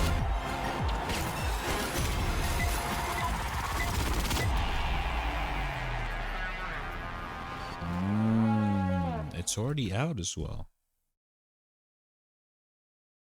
Okay.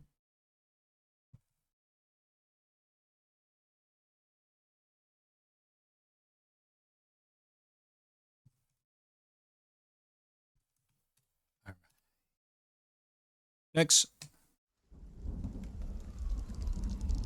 Marvel Rivals. 2099, of course. Neo Tokyo again.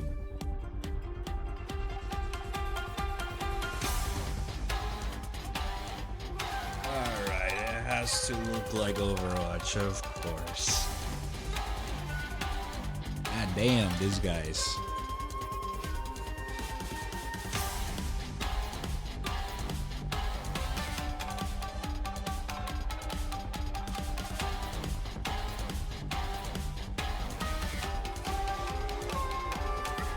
Yeah, I mean, I'm not even trying to say it, but I mean, come on.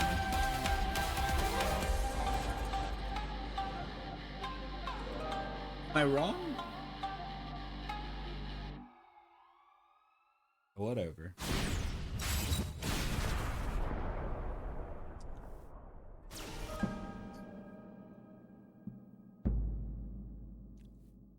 Wait a minute, is that the spider? Ooh. The fuck is he doing here? Yeah, I don't know about the Marvels game, man. Not really sure what to think about it. I'm gonna be honest. This is not no more. Alright, too far, man. Too far. But I don't disagree. It's just Hanamura. Come on, man.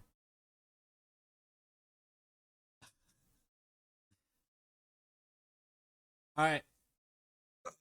Chat. Saw the clock. It is 1. Already past midnight. No wonder I was like, why am I so fucking tired? It's already my sleep time. Alright, chat. Unfortunately, as much as I want to keep going, I am fucking tired.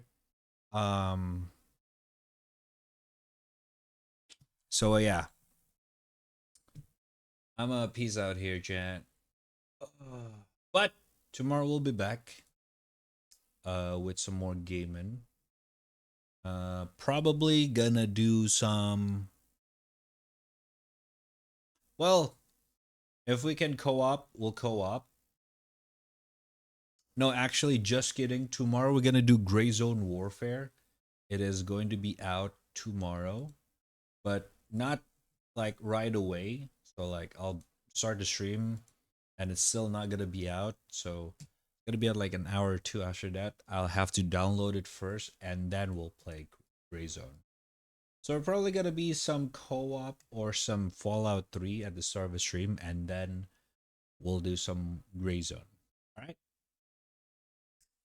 The night is not young on the weekday, unfortunately, man. Still have to wake up for work. Alright, but don't worry, I'll be back tomorrow. Alright, the usual time, 8 a.m. Eastern Time. I mean, 9 a.m. Eastern Time and 8 p.m. GMT plus 7. The usual. Don't forget to follow the channel. You want to get notified. Join the Discord as well. And all that kind of stuff. Links in the panels down below. Check it out. And I appreciate everyone for hanging on until the end of the stream. Thank you, Magma, One Sin, Raku, Val Price,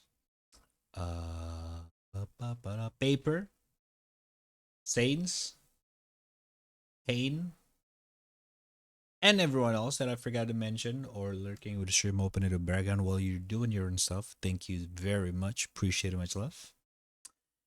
And as always, I'll see you guys next one, chat. Thank you. Appreciate it, much love. Hope you guys have a good time. And yeah. Hope to see you on the next one. Peace out. Bye-bye.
Good night, I love you. Bye.